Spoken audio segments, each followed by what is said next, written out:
Chapter 1677, Anna's Power. Chapter 1677, Anna's Power. Shi Feng was dazed for a long moment after seeing Anna's basic attributes. If other players saw Anna's statistics, they'd be surprised by how high the values were at most, but Shi Feng knew the implication these attributes had. A normal level 80, Tier 2 magical class NPC would only have around 3,600 intelligence, which was already far more than what magical class players would have at level 80, Tier 2. Even if a level 80 player were fully geared in epic equipment, they wouldn't have such a high attribute since every personal guard used epic weapons and equipment. Even the strongest magical class personal guard Shi Feng had heard of in the past had only commanded 4,200 intelligence after reaching level 80, Tier 2. Although there was only a 600-point difference, the difference in magic damage and maximum mana would be massive. In God's domain, the power of a spell heavily depended on the caster's intelligence. For example, if a Tier 1 player and a Tier 6 player cast the same Tier 1 spell, the power difference would be like heaven and earth. The outcome was due to the difference in their attributes. Meanwhile, high-tiered spells and skills only allowed one to display more of their raw power. Previously, Anna's intelligence had only risen to 4,346, and she had barely been able to contend with ordinary great lords of the same level in terms of raw magic damage. However, if she used the powerful skills in her arsenal, she could have easily overwhelmed a great lord of the same level. Now, Anna's intelligence had risen to 5,031 points. With such high intelligence, she could overwhelm great lords with ordinary Tier 2 spells. Now, I won't have to worry about needing sufficient help in the darkness world. Looking at Anna, Shi Feng could tell that she could easily stomp out great lords of the same level. Aside from the improvements they granted players and NPCs, mutated darkness energy crystals would force the darkness world to recognize their users. With this recognition, the world would no longer consider them an intruder and suppress them. This was why dark players desired mutated darkness energy crystals. Although dark players were members of the dark forces and contained a small amount of power of darkness within, the darkness world still considered them trespassers. The world would still suppress them, although the suppression wouldn't be as severe due to the power of darkness they contained. However, if they absorbed a mutated darkness energy crystal, they could proceed without any suppression. They could then explore the darkness world as if they were in their element. Now that Anna had absorbed the mutated darkness energy crystal, she, too, had been recognized by the darkness world. The world would accept her as one of its own, and she'd be able to exhibit all of her strength.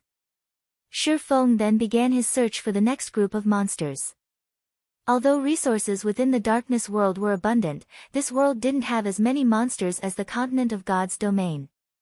If the darkness world's monsters moved in large groups as they did on the continent of God's domain, players would have no hope of surviving here. Now that Shi Feng had the powerful support Anna offered, hunting down monsters like the dark scorpions was a waste of time. He needed to find stronger monsters to allow Anna to display her full potential. After searching for around 30 minutes, Shi Feng finally found a pack of two-headed dark wolves resting at the foot of a mountain. There were 12 dark wolves in total, including 1 Grand Lord and 11 lords. The Lord-ranked wolves were around 4 meters tall, while the Grand Lord was double that size. Aside from looking like a miniature mountain, the Grand Lord-ranked dark wolf gave off an intense pressure. Two-headed dark wolf, dark creature, Lord. Level 67. HP 21-000-000/21-000-000. Two-headed dark wolf king, dark creature, Grand Lord. Level 70. HP 95-000-000/95-000-000. Challenging a Grand Lord in the darkness world was very dangerous, but even if Shi Feng weren't a match for the monster, he was confident that he could retreat safely if needed. If he weren't, and he settled for weaker monsters, he wouldn't be able to acquire then 100 darkness stones he needed even after 10 solid days of grinding. The darkness world's Grand Lords had a chance of dropping complete darkness stones. On the other hand, only mythic rank or above darkness-type monsters would drop the stones on the God's Domain continent. That being said, Grand Lords in this world had a slightly lower chance of dropping them. However, he could use Icarus's heart to compensate for the low drop rate. As long as the Grand Lords had a chance of dropping the stones, it was worth a try. Shi Feng had only planned to challenge Grand Lords after he could summon 3 demons with the Bible of Darkness. He'd also be able to use another primordial scroll in 2 hours. With 5 Tier 3 monsters and a healer, he had a considerably good chance of defeating the Grand Lords. At worst, he could always suppress his opponents with the Ring of Gospel. But now that he had a monster of a personal guard like Anna, there was no need to wait. Alright, let's begin. Shi Feng commanded once everyone was in position. Anna instantly began to write divine runes, chanting an incantation at the same time. A short moment later, 10 level 80 Lord-ranked Rock Guardians formed before Anna. A level 80 Great Lord-ranked Golden Giant had joined them. Due to the significant boost to Anna's intelligence, her summoned creatures had also received a boost to their attributes. The summoned creatures were 15% stronger than they had been previously, but Anna wasn't done yet. Following which, she cast Magic Strengthening, further increasing the Rock Guardians and Golden Giant's basic attributes. In the blink of an eye, Shi Feng had a powerful monster army. As the 11 summoned creatures prepared to charge, the old man beside Shi Feng cast enhancement buffs on them as well, strengthening the summoned creatures even further. Go! Shi Feng commanded once the preparations were complete. The Golden Giant and Blood Demon led the charge with the 10 Rock Guardians closely behind them.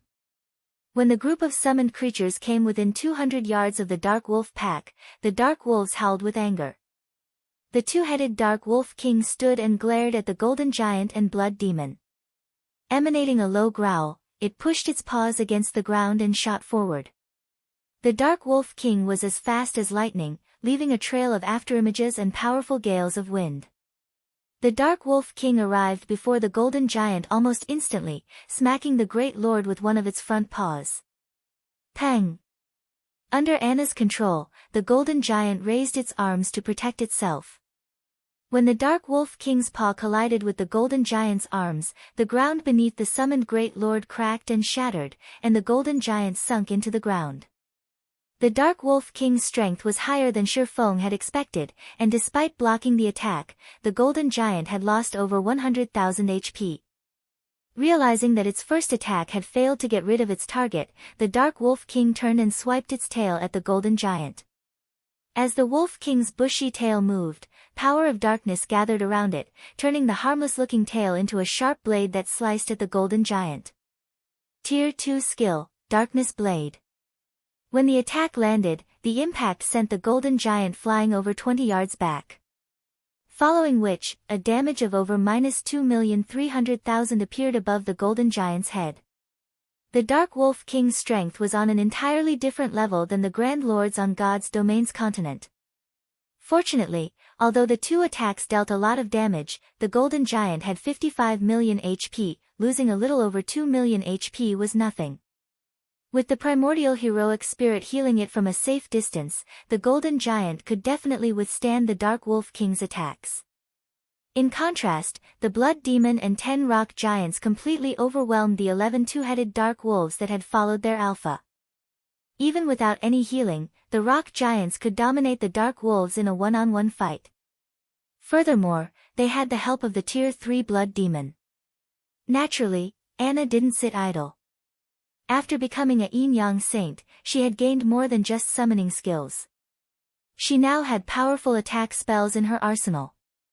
Anna cast Holy Light Spear, a Tier 2 Light-type spell, launching 18 Holy Spears at the Dark Wolf pack. Each spear carried nearly as much strength as a Tier 3 Great Lord of the same level. Moreover, the Holy Spears dealt an additional 50% damage to dark creatures. When the Holy Spears found their marks, the Dark Wolves cried in agony as damages of over -400,000 appeared above their heads. In less than 10 minutes, Shi Feng's team had wiped out the 11 Lord-ranked two-headed Dark Wolves, the creatures decorating the ground with loot upon their deaths. Now, only the 2-headed Dark Wolf King remained, still fighting the Golden Giant. However, the Golden Giant looked miserable. Despite the heroic spirit's constant healing, the Great Lord's HP continued to decrease.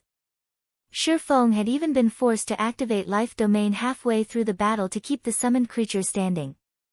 Once the 11 Lord-ranked Dark Wolves had been dealt with, Anna began to chant a long incantation, writing many lines of divine runes in the air before her. Suddenly, a gigantic, silver, twofold magic array appeared beneath Anna's feet. In response, a towering pillar of light rose from the ground beneath the Dark Wolf King's feet, enveloping the boss. Countless chains then appeared from the void and bound the Lupin Grand Lord. Despite the Dark Wolf King's desperate struggle, it couldn't break free.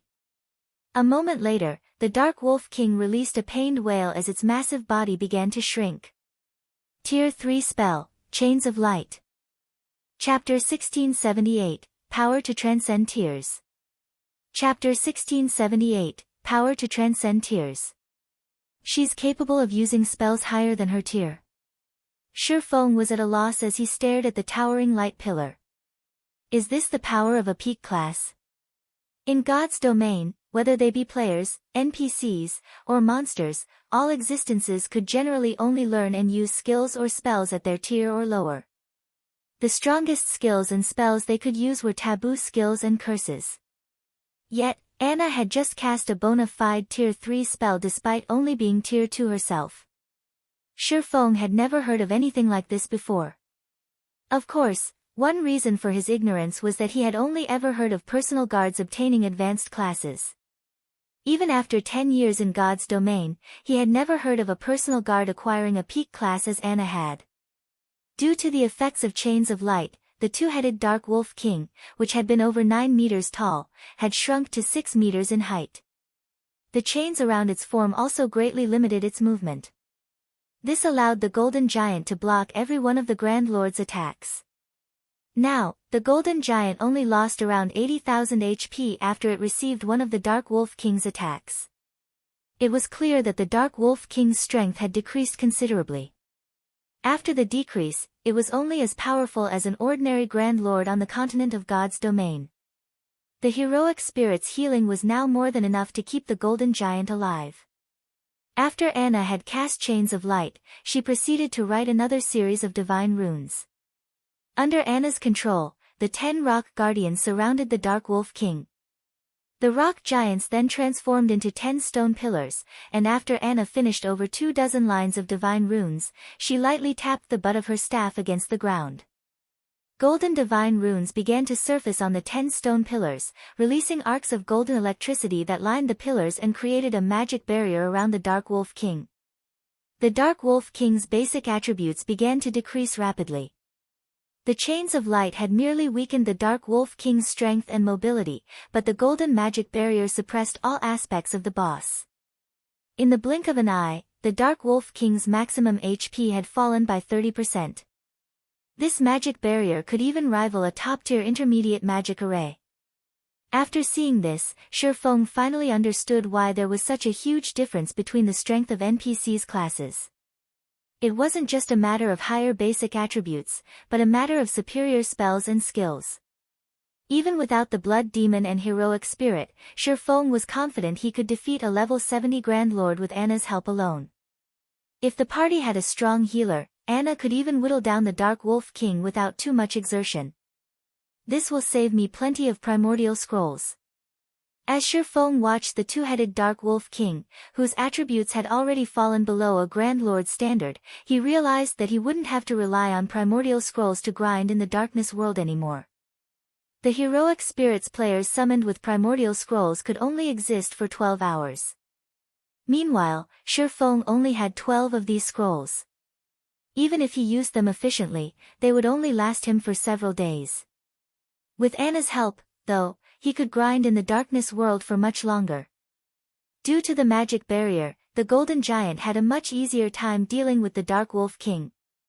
The Great Lord even began to trade blows with the Grand Lord, increasing the party's overall DPS.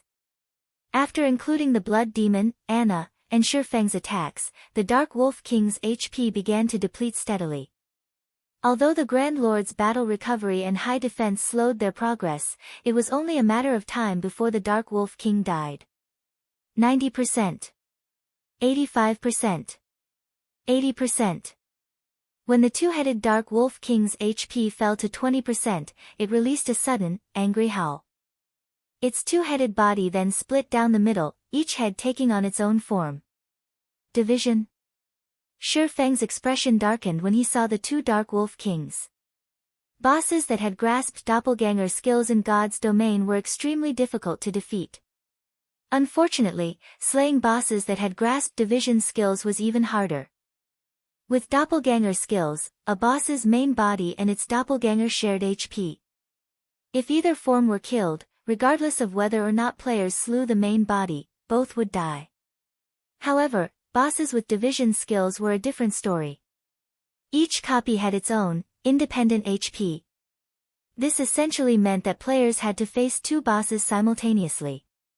Moreover, when a boss used a division skill, all debuffs on the boss would be removed. In the next moment, the chains of light originally binding the two-headed Dark Wolf King vanished.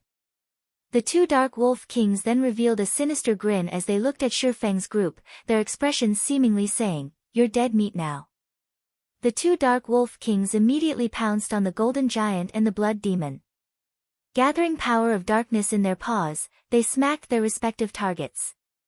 Both the Golden Giant and the Blood Demon attempted to block the incoming attacks, but just as they seemed to succeed, the Dark Wolf King's paws transformed into shadows, piercing the elemental and demon's defenses.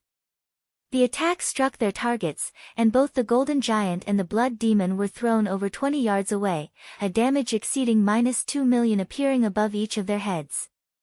Before the two summoned creatures could regain their footing, the two Dark Wolf Kings pounced again, launching the same attacks. The prior scene replayed, with the Golden Giant and the Blood Demon flying backward and losing over 2 million HP each. As expected of a Grand Lord in the Darkness world. In addition to a division skill, it has an unblockable offensive skill. This boss could even annihilate a 20-man team of Tier 2 experts of the same level. Despite realizing the seriousness of the summoned creature's situation, Shi Feng remained unfazed. Instead, he calmly told Anna, "Let's see what you've got." Nodding, Anna's aura abruptly changed. The dark purple mark on her forehead disappeared, transforming into runes that covered her body. After Anna obtained a peak class, she had learned 2 overtier spells and 1 epic ranked skill. Although she had displayed the Tier 3 spell, Chains of Light, she had yet to reveal her other overtier spell and epic skill. The move Anna had just used was none other than the epic skill, Yin Yang Power. Not only did Anna's basic attributes soar under the skill's power, but the strength of her light and darkness-type skills and spells would also rise by 1 tier, to a maximum of Tier 4. This was the Berserk skill unique to peak legacies. Anna's Tier 2 spells and skills already had the power to rival Tier 3 attacks, but now her attacks were even more powerful than a Grand Lord's of the same level. Furthermore, while Yin Yang Power was in effect, all of her spells and skills would increase by 1 tier. It was by no means an exaggeration to consider Anna a level 80, Tier 3 NPC. Anna proceeded to cast the Tier 2 spell, Holy Light Spear once more, but unlike her previous use, the number of holy spears she summoned had doubled to 36. Moreover, each spear carried more power than before. Under Anna's control, the holy spears transformed into streaks of white light that bombarded the two Dark Wolf Kings. While the two Dark Wolf Kings happily bullied the Golden Giant and Blood Demon, the holy spears appeared before them. Even with the Dark Wolf King's incredible reaction speeds, they only blocked half of the incoming spears, the rest of the shining weapons found their marks. When the holy spears met the Dark Wolf King's tough fur, the two Grand Lords howled in pain. Each spear dealt over -600,000 damage. By the time the two Dark Wolf Kings had recovered from the Holy Spear's bombardment, Anna had finished casting the Tier 2 spell, Feathers of Light. Suddenly, countless white, immaculate feathers descended from the sky, decorating the area around the two Grand Lords. Anna, who stood outside of the rock giant's magic barrier, grabbed at a feather that had fallen before her. She then gave the feather a gentle pinch. Boom! Boom! Boom! The hundreds of immaculate feathers surrounding the two Dark Wolf Kings began to explode, one after another. Although each feather's explosion was not particularly powerful and only devoured a few tens of thousands of the Grand Lord's HPs, the total accumulated damage was frightening. After a short moment, the two Dark Wolf Kings, who had only held on by a small amount of HP, fell to Anna's spell. Anna had killed the two Dark Wolf Kings so quickly that Shifeng hadn't even had enough time to use Divine Providence and land the finishing blow. Chapter 1679, Ancient Rock City's Shocking Transformation. Chapter 1679, Ancient Rock City's Shocking Transformation. Seeing the corpses of the divided two-headed Dark Wolf King reaffirmed Anna's strength for Shifeng. Although light-type spells had striking effects against dark creatures, they shouldn't allow a level 80, Tier 2 NPC to overwhelm the two-headed Dark Wolf King to this extent. Not even ordinary Tier 3 NPCs of the same level were capable of such a feat.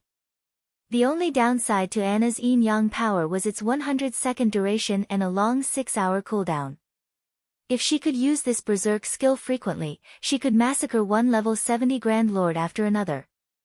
When the two-headed Dark Wolf King had died, it had dropped a pile of loot before them. It had also granted both Shifeng and Anna a large amount of EXP. Although Shifeng's EXP gain in the darkness world had been drastically reduced, his experience bar still increased by a noticeable amount. As for Anna, although her EXP gain was no longer affected, the EXP she had gained from killing the level 72-headed Dark Wolf King was insignificant compared to how much she needed to level up since she had already reached level 80.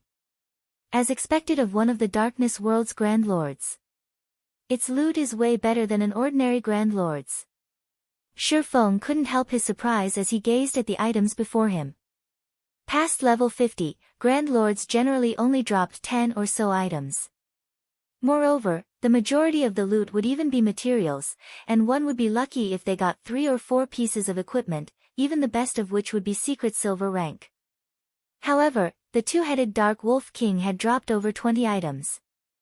Although the majority of the loot was still materials, the boss had dropped 5 pieces of equipment. 3 of the pieces were level 60 secret silver equipment, including 1 pair of boots belonging to the level 60 secret silver ranked Dark Devourer set. The last 2 pieces were level 60 fine gold equipment, one of which was a set piece for the level 60 fine gold ranked Fantasy Demon set. Although the Fantasy Demon set was only a 6-piece set, players could equip the set at level 55 instead of level 60 once they had gathered 4 pieces. If the full set were given to a level 55 magical class player, that player would wipe the floor with other magical class players of the same level. Only players with multiple epic weapons and equipment would likely be able to contend with them. 2 master-ranked potions had also dropped. Among them, one was the Mana Awakening Potion.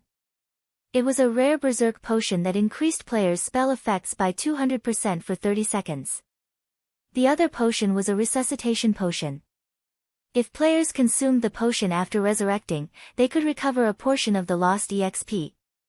These 2 potions had easily sold for over 100 gold each on the market in the past. In addition, the two-headed Dark Wolf King had dropped a Darkness Stone and 3 Darkness Stone fragments. However, what surprised Shifeng most was a translucent crystal ball. The Detection Crystal Ball. This was a top-tier item for outdoor explorations. It was particularly useful at night, when visibility was poor. The Detection Crystal Ball could be used to detect all monsters within a certain range, which was determined by the Detection Crystal Ball's rank. A Bronze Detection Crystal Ball had a range of 500 yards, while Mysterious Iron-ranked crystal balls could detect enemies within 700 yards, and Secret Silver-ranked ones could reach 1,000 yards.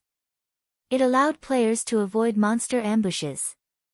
The Detection Crystal Ball the Wolf King had dropped was fine gold rank, with a range of 1,500 yards. Not only could this item's detection reach further than the Blood Demon's vision, but it could also spot every monster within that range. It did not matter even if the monsters were camouflaged or hidden behind terrain. Unfortunately, it did cost 1 magic crystal to operate per hour. Ordinary players might not be willing to pay this price, but it wasn't an issue for Shifeng, and it would be of great help as he explored the darkness world. There weren't as many monsters in the darkness world as there were on the continent of God's domain, making them troublesome to find. Since Shifeng was looking for specific targets, his hunt was even more time-consuming. With the detection crystal ball, however, he could save plenty of time and avoid unnecessary battles. This will save me a ton of time. Shifeng smiled. Without hesitation, he spent one magic crystal to activate the detection crystal ball and looked for his next target. Although Anna wouldn't be able to use her berserk skill again for a short time, Shifeng had summoned another tier 3 demon to assist him as soon as the demon's summoning skill's cooldown had ended. With the extra tier 3 demon, his party could slowly whittle down another level 70 Grand Lord even without the personal guard's berserk skill. In such a way, Shifeng continued to hunt Grand Lords in the darkness world. As for his stamina and concentration recovery, Shifeng had used the life essence he had accumulated with the blood refining crystal to remain battle-ready. In addition, every monster he killed in the darkness world granted varying amounts of blood energy, which he could use to create more life essence. In the end, Shifeng grinded monsters for a full day without rest. With the help of divine providence, he had collected 28 darkness stones and 200 plus darkness stone fragments during that time. At this rate, he should be able to collect 100 darkness stones in no time. In addition, he had collected over 100 pieces of level 60 secret silver and fine gold weapons and equipment. He also managed to complete one Dark Devourer set and now had 4 set pieces of the Fantasy Demon set, only missing the helmet and gloves. Although Shifeng was in high spirits and more than eager to continue his grind, his many years of experience in God's domain had taught him that it was important to balance work and rest properly. Although the life essence replenished his stamina and concentration, it was more of a stimulant than a replacement for actual rest. If he wanted to rest his mind, he had to log out of the game. After returning to reality, Shifeng planned to see to his basic training, as usual, maintaining his physical fitness. He then planned to make the necessary arrangements to expand the Zero Wing workshop. Now that the Zero Wing Guild was on the right track to becoming a superpower, and had acquired a city of its own, the guild would only grow as it moved forward. Naturally, the guild's management would become more complex. He needed more personnel to manage Zero Wing, and so, he needed to expand his workshop and recruit more internal members. But before Shifeng could leave his room, the quantum watch on his wrist, which was connected to his virtual gaming cabin, rang. The display on his watch showed that the caller was Aqua Rose. "Guild leader, I finally got through to you," Aqua Rose said as soon as the call connected, sounding a little rushed. "Has something happened to the guild?" Shifeng asked curiously. "Something big has happened," Aqua Rose stated. "While you were grinding in the darkness world, Heaven's Burial has been trying desperately to fend off the various superpowers surrounding it. It has even mobilized countless evil demons and evil beasts, but midway through the siege, one of the superpowers mobilized powerful siege weapons and a large number of NPC mercenaries. The battle continued for several more hours, and after suffering immense casualties, the various superpowers finally broke past Ancient Rock City's walls and charged into the City Lord's mansion." "So, Ancient Rock City has been taken?" Shifeng could not help but smile. He had destroyed Ancient Rock City's defensive magic arrays precisely so that he could cut off one of Heaven's Burial's revenue sources. If another power claimed Ancient Rock City, it was definitely worth celebrating for Zero Wing. "No," Aqua Rose said, shaking her head. "No? Haven't they broken into the City Lord's mansion?" With the various superpowers' strength, they should have no issues getting to the City Lord's tablet even if there are evil demons in the building. Aqua Rose's reply left Shifeng slightly confused. The various superpowers were recognized as such due to the large number of experts they employed. While Refinement Realm experts couldn't do much in a war involving tens of thousands of players, they could exhibit tremendous combat power in compact fights with a limited number of opponents. Even if level 100 NPC soldiers were stationed inside the City Lord's mansion, those NPCs wouldn't be able to stop every Refinement Realm expert from reaching the City Lord's tablet. The various superpowers have stormed the City Lord's mansion, but some Tier 4 NPC appeared suddenly and transformed Ancient Rock City into an evil demon nest. Not only has the city become a forbidden land for players, but the evil beasts and demons are also expanding their influence and capturing areas around Ancient Rock City. More evil demons and evil beasts are joining the force by the minute. Just some time ago, we received a report stating that the other guild's towns in the Orc Empire have fallen to these evil demons. According to our scouts, the evil demon army is spreading towards Star Moon Kingdom's borders. By the looks of it, Zero Wing City is the army's target. Chapter 1680, Evil Gods Branch Temple. Chapter 1680, Evil Gods Branch Temple. A Tier 4 NPC appeared in Ancient Rock City. And the NPC transformed the city into an evil demon nest? How is that possible? Shifeng was stunned after listening to Aqua Rose's report. Suddenly, a possibility came to mind, and he could not help but ask, "Do you have the latest image of Ancient Rock City?" "Yes, I'll send it now." Aqua Rose nodded. The fact that Ancient Rock City had become an evil demon nest had frustrated the various superpowers. Hence, they had sent plenty of scouts to investigate Ancient Rock City's current state in the hopes of wresting back control of the city. Meanwhile, Zero Wing had collected quite a bit of information from those superpowers. Following which, Shifeng entered his virtual gaming cabin again and logged into his rest space. He could still make contact with players in God's domain from within the rest space. Once he had logged in, Shifeng noticed the pictures of Ancient Rock City Aqua Rose had sent. In addition to that, she had sent video recordings and statistics reports about the current forces inside the city. What a terrifying number. Shifeng was shocked as he watched the videos. Evil demons and evil beasts crowded Ancient Rock City, both on its walls and inside the city itself. Several million monsters had taken control of the city, far more than any single player could control. Based on the information the various superpowers had gathered, there should be roughly 3 million evil demons and evil beasts defending Ancient Rock City.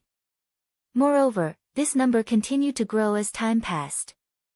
However, the number of monsters within the city wasn't the most important aspect. It was these monsters' levels. The lowest leveled monster present in the city was level 50, while the higher leveled ones had reached level 80. Moreover, there were mythic ranked evil beasts and evil demons outside of the city. Based on current reports, there should be more than 10 mythic ranked evil beasts and evil demons protecting Ancient Rock City. There was also a level 80, Tier 4 NPC stationed in the city. This NPC was the true Grim Reaper to players due to its Tier 4 domain skill. Based on the reports, hostile players that tried to approach this Tier 4 NPC would be transformed into evil demons before they could get near the NPC. Sure enough. Shifeng frowned as he gazed at the towering temple in the heart of Ancient Rock City. They sure are ruthless. They actually built a branch of the evil god's temple in Ancient Rock City. The only way to transform a city into an evil demon nest was to create an evil god's temple branch temple in the city. If a branch temple descended, one could instantly teleport all of the evil beasts and demons under their command to the temple, essentially fortifying the city with an army. However, it was extremely difficult to get a branch temple to descend. First, the descent's target must not have any defensive magic arrays, and second, one would need a large number of precious materials and souls. Once a branch temple descended, the occupied city would crumble. Although it was only a branch temple, the density of the evil energy it exuded would be horrific. This evil energy would corrupt the land the branch temple occupied, and only a Tier 5 high priest or above would be able to cleanse the corrupted land. If the land remained corrupt, ordinary players wouldn't be able to survive there. Now that a branch temple had descended, Ancient Rock City had been undoubtedly crippled. The city's fate as an evil demon nest was sealed. Becoming a guild city again was practically impossible. Guild leader, what should we do? The evil demon and evil beast armies are clearly marching towards Zero Wing City. Even if we petition the kingdom's armies to suppress these monsters at the border, there are too many of them. In addition, more evil beasts and evil demons join the march as time passes. On the off chance that the kingdom's armies fail to hold off these monsters and they reach Zero Wing City, we'll definitely be in trouble, Aqua Rose expressed her concern. If such a frightening number of evil beasts and evil demons assaulted Zero Wing City, it would only be a matter of time before the city fell even if it had a stronger defensive magic array than Stone Forest Town. Mythic ranked creatures marched alongside the evil beasts and demons towards Zero Wing City, after all. Even if Zero Wing City's defensive magic array could stop those monsters' attacks, there was a limit to how long the magic array could hold. Once it broke, the city's players would quickly follow. If they did not think of a plan to stop the monster army now, Zero Wing City would be finished. Shi Feng felt a headache brew as he looked at the dense swarm of evil demons and evil beasts. He had never thought that Beast Emperor and Heaven's Burial had grown so powerful that they could summon a branch temple. It wasn't exactly a simple task, and the price of doing so was unimaginable. This was because the branch temple was meant to hide the main temple. If Beast Emperor and Heaven's Burial had tried to mobilize their monster armies from within Star Moon Kingdom, even if Shi Feng had sat back and done nothing, the kingdom's NPCs would discover the evil god's temple within Star Moon Kingdom immediately. At that time, the kingdom would doubtlessly dispatch its armies to exterminate the temple. But a branch temple was a different story. Since Beast Emperor and Heaven's Burial teleported their monsters from the main temple to the branch temple, it was impossible to track down the main temple before these armies mobilized within the kingdom. Meanwhile, even if the branch temple were destroyed, the evil demon and evil beast armies were already outside of Star Moon Kingdom. They would not teleport back to the main temple due to the branch temple's destruction. Notify Snow and have her organize the guild's experts to coordinate with the kingdom's armies immediately. We need to stop as much of that monster army as possible. Also, figure out a way to collect as many magic crystals as possible. Before I return, have everyone put as much distance as possible between them and the monster army. That includes other guild's members and independent players. Make sure they don't become sacrifices for that army, Shi Feng ordered after giving the matter some thought. The evil god's temple had been a constant thorn in the side for God's domain's various major powers in the past. The main reason for this the temple members' ability to create evil beasts and demons through their defeated opponents. If a force weren't strong enough and tried to challenge the evil beasts and evil demons, they'd only become food for those monsters. There were two methods to keep its forces from spreading when the evil god's temple plagued a country. The first was to exterminate every evil beast and demon found with overwhelming strength, while the second was to destroy the main temple. In reality, the evil god's temples across the continent of God's domain served as evil energy transfer devices. When activated, the evil god's temples would send evil energy throughout the continent, creating a suitable environment for its evil beasts and demons. As long as one destroyed the activated evil god's temple, they could stop the transfer of evil energy. After losing its source, the evil energy that had spread would gradually thin until the environment became hostile for evil beasts and demons once again. Some of the weaker monsters might even die as a result, while the stronger monsters would grow weaker and become easier to defeat. However, the whereabouts of Star Moon Kingdom's evil god's temple remained unknown, and destroying the heavily guarded branch temple in the Orc Empire was impossible. The only hope of fending off the monster army that marched towards Zero Wing City was to send expert players to work alongside the NPC armies, whittling away as many of the evil beasts and demons as possible. The monster army could only grow if it had sacrifices, it couldn't bolster its numbers without a cost. Understood. I'll notify Snow right away. Aqua Rose nodded before disconnecting the call. Not daring to waste time, Shi Feng immediately logged back into God's domain and continued to grind for darkness stones. Meanwhile, over 500,000 players had gathered in a forest at the border of Stone Forest Town's map. Among them, over 100,000 wore Heaven's Burial's guild emblem. Every one of these players was level 47 and above, and they were all very well equipped. However, every one of these players wore tense expressions. Beast Emperor, I've prepared the 400,000 players you've asked for. I hope that you will fulfill your promise. Singular Burial, who stood atop a hillside, told the middle-aged man beside him. The middle-aged man had ashen skin covered in runes. The man also wielded a staff made of pitch-black jade. This man was none other than Beast Emperor. However, he was no longer covered in bandages. Relax. When have I ever broken a promise to you? Beast Emperor laughed. Turning his sight towards the player army at the bottom of the hill, he commanded, Alright, let's begin. Chapter 1681, Brute Force. Chapter 1681, Brute Force. After Beast Emperor finished speaking, he immediately began writing divine runes and chanting an incantation. Suddenly, a gigantic magic array formed beneath Beast Emperor's feet and continuously expanded outward. Only after reaching a radius of 500 yards did it stop growing. The magic array then conducted a massive amount of mana that no single player would be capable of. When the magic array was complete, Beast Emperor stabbed the black jade staff in his hand into the center of the magic array, letting it serve as the magic array's core. Have them enter the magic array one by one. Make sure not to enter it too quickly. If they're too quick, the magic array won't be able to absorb their immortal souls, and they will end up hurt for nothing, Beast Emperor said as he looked at Singular Burial. Also, during this period, no harm must come to the magic array's core. Otherwise, everything will be for naught. Rest assured. I've summoned plenty of my guild's experts here. There's even an army of 100,000 elites spread across the surrounding area. Even if someone tries to launch an ambush, I still have a defensive magic array I can activate to hold them back, Singular Burial said, nodding. His gaze then shifted toward the general direction of Stone Forest Town, a cold glint flashing in his eyes as he swore, Black Flame, just you wait. Since you dared to destroy my ancient rock city, I will definitely let you personally witness the destruction of the guild you created.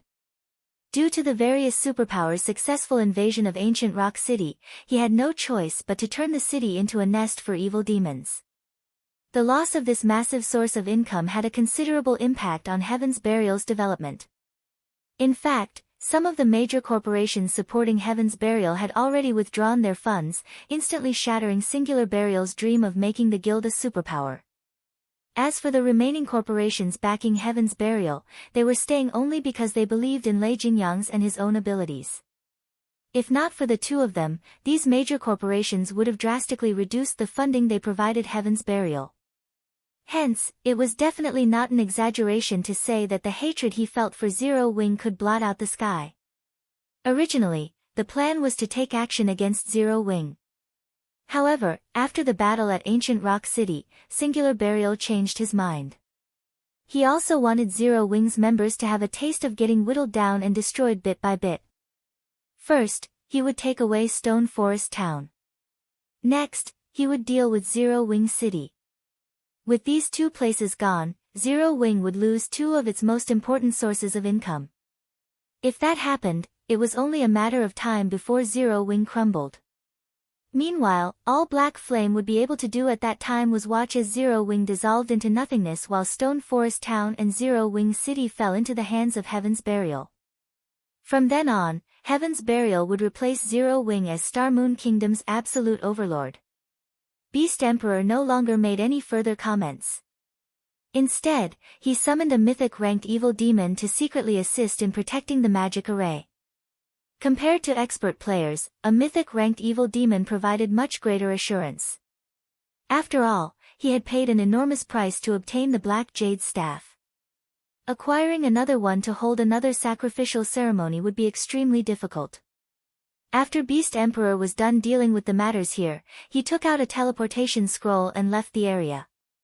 All he needed to do now was wait for the magic array to collect a sufficient number of immortal souls. Meanwhile, such a large commotion naturally could not escape the eyes of Star Moon Kingdom's various major powers. What's Heaven's Burial trying to do by gathering so many players over at Stone Forest Town? Could it be preparing to vent its anger on Zero Wing's Stone Forest Town now that its ancient rock city has been destroyed? That shouldn't be the case, right? That's Stone Forest Town we're talking about. It's not as if we've never seen how strong the town's defenses are. It is even more fortified than NPC towns. Moreover, I heard that the number of Tier 2 NPC soldiers defending Stone Forest Town has already exceeded 400. The town won't be so easy to take down. Hasn't Heaven's Burial learned its lesson from its previous failure? Maybe Heaven's Burial has some trump card to rely on. When the various major powers discovered Heaven's Burial's actions, they could not help but discuss it curiously. They all wondered what Heaven's Burial was trying to do. Vice Guild leader, Heaven's Burial seems to be trying to take action against Stone Forest Town. What should we do? The Zero Wing members garrisoning Stone Forest Town were greatly concerned over this matter. Based on Heaven's Burial's actions, that guild was obviously planning on starting a guild war, only it had yet to make all the necessary preparations. Once it was ready, however, it would definitely launch an attack. Everyone in the guild is to avoid casually going out during this period, to avoid getting ambushed by Heaven's Burial's evil demons. At the same time, keep a close eye on Heaven's Burial's status and report back any findings immediately. Aqua Rose fired off commands through the guild chat. She also had Melancholic Smile strengthen the defenses of Stone Forest Town, building more defense turrets and moving more miniature ballistas to Stone Forest Town as a precaution. Currently, Heaven's Burial's monster army was already approaching Star Moon Kingdom's border. If Zero Wing did not send experts to help the NPC armies exterminate some of the monsters, the monster army's advance into Star Moon Kingdom would definitely accelerate. Hence, they could not afford to pull away those experts to deal with Heaven's Burial's player army. The only thing they could do right now was slow the advance of the monster army while strengthening the defenses of Stone Forest Town. Not to mention, the odds were that Heaven's Burial's player army was capable of summoning a large number of evil demons to aid the army in battle. If Zero Wing launched a half-hearted attack on Heaven's Burial's player army, Zero Wing's members would definitely be beaten black and blue. After all, without the help of static defenses and NPC soldiers, players couldn't contend against the powerful evil demons. For a time, the atmosphere in Star Moon Kingdom turned awkward. Aside from Zero Wing, the other guilds in the kingdom were also making their own preparations for war. After all, nobody knew for sure what Heaven's Burial was actually trying to do. There was always a chance that the guild would go crazy and start attacking every guild town in sight. Although the NPCs of Star Moon Kingdom had already tightened its security measures against evil beasts and evil demons, if players wanted to have the kingdom's armies mobilized to assist them in dealing with these monsters, they needed to provide concrete proof that these monsters had actually appeared. Only then would the kingdom's armies move out. Moreover, the kingdom's armies would need some time to get to the battlefield. If their guild towns failed to hold out until the kingdom's armies arrived, then there would be no point in notifying the kingdom. Hence, the various large guilds had all started building up the defenses of their respective towns. Meanwhile, back at the Darkness World, Shifeng had also started grinding Grand Lords with greater urgency. Now, he had two heroic spirits participating in the battle simultaneously.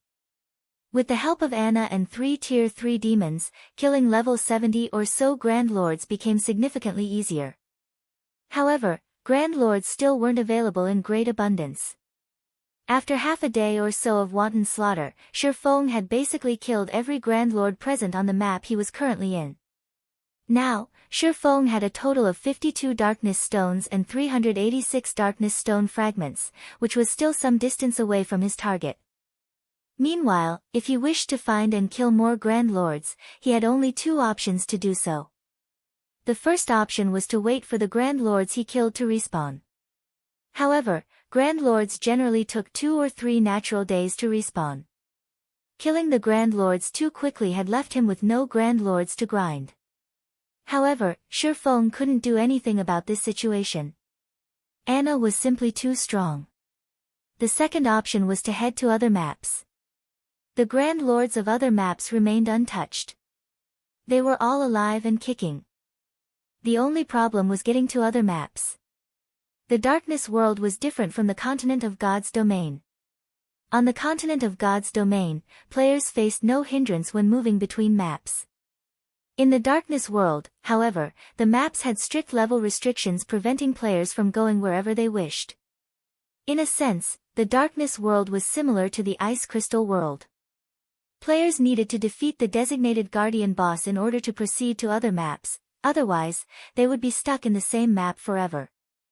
Generally, players that arrived at the Darkness World using the teleportation stones exchanged at the 7 Luminaries Temple would not think of heading to other maps, because the map they were teleported to was suitable for their level, and just surviving in the said map was already plenty difficult. They would not even have time to think about heading to other maps. Shifeng was definitely a unique case. It seems I have no choice but to force my way through, Shifeng thought as he looked at the 30-meter-tall monster sleeping inside the canyon ahead of him. He then advanced towards the monster together with Anna. Now that the evil demon and evil beast armies were invading Star Moon Kingdom, he naturally could not waste time waiting for the Grand Lords he had killed to respawn. His only choice was to head to another map and hunt the Grand Lords there. Chapter 1682, High Demon. Chapter 1682, High Demon. Inside the quiet canyon, when Shifeng got within 1,000 yards of the next map, he suddenly felt a powerful pressure washing over him. The pressure he felt now was completely different from what he experienced from the monsters he encountered before. In other words, there was a qualitative change to the pressure he felt. Currently, Shifeng had already reached Tier 2, yet the pressure still made him extremely uncomfortable. His body felt as if it was fully submerged in a pool of water. The pressure is so strong despite the 1,000 yards separating us.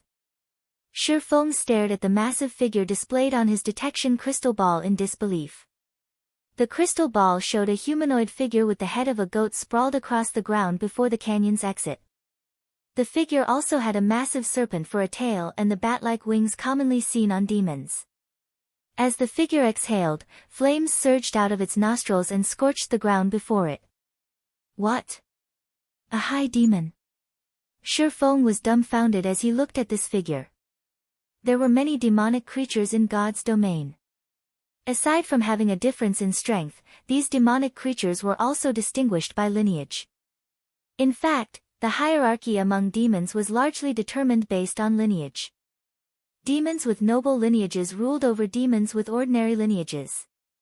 Naturally, the nobler the lineage a demon possessed, the greater their potential for growth. In God's domain, most demons at the Demon King standard were high demons.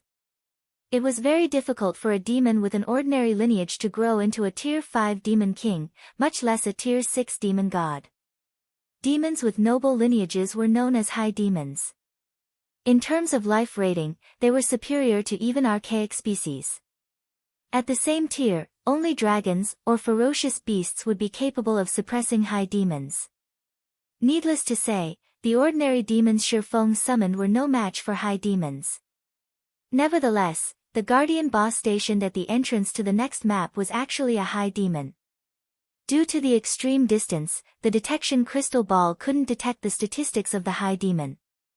However, when Shifeng arrived within 600 yards of the high demon, its statistics entered his eyes. Baphomet, High Demon, Grand Lord. Level 73. HP 120,000/120,000,000. A level 73 Grand Lord. Shifeng fell into deep thought as he looked at Baphomet's statistics. Compared to an archaic species of the same level, a high demon had much less HP. Even so, 120 million HP was still a horrifying amount for him to deal with. Just Baphomet's battle recovery alone allowed it to recover 1,200,000 HP every 5 seconds. If his DPS was lower than 240,000, Baphomet would be an invincible existence to him. The only stroke of luck was that Baphomet was a demon. So long as his opponent was a demon, the Bible of Darkness would be able to suppress it. Although he couldn't use the Bible of Darkness to turn Baphomet into his subordinate, he could greatly suppress the high demon's basic attributes. Moreover, this suppression was absolute, its effects would not weaken in the slightest, unlike how magic arrays and the like did when the target monster was too strong. All the same, a high demon was still a high demon. Baphomet wasn't just strong in terms of basic attributes. The skills, spells, and combat standard it possessed were beyond those of an ordinary demon. I can only give it a try. Gritting his teeth, Shifeng took out another primordial scroll from his bag and summoned a third primordial heroic spirit. Although Zero Wing City's defenses were far superior to an ordinary guild city's, the current situation was unlike before. The quantity and quality of the evil beasts and evil demons surging into Star Moon Kingdom were extraordinary. If the monsters broke through the defensive network of the kingdom's army and reached Zero Wing City, Shi Feng was unsure whether Zero Wing City could hold its ground against them. If he could secure the Lost Town before this happened, the numerous mana weapons stored inside the Lost Town would undoubtedly raise Zero Wing's strength by a significant margin. At that time, the chances of defending Zero Wing City would also improve significantly. Looking at Baphomet, Shi Feng did not hurry to have his 3 demons charge at the High Demon.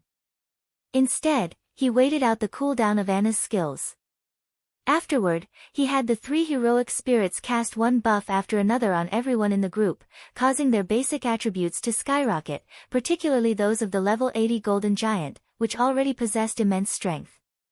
After being buffed up by the 3 heroic spirits, its strength was already close to rivaling a Grand Lord's of the same level. Following which, Shi Feng gave the command to attack. Taking the lead, the Golden Giant and 3 Tier 3 demons charged forward, the 10 Rock Guardians following closely after them. If a player were to witness this scene, they would definitely turn around and flee. However, Baphomet simply yawned, paying no heed whatsoever to the approaching enemies. Only when the Golden Giant and 3 demons arrived within 200 yards of Baphomet did the High Demon look at the Golden Giant. Suddenly, as if they had just stepped into a muddy swamp, the Golden Giant, demons, and Rock Guardians' speed decreased abruptly. Moreover, their movement speed wasn't the only thing reduced, even their reaction speeds turned sluggish. Following which, Baphomet stomped on the ground and disappeared from where it stood. When Baphomet reappeared, it had moved over 50 yards from its original position. The High Demon was practically faster than even an ordinary mythic monster. Before the Golden Giant could react, Baphomet already stood before it, the High Demon looking no different from a child compared to the Golden Giant. After appearing before the Golden Giant, Baphomet waved its hand lightly as if it were sweeping away dust. In the next moment, the Golden Giant and the demons and Rock Guardians standing beside and behind the Golden Giant were all sent flying over 20 yards back, damages appearing above the summoned creatures' heads. Among the group, the Golden Giant, which possessed the highest defense, lost over 700,000 HP, whereas the Lord-ranked Rock Guardians lost over 1 million HP each. Sure enough, it's very strong. Shi Feng was deeply shocked by the strength Baphomet displayed. Baphomet was much more powerful than any of the Grand Lord-ranked archaic species he had gone up against before. Moreover, based on the performance Baphomet just displayed, Shi Feng could tell that the High Demon's combat standard should be at the 6th floor Trial Tower standard. With the High Demon's mythical speed, even a 100-man team of Tier 2 experts would be like fish on a chopping board if it went up against Baphomet. Afterward, a series of exchanges took place between both sides. Unfortunately, although the Golden Giant and 3 demons retaliated, they only managed to land a few spells on Baphomet.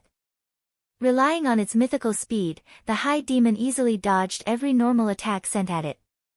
In contrast, despite being healed by Tier 3 heroic spirits, the Golden Giant and demons still continually lost HP.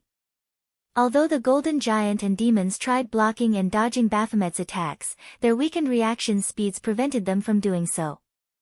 However, as Baphomet paid attention only to the Golden Giant and Tier 3 demons, Shi Feng was able to get within 100 yards of the High Demon unnoticed and immediately activated Demon Ruler. Suddenly, a ripple of power left the Bible of Darkness Shi Feng held. Baphomet's basic attributes promptly plummeted by 30%. The effect of Demon Ruler was remarkable. However, this was still not the end. Anna, who had long since completed her own preparations, had the Rock Giants form a magic array and suppressed Baphomet even more. However, the magic array was evidently inferior to Demon Ruler. In the end, Baphomet retained 60% of its original basic attributes, and it still suppressed the Golden Giant and Tier 3 demons. But instead of dodging all of the Golden Giant and demons' attacks, the High Demon was now forced to parry and block instead. Nevertheless, the Golden Giant failed to inflict any significant damage on Baphomet. Seeing this, Shi Feng had no choice but to spend 5,000 magic crystals and activate the Ring of Gospel's World Projection. When World Projection descended on Baphomet, the High Demon's speed decreased once more. However, even after world projection suppression took effect, Baphomet still retained 50% of its basic attributes and still overwhelmed the Golden Giant. How is it so powerful? Shi Feng was next to speechless as he stared at Baphomet. If not for the Bible of Darkness's suppression, he would have long since turned around and fled by now. After thinking up to this point, he turned to look at Anna, a bitter smile on his face as he said, "It seems we can't hold back anything at all." Following which, he commanded Anna to use her other overtier spell, which was also the strongest spell Anna currently possessed. Tier 3 Curse, Yin Yang Judgment. Yin Yang Judgment's cooldown was 1 natural day. Unless absolutely necessary, Shi Feng did not wish to use the curse at all. However, if he did not use it now, it was only a matter of time before Baphomet defeated his team. After all, world projection had a short duration of only 10 minutes, each use costing him 5,000 magic crystals. He did not have enough magic crystals to fight a protracted battle with the High Demon. Chapter 1683, First Kill Baphomet. Chapter 1683, First Kill Baphomet. After Anna completed the final verse of her incantation, 2 magic arrays, one glowing white and the other, black, appeared above Baphomet. The mana surrounding the magic array then grew restless, blurring space around the High Demon. Such a huge disturbance attracted Baphomet's attention, and the High Demon's immediate reaction was to turn and flee. But Anna didn't give Baphomet the chance to escape. Waving her staff, she activated the magic array looming above Baphomet. Suddenly, a 50-meter-long golden, holy spear descended from the sky. The instant the spear fell, space around the magic array and Baphomet froze, drastically decreasing the High Demon's movement speed. Before Baphomet could attempt to defend itself, the holy spear collided with the monster. Boom! As a result, a towering, black-white light pillar rose into the air. When the pillar had manifested, the world around Baphomet shook violently, and resulting shockwave pushed the Golden Giant and the Tier 3 demons under Shi Feng's control back by over 20 yards. After the light pillar had disappeared, it revealed a massive crater where Baphomet had stood, with the High Lord lying at the body. Scorching flames burned the High Demon, decorating it and the crater with scorch marks. Dark blue blood seeped from the numerous wounds covering Baphomet's body. However, compared to Baphomet's miserable appearance, the damage it had taken was truly terrifying. -4,467,175. A damage of over 4 million appeared above Baphomet's head. To Baphomet, who only had a maximum HP of 60 million after multiple means of suppression, this move had taken nearly 1/13 of its total HP. The might of Yin Yang Judgment completely exceeded Shi Feng's expectations.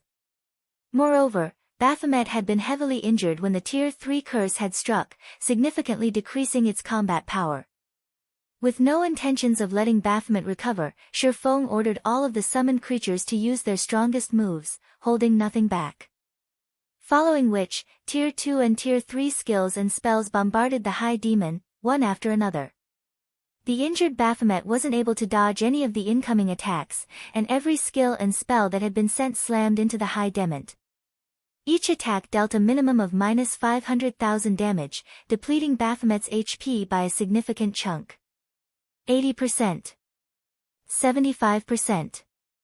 70%. Although Baphomet eventually recovered from its mental shock and resumed its retaliation, the Golden Giant was more than enough to keep the High Demon busy with its weakened combat power. This prevented Baphomet from blocking Anna, the Tier 3 demons, and heroic spirits attacks. Of course, Shi Feng didn't hold back, either.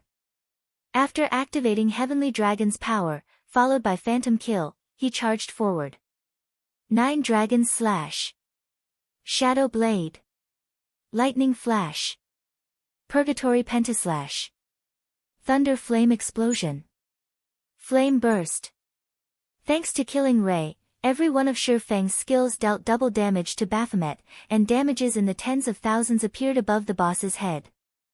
Although his damage was no match for the Tier 3 demons, who weren't suppressed by the Darkness World, it was still considerable. 50%. 40%. 30%. As time passed and Baphomet's HP continuously decreased, it continued to recover. Gradually, its reaction speed recovered, and eventually, the level 80 Golden Giant wasn't able to keep up with its attacks. This forced the heroic spirits at the rear line to shift their focus from offense to healing. Once Baphomet's HP fell to 20%, the High Demon revealed a sinister grin. It began to swipe its claws at the air around it, sending powerful gales at Shi Feng and his team. Before Shi Feng and the others could launch another assault, Baphomet had finished chanting an incantation. The ground before the High Demon then cracked and shattered as towering, pitch-black flames spewed from the cracks.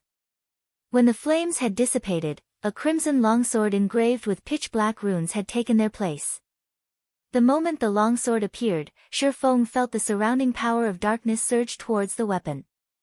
The concentrated power of darkness became a black mist that circulated the crimson blade. Releasing the one-handed sword in its right hand, Baphomet grabbed the crimson longsword. The moment the High Demon touched the weapon, black flames danced along the sword's blade. Soul fire. Shi Feng's expression darkened when he saw the flames. The punishment for challenging it is actually this severe? Although he had known that a High Demon would have powerful attack methods, he hadn't expected Baphomet to use soul fire in battle.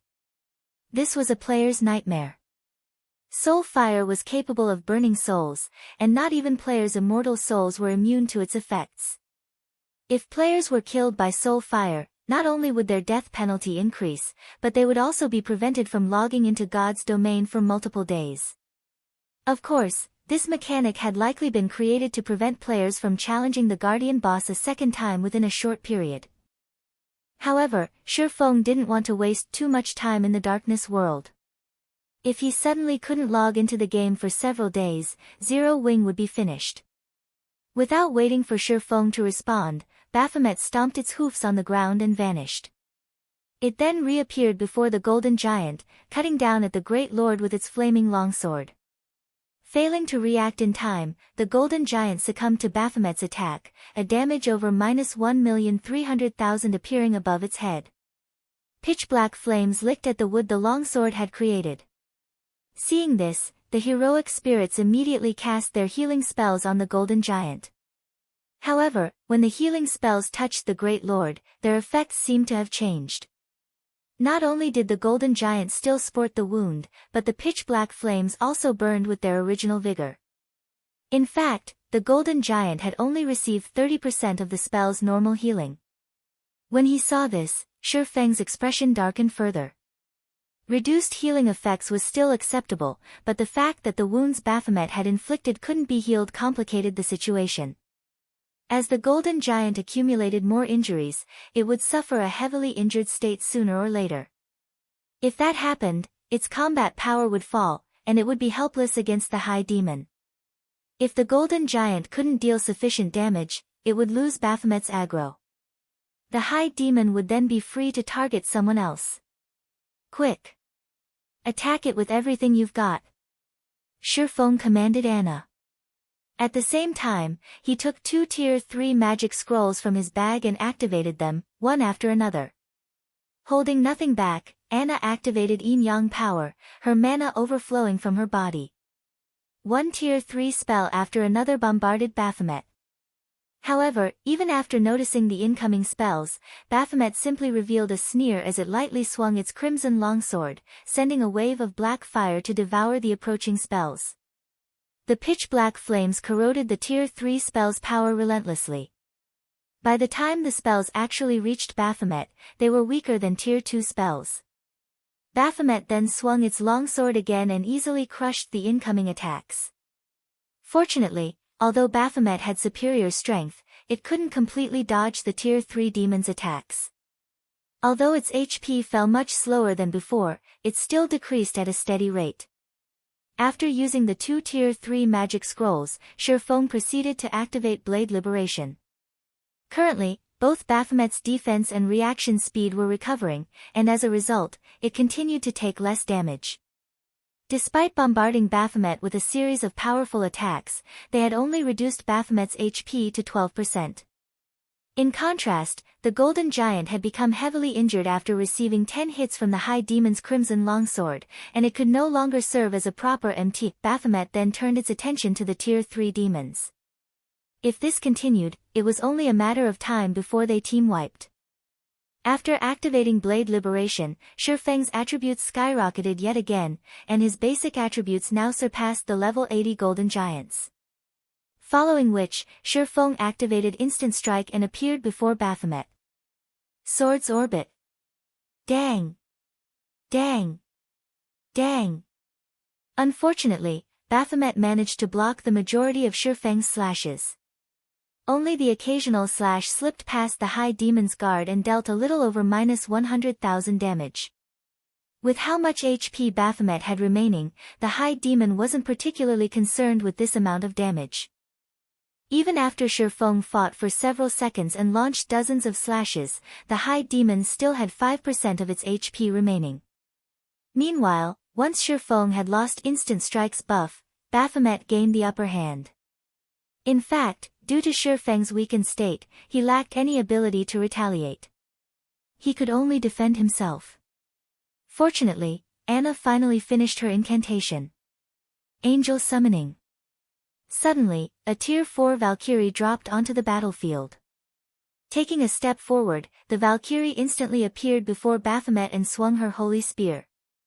Despite being a high demon, the impact still sent Baphomet flying back over 20 yards, robbing it of its defensive stance. Immediately, the Valkyrie threw her holy spear, which easily pierced through the defenseless high demon and dealt over -4 million damage. In the blink of an eye, Baphomet's HP fell below 1 million. Taking advantage of this opportunity, Shifeng activated Divine Providence and pointed Killing Ray at Baphomet. Flame Domain. Lightning Edge. Under Shifeng's command, a raging inferno and countless sword lights devoured Baphomet. Damages of over -200,000 appeared above Baphomet's head, one after another, tearing what little remained of the high demon's HP away. Baphomet then died and collapsed to the ground. Following which, Shifeng watched his experience bar increase rapidly. At the same time, the sound of a system notification reached his ears. System, congratulations! You have obtained the first kill on Baphomet, the guardian boss of Dark Sin Canyon. Rewards doubled. Acquired High Demon's Soul. Chapter 1684, Repairing the Bible of Darkness. Chapter 1684, Repairing the Bible of Darkness. After watching Baphomet die, Shifeng breathed a deep sigh of relief. Despite the fact that the Darkness World reduced Shifeng's EXP gain, his experience bar had risen by 7%, pushing him to 62% of level 65. If not for the 95% reduction in EXP gain, he definitely would have climbed to level 66. With the High Demon's death, loot rained down from above, creating a dazzling sight to behold. If the various superpowers learned of this, they'd die from envy. The Darkness World's monsters already dropped excellent loot, and as a map's guardian boss, Baphomet's loot was far better than the map's other monsters. Including the first kill bonus, one could just imagine how bountiful the High Demon's loot was. Giving the loot a rough glance, Shifeng estimated that there should be over 100 items. As items rained from the sky, a crystal, radiating a golden glow, landed before Shifeng. His curiosity piqued, Shifeng promptly picked up the crystal and inspected it. High Demon's Soul, Epic Rank Consumable. Sacrifice magic crystals to create a new body for High Demon Baphomet. Spend 2,000 magic crystals to create a Tier 3 body that is 10 levels higher than the user, 5,000 magic crystals to create a Tier 4 body that is 15 levels higher than the user. Can be used 3 times. Cooldown, 5 minutes. Current usage count, 0. What a powerful epic consumable. Shifeng was stunned as he read the crystal's introductory text. Epic consumables were incredibly rare in God's domain, and each one was incomparably powerful. Take the Demon King's Horn, for example. It had enabled Shifeng to destroy a city's defensive magic array instantly. Meanwhile, the High Demon's Soul was similarly extraordinary. At this stage of the game, a Tier 4 high demon was practically invincible to players. Moreover, Shi Feng could use the item 3 times.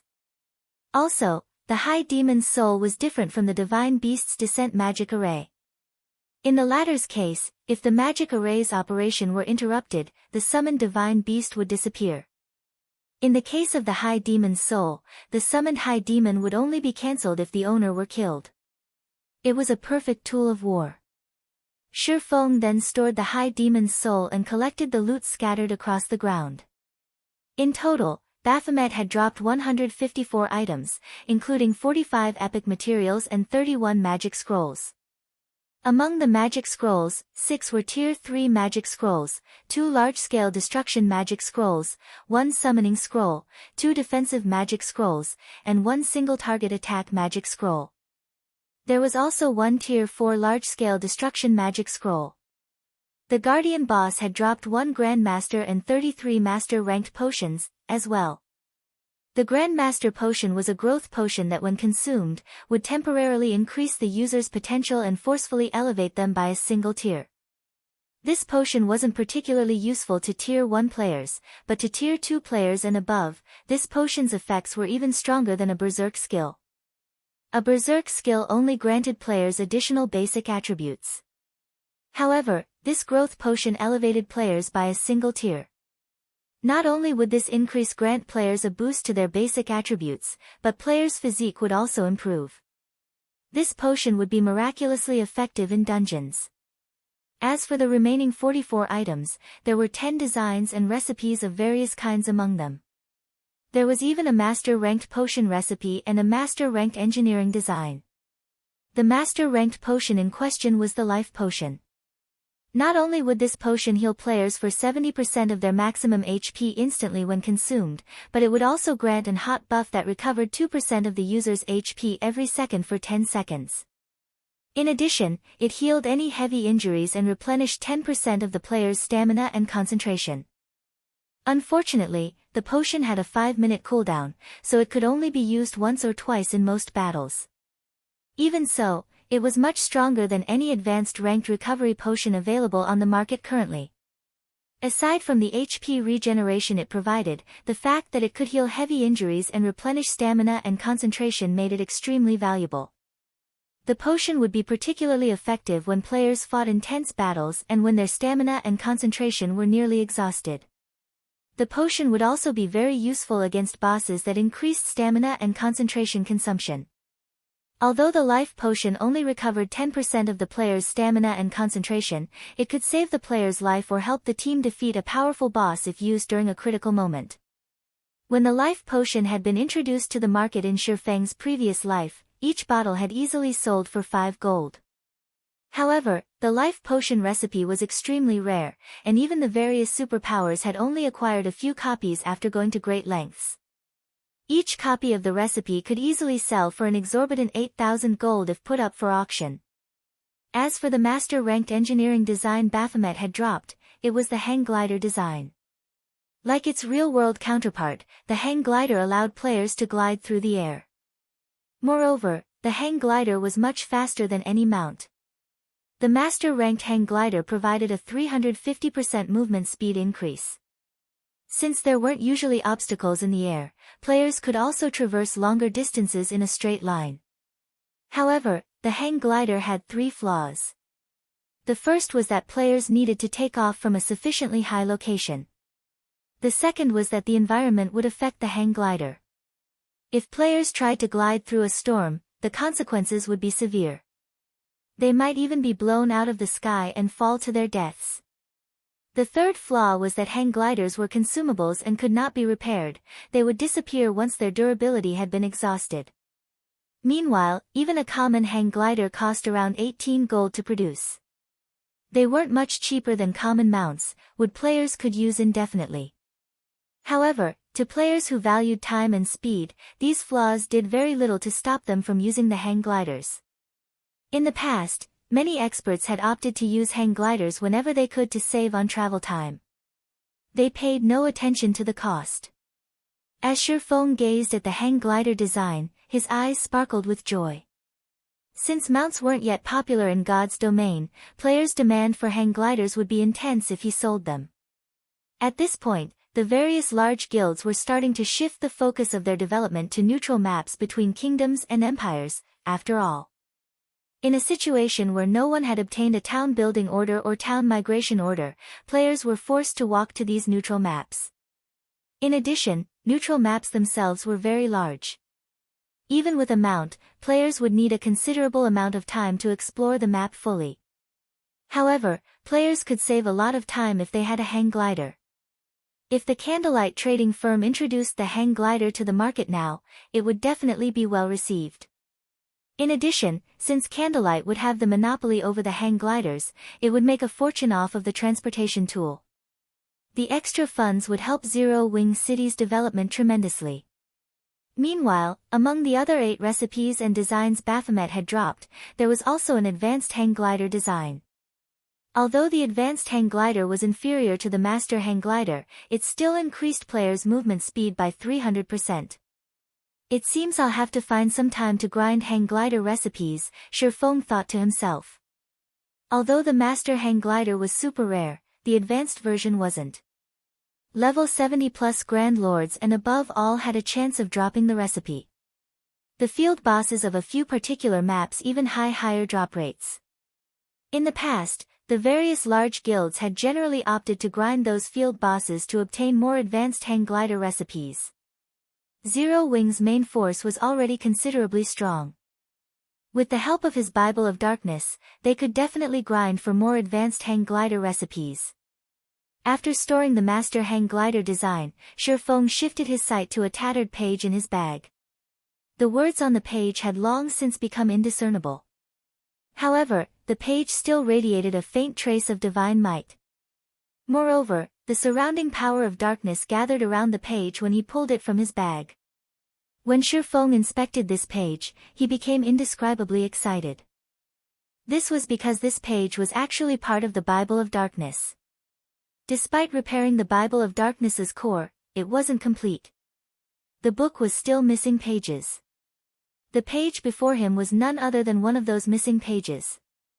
System, you have discovered a page of the Bible of Darkness. Do you wish to spend 500 magic crystals to assimilate this page with the Bible of Darkness and repair it? Repair. Shifeng chose to repair the Bible of Darkness without hesitation. Chapter 1685, Dark Armament. When Shifeng agreed to repair the Bible of Darkness, the book flew out of his bag space and hovered before him. The book then opened to reveal the missing page's location. At the same time, the missing page transformed into a black mist that melded with the Bible of Darkness. 3 seconds later, the page had joined the book as seamlessly as if it had never left in the first place. After the Bible of Darkness had recovered one of its missing pages, the power of darkness that gathered around the book became denser, and now a black mist settled over the book. The Bible of Darkness has improved by so much. After repairing the Bible of Darkness, its appearance indicated that it had become far more powerful. Although the book's aura wasn't much stronger than before, its control of power of darkness had improved. In fact, the Bible of Darkness's control over the power of darkness had improved so much that Shifeng could feel the darkness world suppression weaken slightly. Originally, this world had suppressed his basic attributes by 30%, but now, it had dropped to 25%. The suppression on his senses had also decreased from 50% to 40%. Unfortunately, his EXP gain was still reduced by 95%. Immediately, Shifeng inspected the repaired Bible of Darkness. Bible of Darkness, fragmented legendary item.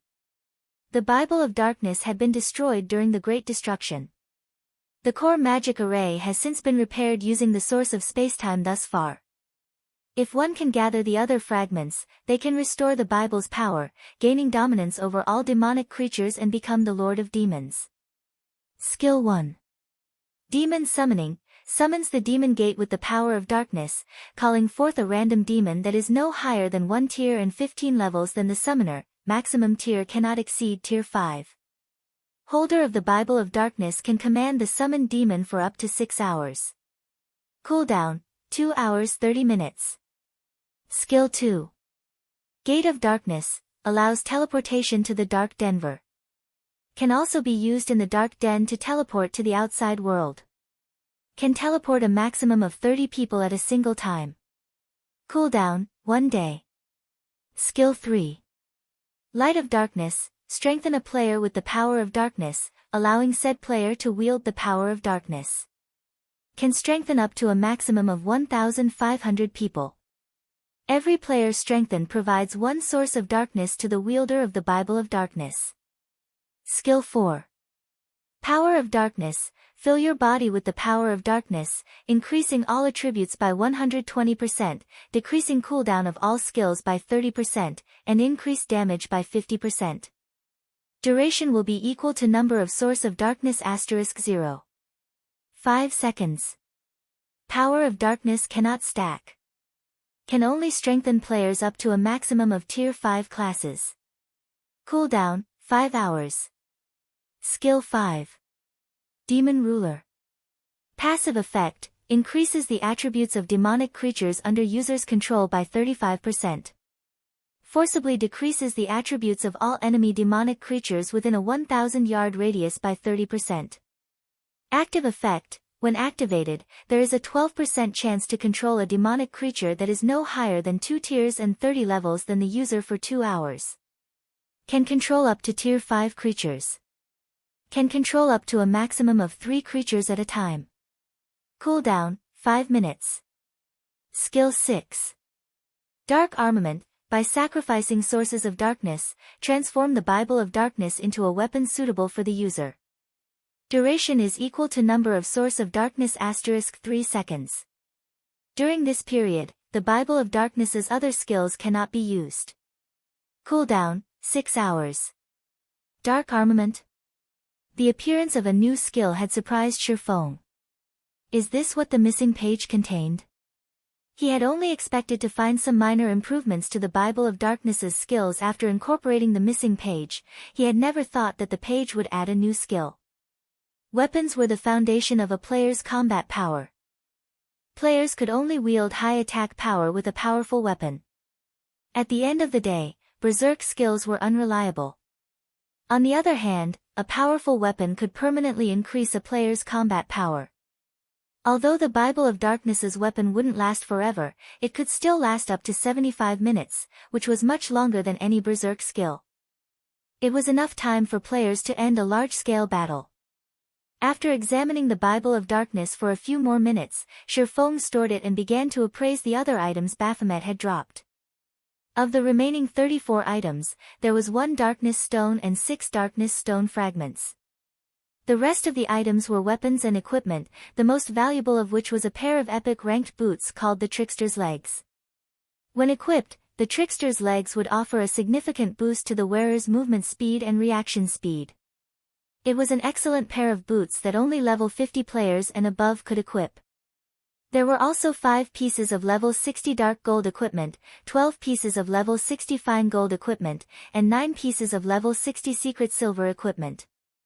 Among the level 60 fine gold equipment, 2 pieces happened to be the hat and gloves for the Fantasy Demon set, which Shifeng still needed. He had also completed 2 Dark Devourer sets after killing Baphomet. Once Shifeng had organized the loot, he didn't bother to sit and rest. Instead, he drank a drop of life essence and continued towards the next map. After riding the demonic flame tiger for around 10 minutes through the canyon, Shifeng reached a new map. Unlike the barren Dark Sin Canyon he had previously occupied, a tranquil forest dominated this map. Visibility here was also much better than in the Dark Sin Canyon. Even without using his summon demons, he could see up to 50 yards away.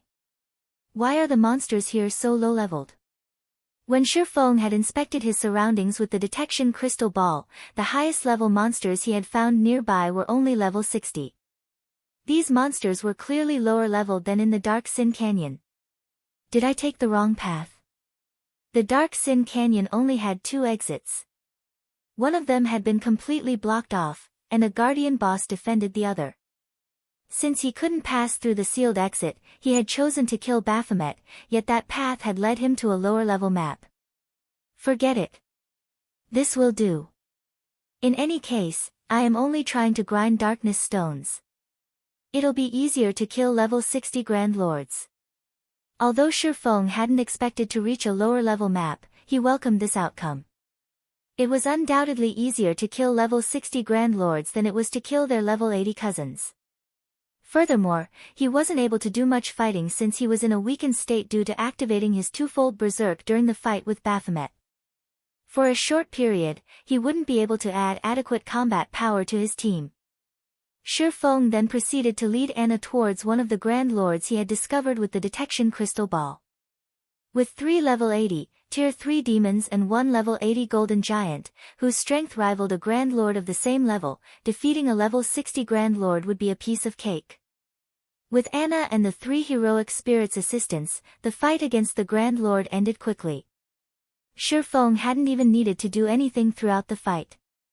Time passed quickly, and before Shifeng had realized it, he had grinded in the tranquil forest for over a day and wiped out all of its Grand Lords. Now, he had 93 Darkness Stones and 847 Darkness Stone fragments. With the Philosopher's Stone's 100% synthesis success rate, he would have no problems collecting 100 Darkness Stones. The full day of grinding had also pushed Shifeng to 84% of level 65. If not for the reduced EXP gain, he would have long since reached level 66. Even so, his leveling speed was incredibly efficient. But compared to his leveling speed, the loot he had acquired from the bosses he had killed was truly amazing. Although he had not obtained any epic items, he had collected 17 pieces of level 50 dark gold equipment, 52 pieces of level 50 fine gold equipment, and 276 pieces of level 50 secret silver equipment. The number of weapons and equipment he amassed by himself in a single day could almost rival a first-rate guild's acquisition.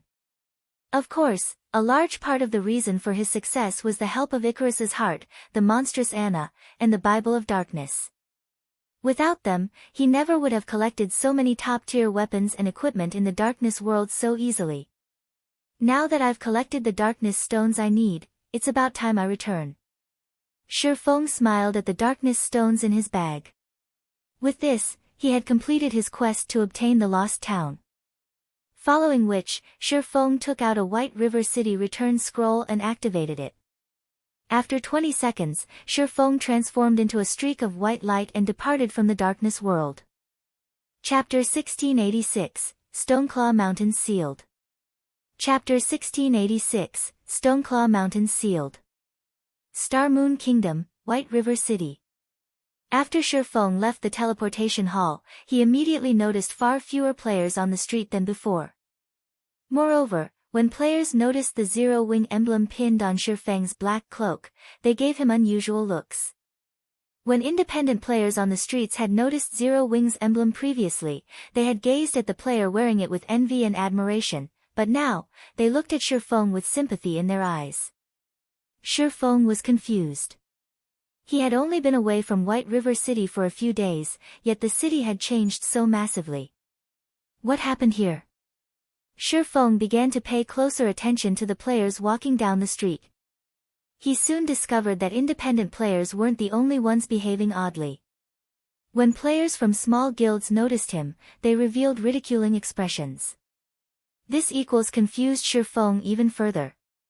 No matter what was said or done, Zero Wing was Star Moon Kingdom's publicly acknowledged #1 guild. Even if the Zero Wing's development had suffered lately due to the war with Heaven's Burial, the guild hadn't fallen so far that even small guild's member would look down on it.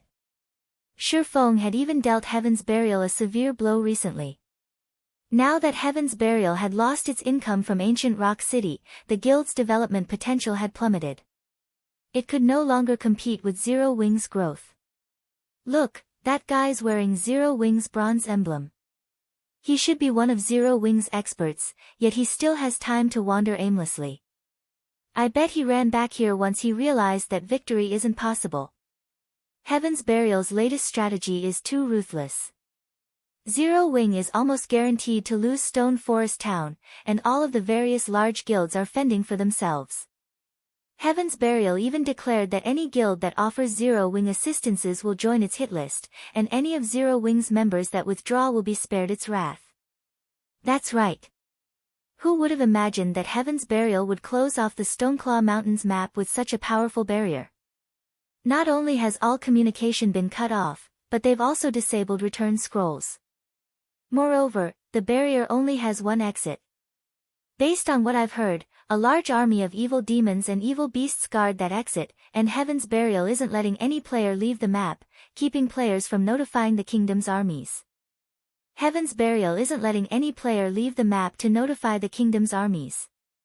The Stoneclaw Mountains map has been locked down for nearly 7 hours now.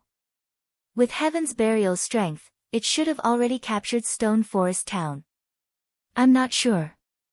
Based on the information Stone Forest Town's players are sharing via offline communication, the battle between Zero Wing and Heaven's Burial has become intense, with both sides constantly losing players. But Zero Wing's players haven't been able to break through to the barrier's exit.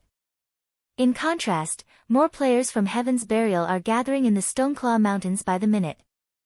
The same is true for the evil beasts and evil demons. Heaven's Burial is amazingly capable. With their almost complete control of all information relating to the siege, Zero Wing can't reach the kingdom's armies to ask for help. Meanwhile, trying to get into the barrier is a suicide mission. If Heaven's Burial wishes it, it could kill the players trapped inside as many times as it wants, and those players will have no hope of escape. Logging off inside the barrier will also incur a severe penalty. Besides, if Zero Wing's members log out of the game, Stone Forest Town will be as good as lost. As the players who rested in the bars and restaurants along the street watched Shifeng, they began to discuss the recent events in the Stoneclaw Mountains. They all admired Heaven's Burial's prowess. Although Zero Wing was impressively powerful, Heaven's Burial was a step ahead of its rival. The Stoneclaw Mountains have been sealed. Shifeng could not help his surprise. He had seen guilds seal off maps before, but those seals had only blocked communication and disabled return scrolls. Based on what he had just heard, the seal on the Stoneclaw Mountains even prevented players from leaving on foot. This was an extremely difficult feat, not even he could accomplish the same effect. In the past, only the various superpowers had used such seals when targeting certain Apex experts or trying to capture enemy guild cities. Shifeng immediately turned back towards the teleportation hall and teleported to Starmoon City. He then hurried towards Stone Forest Town. Meanwhile, the normally blue sky over the Stoneclaw Mountains had dulled to a dismal gray. A barrier of evil energy had enveloped the entire map, and while inside this barrier, players' stamina and concentration would be sapped away, even if they did nothing but stand in place. Their minds also felt foggy due to the barrier's power. In contrast, the evil demons inside the barrier were in their element. Both their movement and intellect had improved, as had their basic attributes. Standing on one of Stone Forest Town's walls, Aqua Rose watched the swarm of monsters and players gather some distance away with a somber expression. Suddenly, a level 50 ranger clad in blue walked up to Aqua Rose and reported, "Vice Guild Leader Aqua, based on our scouts' observations, another player army has entered the barrier. By the looks of it, they seem to be from Blackwater. There are roughly 20,000 players, over 6,000 of which are level 49 or above. Moreover, they have brought 8 catapults with them. 6,000 experts and 8 catapults." Aqua Rose's expression darkened further after hearing this. Currently, Zero Wing only had around 100,000 members protecting Stone Forest Town, and a large majority of them were players she had gathered and led to the town to reinforce its defenses. Meanwhile, Heaven's Burial had gathered over 300,000 members before Stone Forest Town. Although only around 170,000 of them were elite members, and the rest were normal members, the normal members were not to be underestimated. Even the weakest among them was level 45. Furthermore, Heaven's Burial had the support of a large force of evil demons. Rough estimates counted over 100,000 of these monsters. Moreover, more monsters joined the force as time passed. Although most of the evil demons were relatively weak, with only level 45 elites, they continued to devour monsters around the Stoneclaw Mountains, growing stronger. In fact, Heaven's Burial had yet to besiege Stone Forest Town because it concentrated on accumulating more strength. During this period, Aqua Rose and Zero Wings experts had made multiple attempts to assault the barrier's exit and send information out of the map to notify the kingdom's armies, hoping that the NPCs would show up to exterminate the evil demon army. However, the evil demons and Heaven's Burial's members guarding the exits had foiled every attempt. The evil demons guarding the exit were simply too powerful. There was even a mythic-ranked evil demon among them. Even Fire Dance, who had the greatest chances of escaping the barrier, had been defeated and killed in just a few moves. She hadn't even had the power to resist the mythic-ranked evil demon.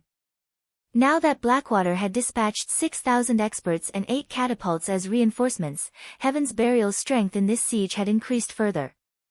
Although Aqua Rose wanted nothing more than to charge out there and destroy the 8 catapults Blackwater had sent, the evil demon army would undoubtedly assault any force she led out of Stone Forest Town.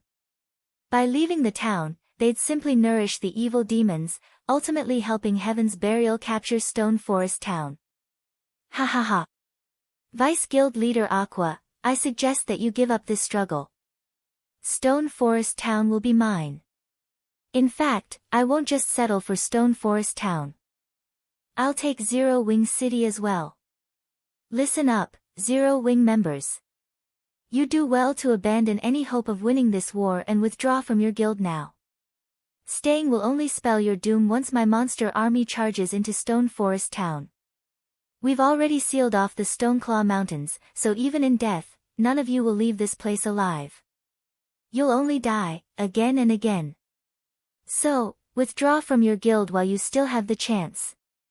Singular Burial announced with a voice amplification device as he watched Aqua Rose on the town's ramparts. You should also know that currently, Blackwater's army and another army of evil demons are on their way. Once they arrive, not even Heaven will be able to save you. The players in Stone Forest Town fell silent after listening to Singular Burial's declaration with solemn expressions. Are we going to fall? Just like this? Everything Singular Burial had said seemed true. All they could do now was wait for death to reach them. Suddenly, a figure appeared above the town before a deep voice echoed throughout the area, reaching Stone Forest Town and Heaven's Burial's army and ingraining its question into everyone's minds. Is that so? Chapter 1687, Strong Reversal. Chapter 1687, Strong Reversal. As the deep voice from above reached the players, everyone turned towards it. Black Flame. The Sword King. Everyone quickly discovered a cloaked man hovering in the air. The man carried 2 long swords at his waist and radiated a majestic aura.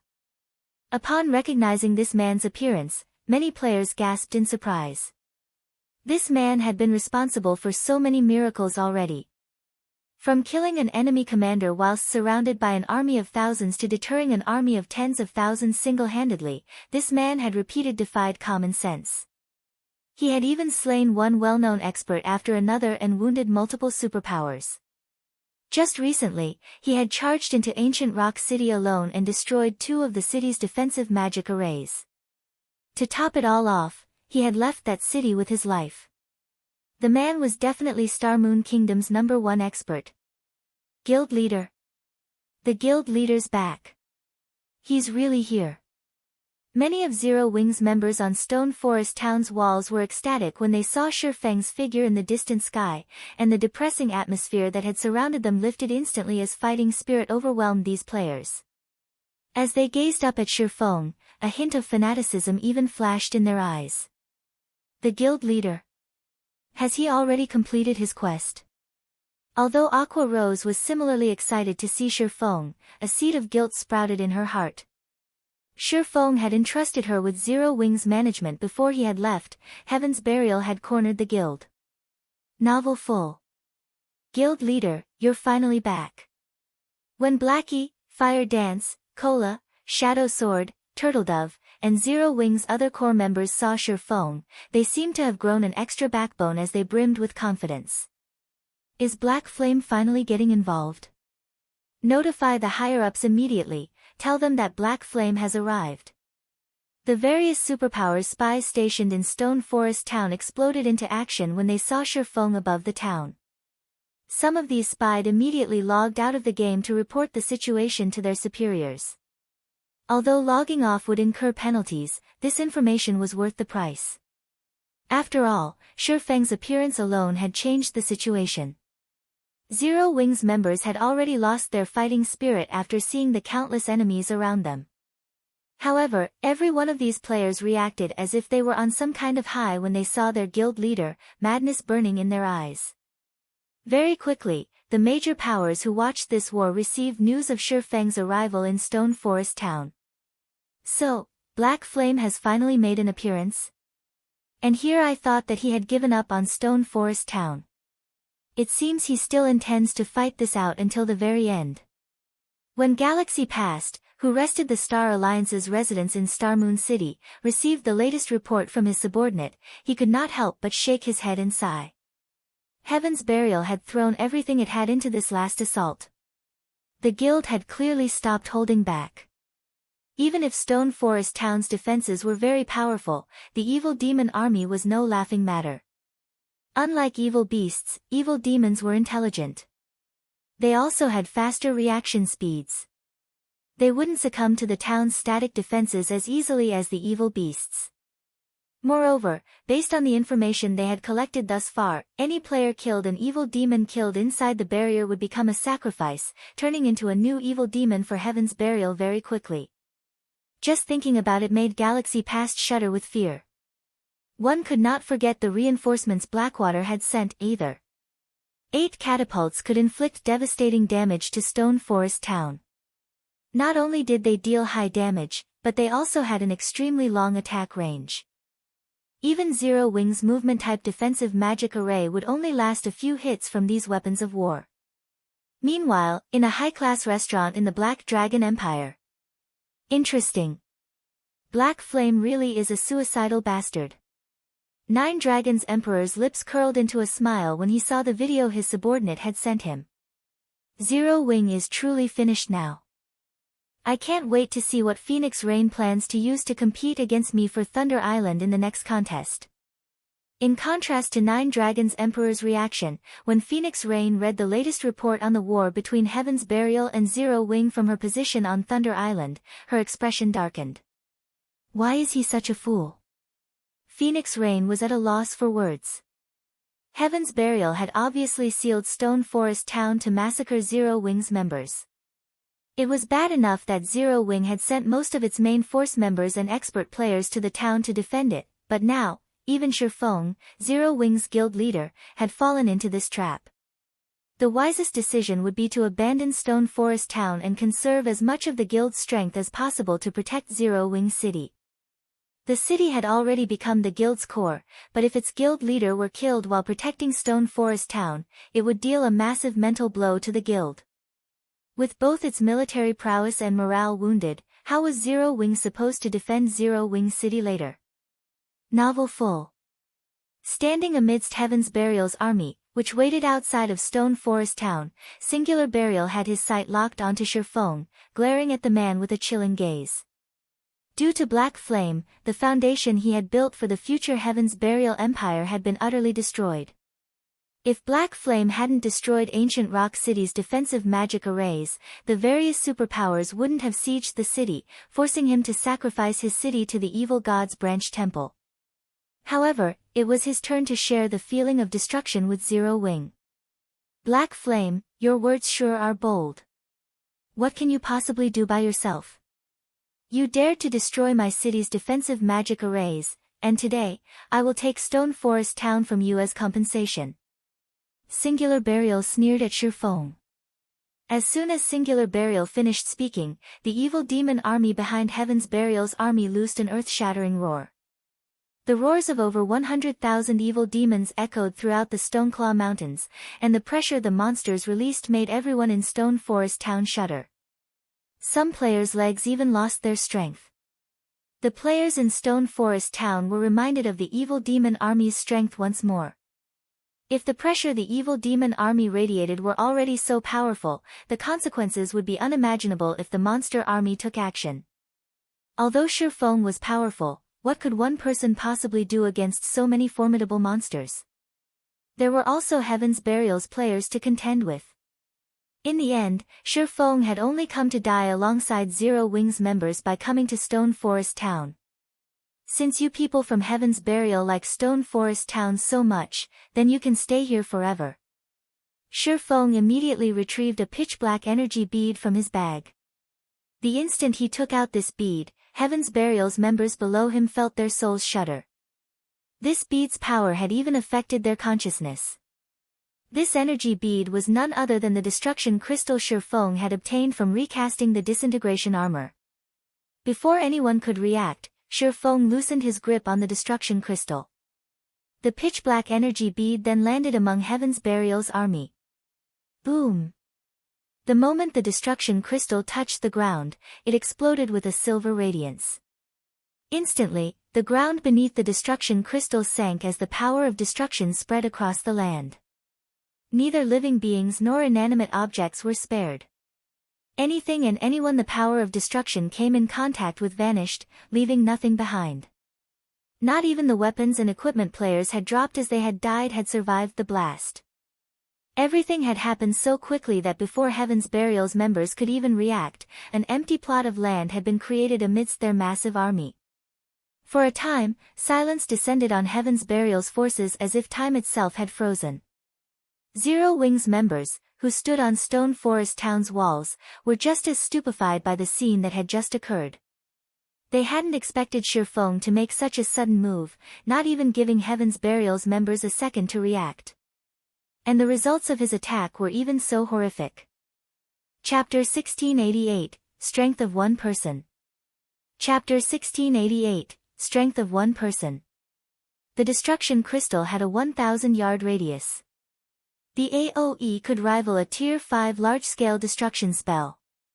However, unlike Tier 5 large-scale destruction spells, the destruction crystal destroyed everything it touched on a fundamental level. It did not rely on great power to destroy its targets, and even a small fraction of the power of destruction would destroy any player's body it encountered. It would even damage their immortal souls and corrode them to a certain extent. Unfortunately, the power of destruction would weaken at the edges as it spread. Most of the players 500 yards or more from the explosion's epicenter were still alive, some of them were even still standing. Only, they had all been contaminated to varying degrees from their contact with the power of destruction. This contamination had significantly decreased their basic attributes, and their HPs slowly depleted over time. As for their stamina and concentration, they steadily lost both. Although these players were technically still alive, they could no longer add to the force's combat power. In addition, every player within the radius had lost a drastic amount of their weapons and equipment's durability. All mysterious iron weapons and equipment had turned into dust the moment the power of destruction had touched it, regardless of how little or how much power of destruction they had come into contact with. Not even secret silver equipment would survive within 300 yards of the epicenter.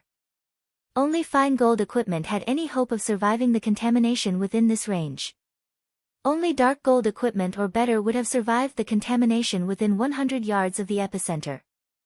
Even so, dark gold weapons and equipment within this radius had still lost over 1/3 of their durability. All of this had happened in a mere instant, and Heaven's Burial hadn't had any time to react. The sudden development hadn't only stunned Heaven's Burial's members, but players within Stone Forest Town also gaped at the result. Heaven's Burial's members were all level 45 and above. If they died and lost a level, they'd have a challenging time recovering their losses. However, players that had been caught in the blast hadn't only lost levels, but their equipment and weapons had been destroyed as well. This loss was far more severe than losing a single level. When Heaven's Burial's surviving members saw their weapons and equipment, they nearly fainted. Zero Wing is really doomed now. The spectating players in Stone Forest Town could not help but gasp.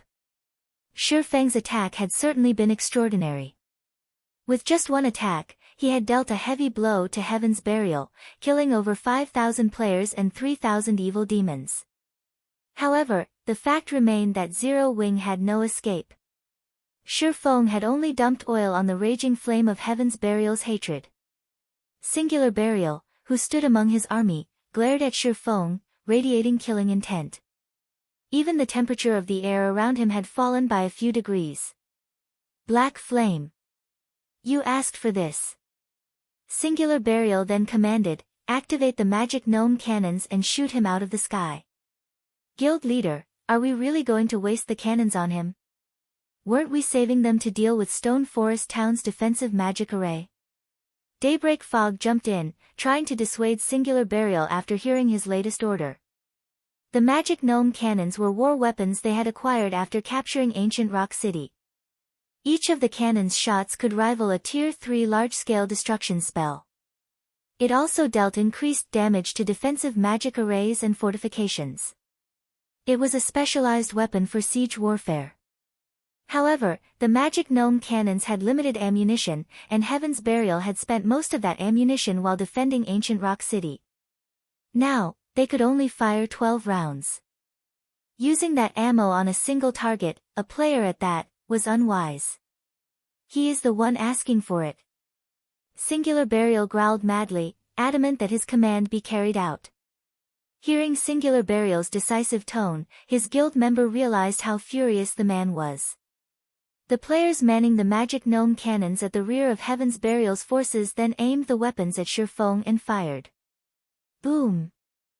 As the first cannon went off, a beam of dark blue light flew towards Shifeng, reaching its target in the blink of an eye.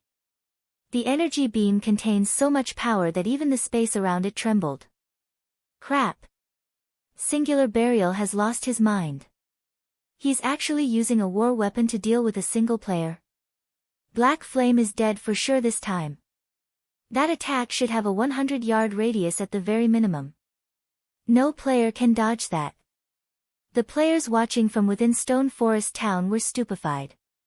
War weapons generally had very long cooldowns, and the stronger the weapon was, the longer its cooldown would be.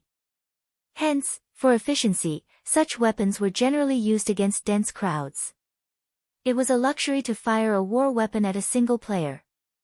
Just as the dark blue energy beam was about to smash into Shifeng, he activated Heavenly Dragon's power, increasing his HP by 500%, defense by 300%, strength by 150%, and agility by 60%.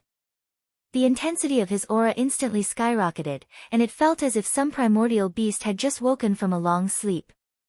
Following which, Shifeng swung Killing Ray towards the incoming energy beam. Lightning Edge.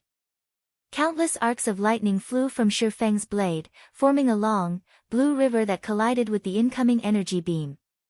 When the attacks collided, a brilliant radiance illuminated the battlefield. While everyone was momentarily blinded, a strong gust of wind pushed at them. Heaven's Burial's members standing near the collision were even forced to retreat several yards. After the two attacks fought for supremacy, the magic gnome cannon's energy beam devoured the river of lightning and proceeded to devour Shifeng. However, before Singular Burial could cry out in joyous victory, the smoke in the sky scattered and revealed Shifeng's still living figure. Shifeng was actually alive and still hovering in the air. In fact, he was nowhere near dead, he had only lost around 1/8 of his HP. He didn't die. How is that possible? Seeing Shifeng alive and kicking, the players watching from Stone Forest Town were dumbfounded. The eyes of Heaven's Burial's members nearly fell from their sockets when they saw the result of the attacks. How is this possible? Did he use some invulnerability skill? No, that can't be right, he has lost HP. But, if he didn't use an invulnerability skill, why did he only lose a little HP? For a moment, Singular Burial failed to comprehend what had just happened. He had considered the possibility that Shifeng may have a few methods to dodge the magic gnome cannon's attack. For example, the enemy swordsman could use an invulnerability skill or a Tier 3 defensive magic scroll to block the energy beam. He could also use the teleportation skill he had used many times in the past. However, of all the possibilities he had considered, none of them included Shifeng receiving the attack head-on. Continue firing. I refuse to believe he can endure. Singular Burial gave out the command to attack again, gritting his teeth. The magic gnome cannon had a 45-second cooldown, but Heaven's Burial had secured 3 magic gnome cannons from Ancient Rock City. They still had 2 more they could rely on. Suddenly, another magic gnome cannon fired at Shifeng. Boom! Once more, a dark blue energy beam threatened to devour the hovering swordsman. This time, however, Shi Feng did not use an AoE skill. Instead, he activated Flame Burst and used Killing Ray to block the energy beam. Once the energy beam had passed, Shi Feng had slid back nearly 20 yards before he stabilized his position in the air. He also lost close to 1/6 of his maximum HP. Although he had fared worse than before, he was still alive and well. Attack! Continue attacking him. Singular Burial commanded, madness flashing in his eyes. The third magic gnome cannon fired immediately. Seeing another dark blue energy beam approach, Shi Feng moved forward to meet it. Boom! As the smoke scattered, Shi Feng remained in the air. He also still had more than 50% of his HP. Is that it?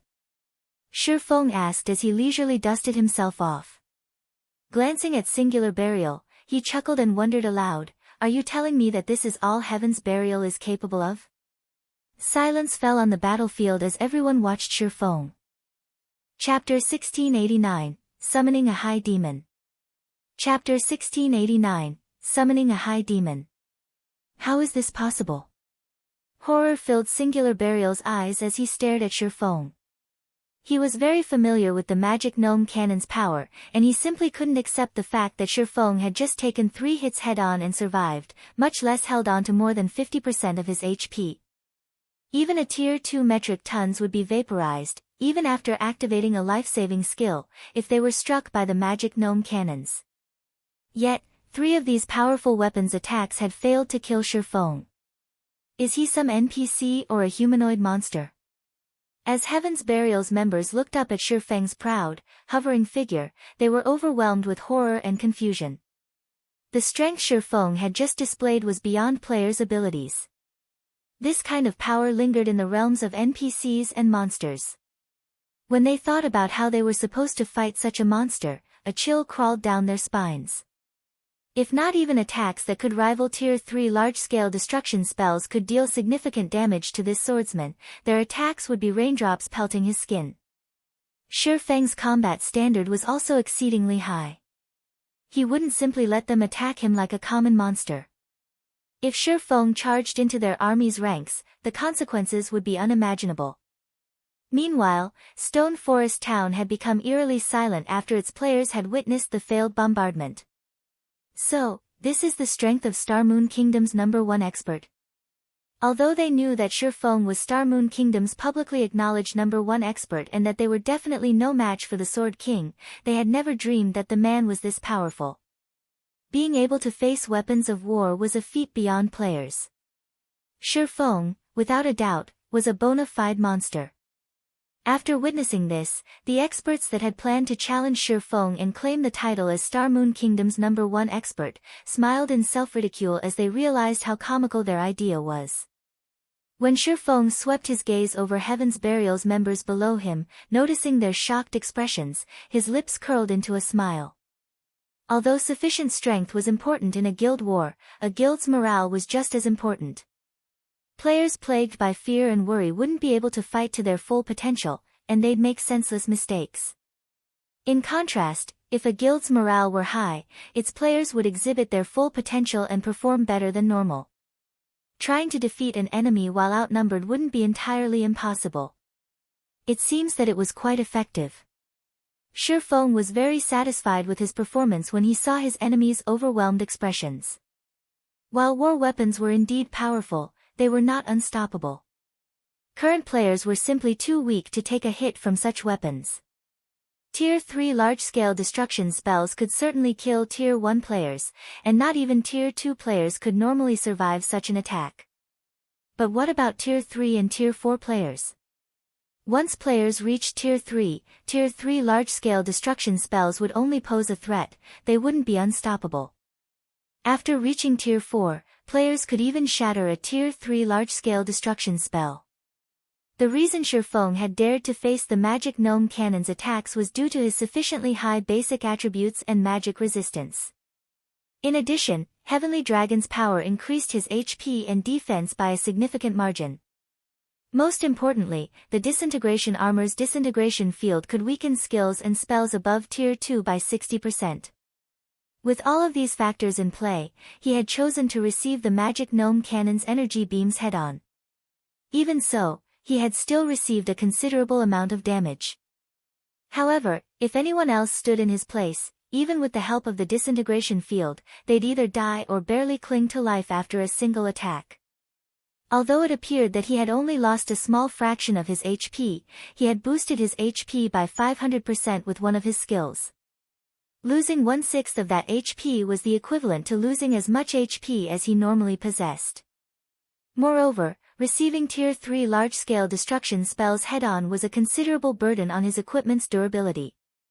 After 3 shots from the gnome cannons, his dark gold equipment's durability had fallen by nearly 1/4. If he received another dozen or so energy beams, all of his items would be destroyed, aside from his epic and fragmented legendary items. Seeing that Heaven's Burial's members panic, Shifeng promptly took the Tier 4 large-scale destruction magic scroll, which he had obtained after killing Baphomet, from his bag and activated it. Tier 4 spell, Dark Prison.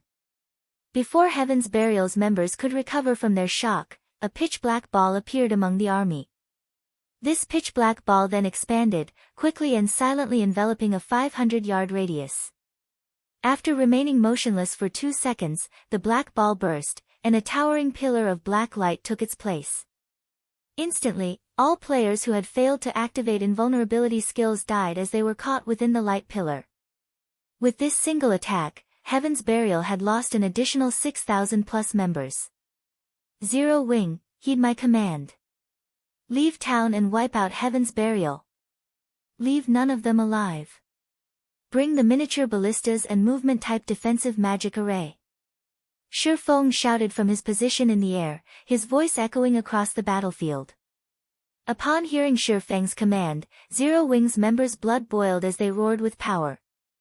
Under Aqua Rose and the other core members' command, everyone charged out of Stone Forest Town and dashed toward Heaven's Burial's 300,000-strong army. Hundreds of miniature ballistas and the movement-type defensive magic array followed closely behind. Damn it! How does Black Flame wield this kind of power? We can't win. Black Flame is a monster. I don't want to die. Compared to the physical destruction from Shifeng's Tier 4 large-scale destruction magic scroll, the mental blow had been crippling. After seeing so many more of their companions instantly die, many of Heaven's Burial members turned and fled. Shifeng had just used 2 large-scale destruction spells with such horrific power in a row. Who knew if he had more in store? Moreover, seeing how miserably their guild members had died had truly terrified them. This was especially true for the first group of players that had fallen to the destruction crystal. The attack had even obliterated most of those players' equipment. Shifeng was basically immortal in their eyes. They couldn't bear to remain in this nightmare for a moment longer. Black Flame. Singular Burial frowned as he watched his army descend into chaos. Hurriedly, he commanded through the team chat, "Send in the evil demon army, now." Guild leader, are we really going to attack now? Blackwater's reinforcements haven't arrived yet. If we start now, I'm afraid that Daybreak Fog knew the kind of strength the evil demon army possessed. The majority were newly spawned evil demons. While these evil demons might be able to slaughter players, they would be mostly useless against the NPC soldiers in Stone Forest Town. They'd struggle to break through the town's defenses with these monsters. It doesn't matter. Singular Burial understood the potential consequences of attack too early as well. However, if they did nothing to recover from the mental blow Zero Wing had just dealt, facing the enemy guild would become even more difficult. However, very quickly, Singular Burial revealed a sneer as he said, "Zero Wing's members have taken the initiative to leave the town. This is the perfect opportunity to annihilate them. Notify Flame Blood to send in the mythic ranked evil demons and beasts." Understood. Daybreak Fog recognized Singular Burial's reasoning. Immediately, she contacted Flame Blood and ordered him to take action. Immediately, a commotion occurred within the nearby forest. Within seconds, 1 level 80 mythic ranked evil demon and 4 level 80 mythic ranked evil beasts emerged. As they appeared, their deafening roars reached the battlefield. The pressure they exuded even stole the breath from the nearby Heaven's Burial members. The sudden inclusion of these mythic ranked evil beasts and demon discouraged Zero Wings members. In contrast, some of Heaven's Burial's morale returned. Black Flame, it's time to pay for your arrogance. Singular Burial smirked when he saw that Zero Wings' army had already moved a considerable distance away from Stone Forest Town. With a wave of his hand, he commanded the mythic ranked evil beasts and evil demon to charge into Zero Wings' ranks. Shifeng then returned to the ground. Once he landed, he pulled a crystal ball with a golden glow from his bag. "Come, Baphomet!" Shifeng shouted. At the same time, 5,000 magic crystals vanished from his bag space. Chapter 1690, Mythic Showdown. Chapter 1690, Mythic Showdown. After sacrificing 5,000 magic crystals to activate the High Demon's soul, a gigantic magic array formed before Shifeng. However, unlike other magic arrays, this one did not absorb mana from its environment. Rather, power of darkness gushed from the array and flooded its surroundings as if it were a portal to the darkness world. The dense power of darkness quickly formed a layer of dark mist around the magic array. It was so dense that it even dispersed the ambient evil energy. After 3 seconds of this process, the black mist concentrated into a colossal form. The moment the mist began to coalesce into this gigantic form, it radiated an overwhelming aura that spread into its surroundings. Moreover, as the body took shape, its aura became stronger. After another 5 seconds, Baphomet's 30-meter-tall frame arrived on the battlefield. However, unlike the Baphomet Shifeng had killed, this Baphomet was multitudes stronger. The previous Baphomet had merely been a level 73 Grand Lord, but the monster before Shifeng was level 80 mythic ranked High Demon. Moreover, due to the Bible of Darkness's demon ruler skill, Baphomet's basic attributes increased by another 35%. Baphomet, High Demon, Mythic. Level 80. HP 324, 000/324, 000. When the evil demon army was within 100 yards of Zero Wings' army, Baphomet stopped the ground lightly and disappeared. The High Demon instantly reappeared before the evil demons before swiping one of its clawed hands at the monster army. Boom! Suddenly, all evil demons within 20 yards of Baphomet flew backward. All elite and special elite ranked evil demons within Baphomet's attack range were instantly obliterated. Even the chieftain-ranked evil demons clung onto life with a small strand of HP. So strong! Zero Wings members, who were charging into battle, could not help but gasp when they saw this. It was obvious that the swipe had been one of Baphomet's normal attacks. The High Demon hadn't used an AoE skill, yet it had instantly destroyed several dozen evil demons. The resulting impact had even flattened the previously uneven ground before the High Demon. Naturally, Baphomet didn't give its enemies the time to react as it swung its other clawed hand. Boom! Once more, dozens of evil demons died. Several Lord-ranked evil demons flew through the air as they sustained heavy injuries.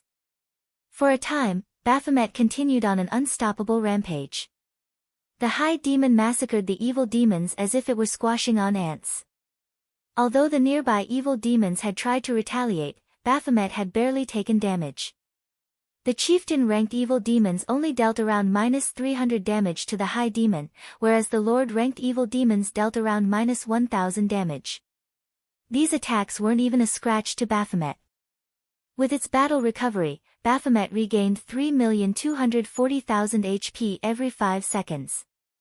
Furthermore, the evil demons didn't have long-ranged attacks. At most, they could launch a few mid-ranged attacks.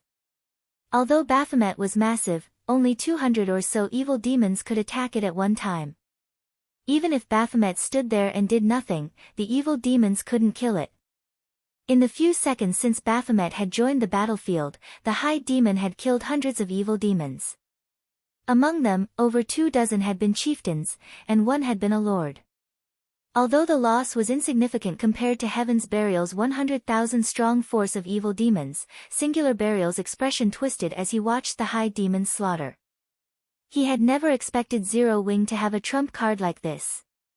He had assumed that Zero Wing would summon divine dragons as it had during their previous war.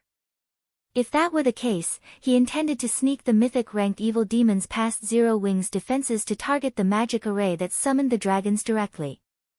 However, it was a different story if Shifeng summoned a mythic monster with an item. Dealing with Baphomet wouldn't be easy. Send 2 mythic evil beasts to hold that demon back. The mythic evil demon will go after Black Flame. I want to see how Zero Wing intends to defeat us. Singular Burial commanded. Evil demons were best against players. Although Shifeng was not an easy target, he was a small pest, slightly larger than his companions, before a mythic-ranked evil demon. 2 of the 4 mythic-ranked evil beasts turned toward Baphomet, whereas the mythic-ranked evil demon charged at Shifeng. However, before the evil demon could reach Shifeng, a gigantic figure intercepted it. This figure belonged to none other than Baphomet. Baphomet was 30 meters tall. And the mythic-ranked evil demon was only 5 meters tall. The High Demon loomed over the evil demon like a building. Do you think you can stop it? Singular Burial sneered. A mythic-ranked evil demon's combat standards were even superior to ordinary experts, and its strength was higher than a mythic-ranked evil beast's. Its only weakness was its low, 150 million HP. Against players, however, this much HP was more than enough. Without hesitation, the mythic-ranked evil demon brandished one of its claws at Baphomet. As its claw moved, gray mist rapidly enveloped it. Space tore as the claws passed. Tier 3 skill, Dark Annihilation Claw. Although the attack was only a Tier 3 skill, the evil demon's overwhelming strength and speed improved it. Seeing the approaching attack, Baphomet swung one of its own clawed hands to meet the attack, rather than try to dodge. Boom! When the 2 claws collided, space around them shattered. The ground below the collision sank, while nearby evil demons were thrown through the air. Evil demons below chieftain rank and within 20 yards of the impact died instantly from the resulting shockwaves. After the 2 demons pushed against each other for a few seconds, the Dark Annihilation Claw's effects vanished, and the mythic-ranked evil demon was forced back by 5 steps before it stabilized itself. The difference between the 2 monsters' strength was obvious at a glance. The Heaven's Burial members that had brimmed with fighting spirit were stupefied, especially Singular Burial. How is any of this possible? How can that thing stop the evil demon's Tier 3 skill with a normal attack? Singular Burial simply could not understand how a demon could possess such horrific strength that not even a mythic-ranked evil demon could compete with it. However, Singular Burial quickly recovered his senses. Baphomet was only one creature, and he had a total of 5 mythic monsters under his command. Even if Baphomet were more powerful, it couldn't stop 5 mythic monsters at once. As long as they killed Shifeng, Baphomet would vanish. Singular Burial immediately contacted Flame Blood, who controlled the mythic monsters in secret, and instructed him to send all 5 to kill Shifeng. He also told Flame Blood to keep the other evil demons away from Baphomet as much as possible, focusing on Zero Wing's members. As Singular Burial had expected, although Baphomet was powerful, it couldn't stop 5 mythic monsters of the same level. It took everything the High Demon had to pin down 1 evil demon and 2 evil beasts. However, Zero Wing's army had arrived on the battlefield, and the movement-type defensive magic array enveloped Shifeng in its protection. Meanwhile, several hundred ballistas launched their payload simultaneously. The scene of hundreds of exploding arrows flying towards their targets was spectacular. The explosion 7 halted the mythic-ranked evil beasts' advance for a moment. The weaker evil demons began to die in droves. A single volley of arrows had claimed several hundred evil demons' lives. However, the evil demon army launched its own assault against the movement-type magic array.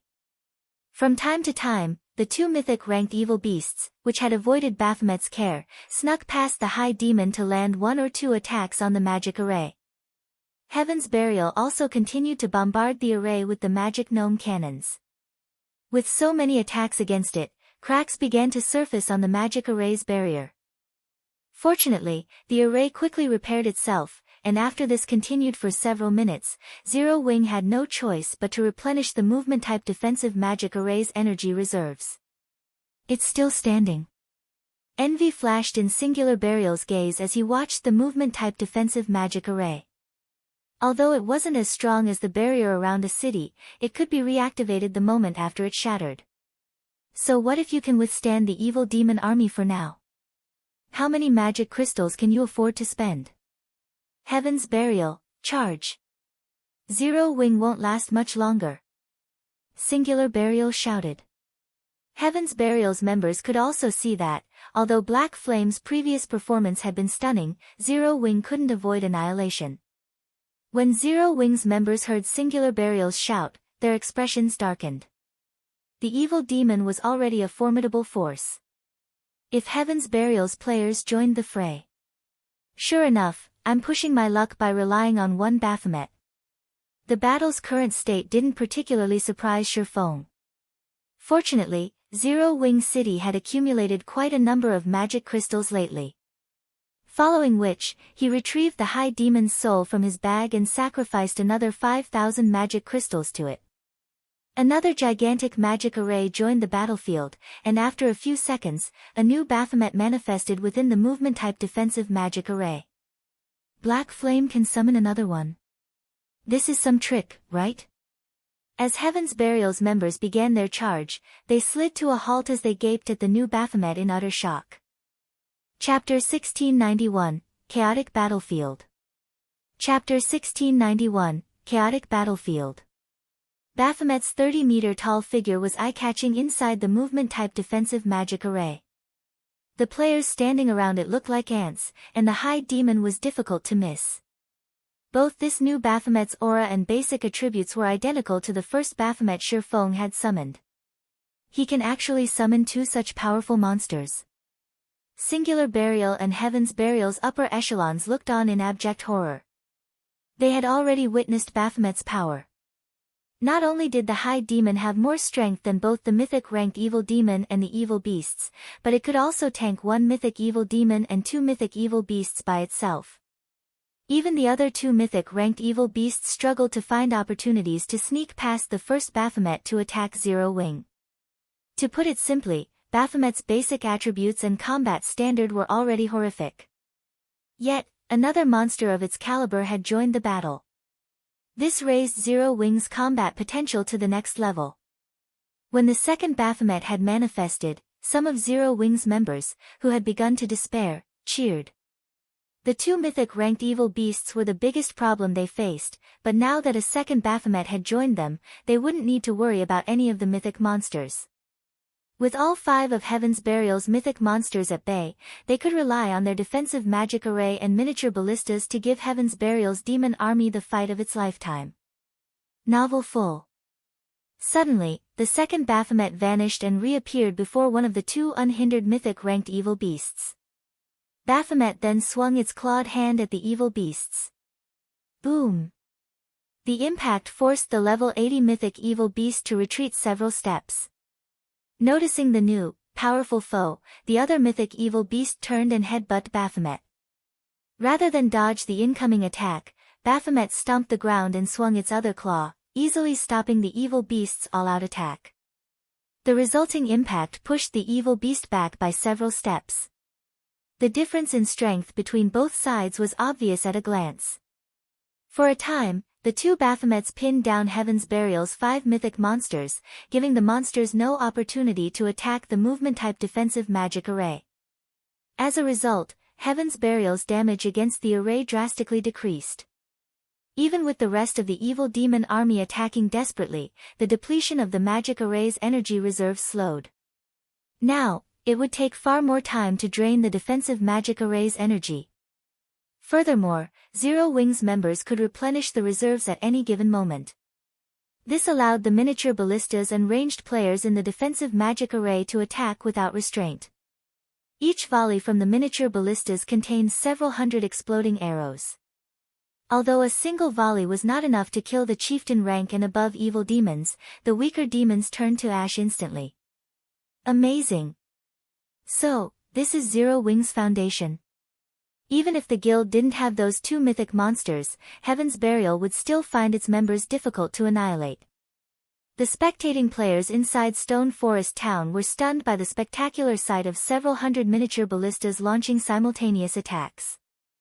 Meanwhile, Singular Burial, who commanded the battle from afar, glared at Shi Feng. He felt as if someone thrust a blade into his heart with each exploding arrow volley from the miniature ballistas. He had sacrificed 400,000 players to obtain these evil demons, and to convince his players to offer a portion of their immortal souls willingly, Heaven's Burial had offered them significant compensation. Yet, in the few short minutes since the battle had begun, over 20,000 evil demons had fallen. In contrast, Zero Wing had yet to suffer a single casualty as the impenetrable defensive magic array protected its members. After a short moment, Zero Wing had regained the advantage. Guild leader, we are dealing too little damage to Zero Wing's defensive magic array. At this rate, Zero Wing will annihilate our forces before we can even deplete the magic array's energy reserves, Daybreak Fog said, frowning as she watched volley after volley of exploding arrows rain down on Heaven's Burial's armies. Aside from the two Baphomets, the several hundred miniature ballistas were plenty of trouble. Their combined attacks could rival a Tier 4 large-scale destruction spell in both power and range. Even though evil demons were stronger than players, they couldn't survive a bombardment of multiple Tier 4 large-scale destruction spells. Novel full, haven't Blackwater's reinforcements arrived yet? Singular Burial could practically feel his heart bleed. The losses the evil demon army was suffering were severe, but his player army's losses were worse. Players didn't have as much HP as the evil demons, and every attack from the two Baphomets and the miniature ballistas could one-hit his players. Thus far, Heaven's Burial had lost over 30,000 players. Many of them were the guild's elite members. Meanwhile, the Mythic Evil Demon and Mythic Evil Beast's performance wasn't nearly as powerful as he had expected. On the contrary, the two Baphomets had them thoroughly suppressed, and they steadily lost HP. Singular Burial regretted his decision to begin the battle against Zero Wing so soon. Had he known that Shi Feng could summon two Baphomets, he definitely would have waited until Blackwater's reinforcements had arrived. With Blackwater's catapults, destroying Zero Wing's defensive magic array would be much easier. Once they depleted the magic crystals Zero Wing had on hand, the guild's members would be fish on a chopping board. They're almost here. They'll arrive in 6 or 7 minutes, Daybreak Fog reported after contacting one of Blackwater's representatives. 6 or 7 minutes. Singular Burial made some quick calculations in his head. At the rate the battle was developing, Heaven's Burial should have no problems lasting for another half an hour or so. Alright, but tell them to hurry. Tell them that Zero Wing is much stronger than we had anticipated. Daybreak Fog immediately relayed Singular Burial's message to Blackwater's army. Zero Wing can actually dominate the evil demon army? It's no wonder why such an insignificant guild dares to provoke Blackwater. Falling Fire, who wore a set of crimson mage robes, was surprised after he learned of Heaven's Burial's current predicament. However, that was all he felt. He wasn't worried in the slightest that they would fail to capture Stone Forest Town. Singular Burial had stated that his forces could hold out for another 30 or so minutes, and his group would arrive in around 7. Meanwhile, standing at the forefront of Zero Wing's army, Shi Feng spent another 5,000 magic crystals to summon a third Baphomet once the High Demon's soul's cooldown ended. The instant the third Baphomet manifested, the battlefield fell silent. It was as if time had frozen. Before Heaven's Burial's members could react to the new Baphomet, Shi Feng had the freshly summoned High Demon charge into enemy ranks, executing one skill after another. A Tier 4 High Demon possessed many skills and spells, and all of them were capable of killing dozens, even hundreds, of players. Damn it! How is this possible? Shock and confusion overwhelmed Singular Burial as he stared at the third Baphomet. He could not figure out how Shi Feng had summoned such powerful monsters, one after another. However, Singular Burial quickly calmed himself and pushed this thought out of his mind as he turned to Daybreak Fog and commanded, "Fog, contact Falling Fire and tell his group to hurry. Tell him to bring the 1 mythic evil demons and the 2 mythic evil beasts guarding the exit." Daybreak Fog knew how precarious their situation was now, as well. She notified Falling Fire, telling him to increase his force's speed and transfer more monsters to the battlefield. However, shortly after Daybreak Fog ended the call, Shifeng pulled a Summon Guard scroll from his bag and activated it. Suddenly, a lithe, captivating figure appeared before Shifeng. Naturally, this figure belonged to Anna. Following Anna's arrival, a level 80 Great Lord ranked Golden Giant and 10 level 80 Lord ranked Rock Guardians joined the battlefield. This instantly elevated Zero Wing's destructive power to a whole other level. Anna, in particular, performed as well as the Baphomets. She controlled numerous holy spears to attack the enemy players, each wave killing dozens or even over 100 players. Any Tier 1 player these spears struck died instantly. After summoning Anna, Shifeng had the 3 Baphomets use their strongest skill. Each of the Baphomets then summoned their crimson longswords enveloped in pitch-black fire. Not only did the crimson longsword significantly increase the Baphomet's attack range, but those who fell to these weapons would also find their souls burning in the soul fire. In 1 minute, Heaven's Burial's 300,000-strong player army was reduced to just 200,000. Meanwhile, there were less than 50,000 surviving evil demons. This instilled a deep fear in Heaven's Burial's members. Even Singular Burial began to panic. He contacted Falling Fire personally and demanded, "Falling Fire, where are you? We're almost there." "We'll arrive in another 4 or 5 minutes, Falling Fire said. 4 or 5 minutes? That long? Singular Burial paled as he gazed at the scorched, corpse-laden battlefield before him. Chapter 1692, Army Shattered. Chapter 1692, Army Shattered. Long? Falling Fire was confused by Singular Burial's comment. This was the time they had previously agreed upon. His arrival hadn't been delayed in the slightest. In fact, he had even increased his army's pace while disregarding their stamina consumption. Moreover, a battle of hundreds of thousands couldn't end in 4 or 5 minutes. These battles normally drug on for several hours before reaching a conclusion. The battle is intense. I can buy at most 5 more minutes.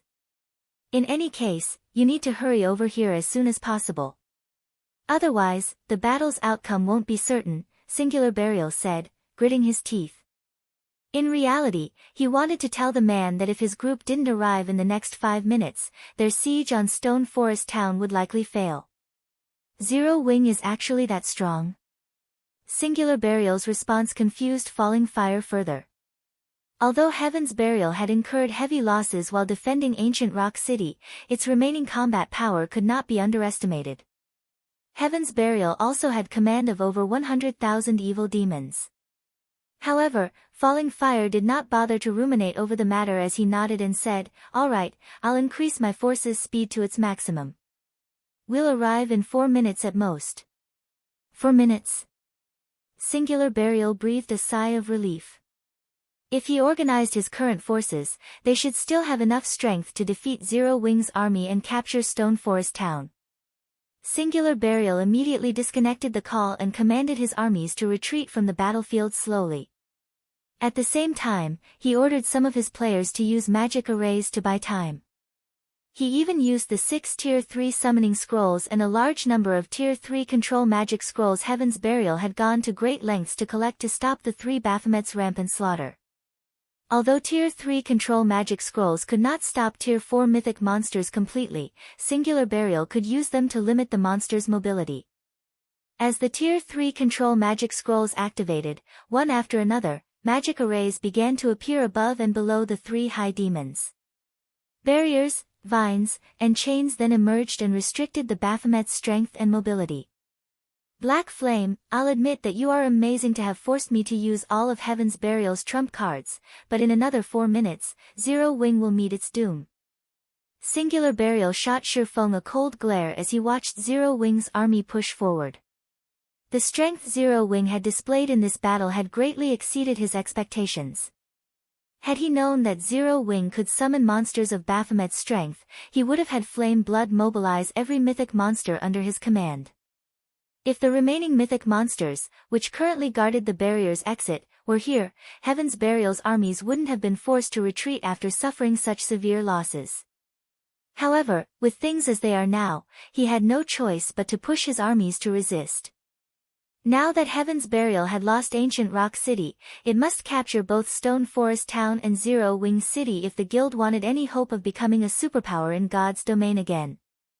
Otherwise, rising would become extremely difficult for Heaven's Burial. Although Blackwater hadn't dispatched a lot of players to help capture Stone Forest Town, many of them were experts. Blackwater's army was even armed with powerful weapons of war.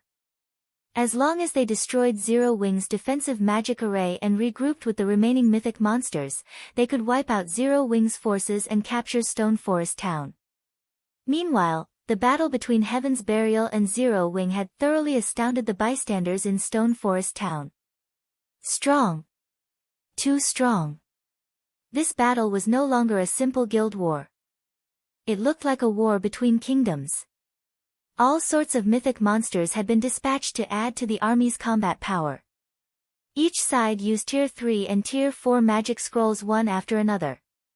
The experts that ordinary players like them normally looked up to were insignificant here. All of these players finally understood what a real guild war looked like.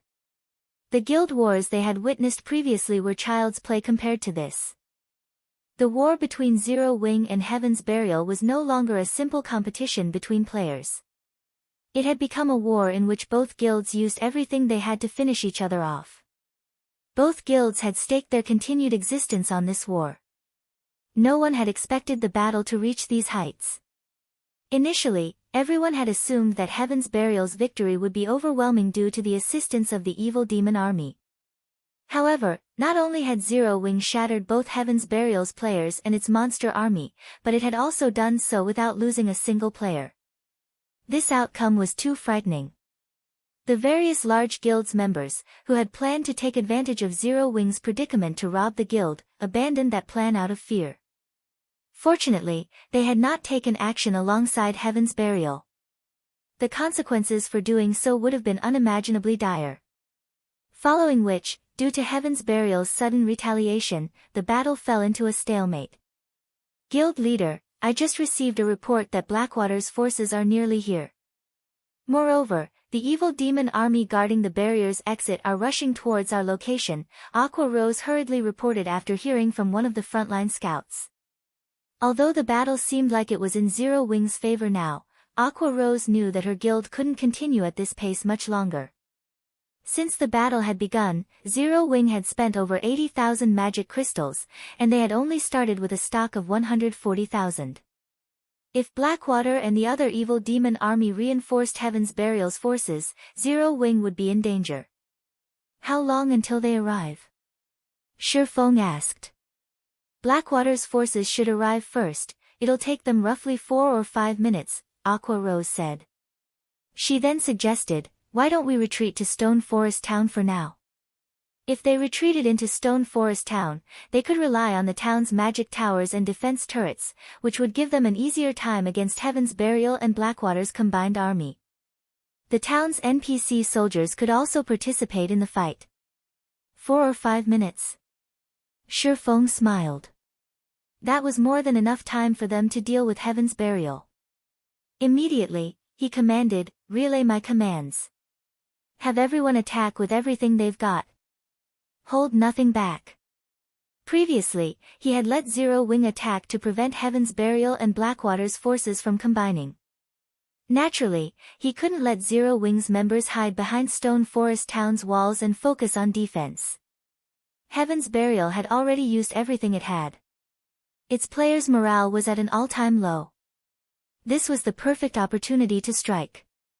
Receiving Shifeng's command, Zero Wing's morale increased again. Zero Wing's members retrieved the precious treasures they had gained during their usual grinds or raids and used them against Heaven's Burial's members and the evil demons.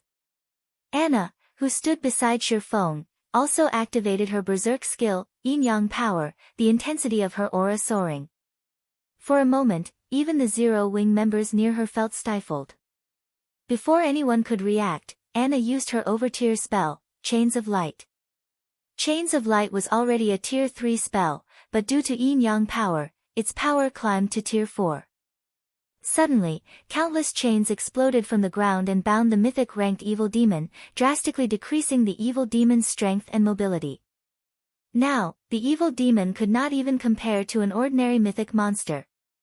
By the time Chains of Light had bound the mythic evil demon, Anna had finished casting the Tier 3 curse, Yin-Yang Judgment, which she had double-cast alongside Chains of Light. Anna then pointed her staff at the distant mythic evil demon, and two magic arrays, one glowing white and the other black, appeared in the sky above her target. Under her command, a holy spear dropped from above, sliding through the defenseless mythic evil demon's body. Boom! The world shook as a brilliant, black-white pillar devoured the evil demon. -7,451,374. In one hit, the mythic evil demon had lost a significant chunk of its HP and was covered in wounds and scorch marks. The evil demon looked miserable. At the same time, it fell into a heavily injured state, reducing its combat power and defense. Now, it was only as powerful as an ordinary Grand Lord. The scene stunned every player on the battlefield. With one strike, the mythic evil demon had lost more than 5% of its HP. At this point, Shifeng commanded the two Baphomets that fought near the mythic evil demon to use the Tier 4 skill, Dimensional Slash. Two streaks of black light then cut down the heavily injured mythic evil demon. -9,613,474. -9,576,174. Two frightening damages appeared above the mythic evil demon's head simultaneously, instantly lowering the evil demon's HP to under the 60% threshold. Damn it! Heal it, quickly! Do not let the mythic evil demon die. Singular Burial paled when he saw the mythic-ranked evil demon's HP plummet. He had never thought that Zero Wing would still have such a hand to play. Regardless of how much Singular Burial shouted at his team, the mythic evil demon's HP continued to decrease.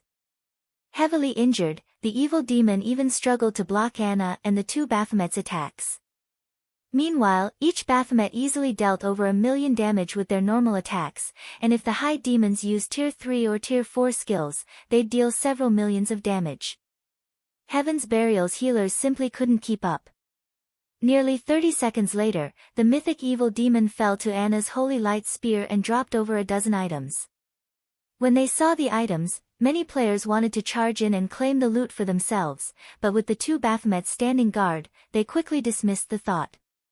Using this opportunity, Shifeng quickly made his way to the loot and collected the dropped items without sparing them a second glance. Once the mythic evil demon was dead, the battle turned for the worst for Heaven's Burial. Without the mythic evil demon, Anna and the three Baphomets overwhelmed the remaining four mythic evil beasts. They also had cover fire from the miniature ballistas. Despite Singular Burial's command for the mythic evil beasts to retreat from the battlefield, one of the monsters fell less than a minute after the evil demon had died. Seeing this, Singular Burial was unable to utter a single word for some time. Falling Fire, where are your forces? Daybreak Fog asked desperately after contacting Falling Fire. We're almost there. We'll reach the battlefield in another minute, Falling Fire replied. 1 minute? That long? Daybreak Fog could not help but sigh when she heard Falling Fire's reply. Glancing around at the remaining mythic-ranked evil beasts, she shook her head and said, "Forget it. You are better off not coming. The battle here is over. We'll regroup at the barrier's exit." The battle's over? What is the meaning of this? Falling Fire demanded, shocked. We lost, Daybreak Fog answered after mustering her final strand of willpower. She then disconnected the call. Chapter 1693, Stay Here. Chapter 1693, Stay Here. Heaven's Burial lost? How did it happen so quickly? Falling Fire was stupefied when he heard Daybreak Fog's final sentence. He simply could not fathom how such an outcome had occurred. Heaven's Burial had sent over 300,000 players and 100,000 evil demons to siege Stone Forest Town. The army had even included 5 mythic-ranked monsters. With such a force, even capturing a guild city should be a problem, much less a guild town. Furthermore, the battle at Stone Forest Town had begun and ended in less than half an hour. Even killing 400,000 common monsters would take more time than that, yet he had just learned that Heaven's Burial had lost in such a short time. No matter how he thought about it, he simply couldn't bring himself to believe Daybreak Fog's claim. Moreover, Singular Burial had confidently assured him that they could last another 5 minutes, but only 3 minutes had passed since that conversation, and the battle was over. For a moment, he even wondered if Singular Burial was toying with him. However, with how much Heaven's Burial had riding on this battle, Falling Fire doubted that Singular Burial would make such a joke.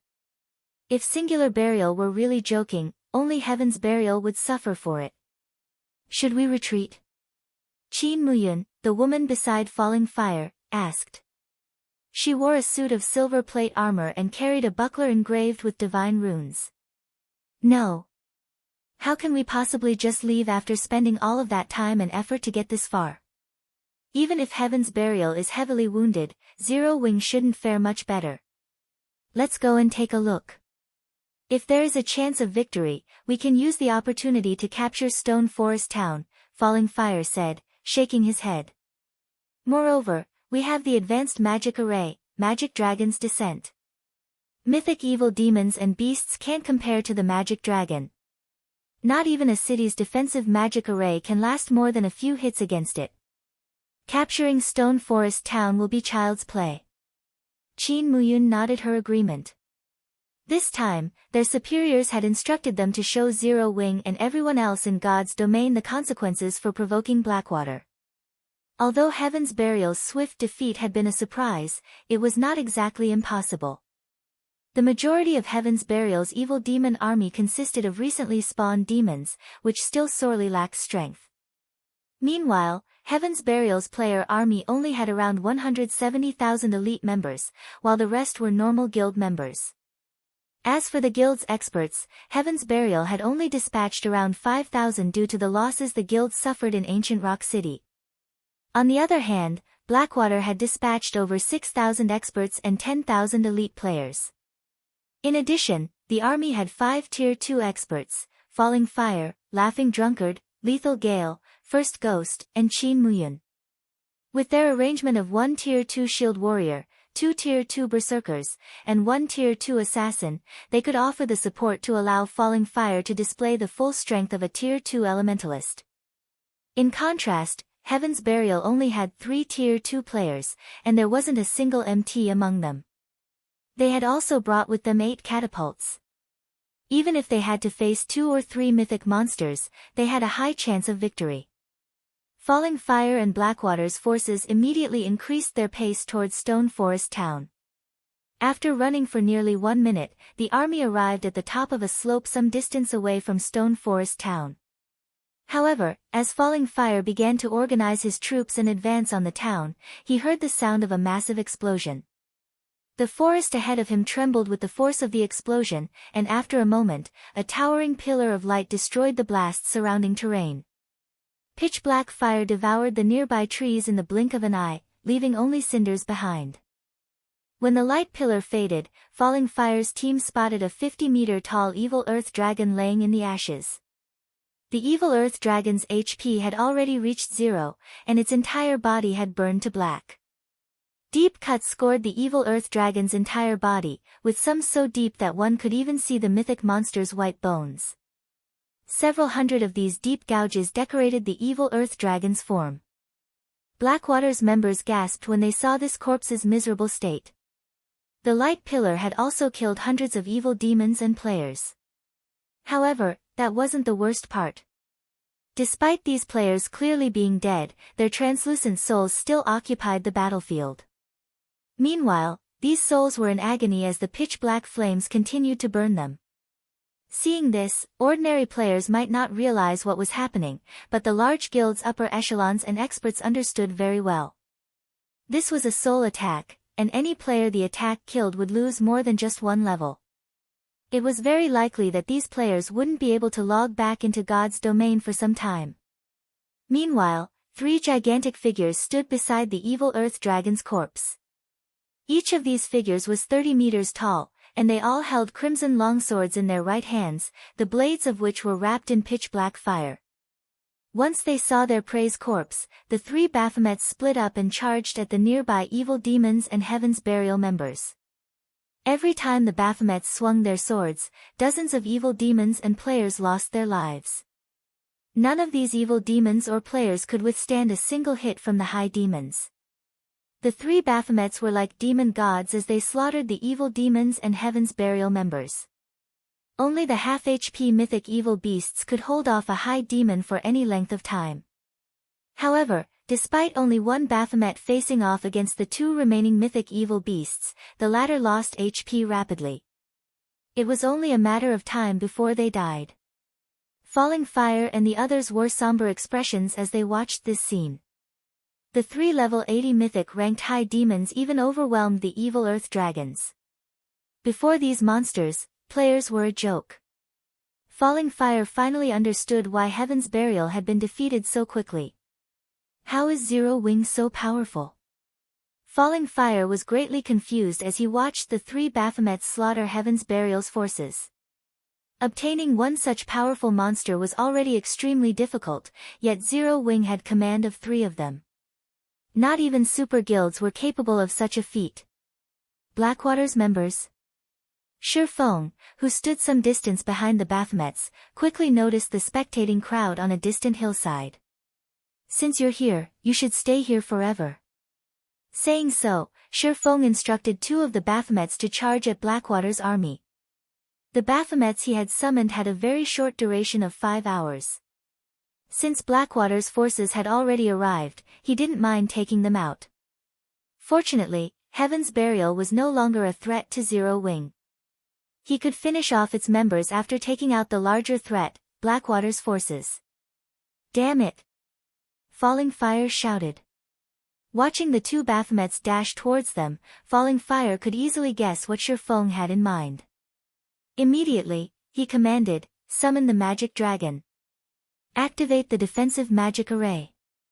Agreeing with Falling Fire's decision, Qin Muyun notified the players responsible for the 2 magic arrays. She had already witnessed the Baphomet's strength. If 2 of these monsters were allowed to charge into Blackwater's ranks, the consequences would be unimaginable. The only way to stop the 2 approaching high demons was to summon the magic dragon and use their defensive magic array. Suddenly, a colossal, silver magic array appeared in the sky.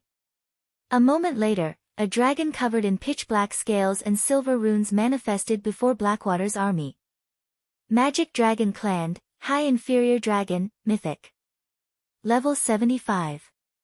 HP 420 000 000/420 000 000. The magic dragon's aura was visibly stronger than that of ordinary mythic monsters. It could basically rival a mythic-ranked archaic species of the same level. The level 80 evil earth dragon simply couldn't compare to this monster. This was also why Falling Fire was confident in capturing Stone Forest Town despite Heaven's Burial's defeat. When the magic dragon joined the battlefield, 100 players in Blackwater's army spread out along the army's edges before activating a defensive magic array. A magic barrier then formed and enveloped the army. A moment after Blackwater's army deployed its offensive and defensive measures, the 2 Baphomets reached the army like a powerful gale. One of the 2 Baphomets then leaped into the air, transforming into a blur as it arrived before the magic dragon. The high demon then swung down its crimson longsword, and the weapon tore apart space as it moved down towards the high inferior dragon's head. Although Clan tried to block the attack with one of its claws, it was repelled the moment its claw met the blazing, crimson longsword. The crimson longsword then proceeded to smash into the magic dragon's head and slam it straight toward the ground, the resulting impact carving out a huge crater in the earth below. Meanwhile, The other Baphomet arrived before Blackwater's defensive magic array. As the High Demon raised its long sword, the pitch-black flames along the blade flared. As the Baphomet commanded, a raging pillar of black fire descended on Blackwater's magic barrier. When the flames met the barrier, the attack formed a massive slice across it. Smaller, web-like cracks began to spread out around the cut, crawling across the entire magic barrier. Chapter 1694, One Hit to Destroy a Magic Array. Chapter 1694, One Hit to Destroy a Magic Array. In the dense forest some distance away from Stone Forest Town. Under Singular Burial's command, Heaven's Burial's members had scattered and fled into the forest. By doing so, more members would escape with their lives. Zero Wing's members could only operate within the movement-type defensive magic array, and only the 3 Baphomets were truly capable of giving chase. Huh? Why are Blackwater's people here? Daybreak Fog, who maneuvered around the forest, was confused to see Falling Fire's group on a distant hillside. Have they lost their minds? They actually came. She had clearly told Blackwater not to come and to regroup at the barrier's exit. They'd only stand a chance against Zero Wing once they combined their forces. Foolish. Absolutely foolish. How can Blackwater employ such fools? Singular Burial could not help but curse out loud when he saw Falling Fire's distant figure. He had already gotten a taste of Zero Wing's true strength. He had hoped to regroup with Blackwater's army and the evil demon army guarding the barrier's exit before resuming their battle against his hateful enemy. However, the fools from Blackwater had refused to listen to his advice and continued towards the battlefield. If Zero Wing decimated Blackwater's forces now, this war was as good as over. Heaven's Burial would lose all hope of capturing Stone Forest Town. Before Singular Burial could contact Falling Fire and demand an explanation from the foolish elementalist, he noticed 2 of the rampaging Baphomets leave the battlefield and charge straight for the hillside Blackwater's army resided on. Seeing this, Singular Burial fell into a thorough despair. However, before the 2 Baphomets had reached Blackwater's army, a mythic-ranked magic dragon descended from the sky. Despite such a vast distance between him and the high inferior dragon, Singular Burial could feel the horrific pressure the monster gave off, and he couldn't help but shudder. Layer after layer of translucent magic barrier enveloped Blackwater's entire army. In the blink of an eye, a triple barrier had formed to protect the army. At a glance, one could easily tell that the triple barrier was the product of a high-ranked defensive magic array. Guild leader, Blackwater seems to be taking Zero Wing seriously this time. They've even used 2 of their trump cards. Based on our information, those 2 magic arrays were rewards Blackwater obtained after completing an epic main storyline quest. The guild had to expend a lot of resources and manpower to complete it, Daybreak Fog said, slightly surprised to see the 2 magic arrays that had formed around Blackwater's forces. The summoned magic dragon should have the power to rival a mythic-ranked archaic species of the same level, and the defensive magic array is an advanced magic array.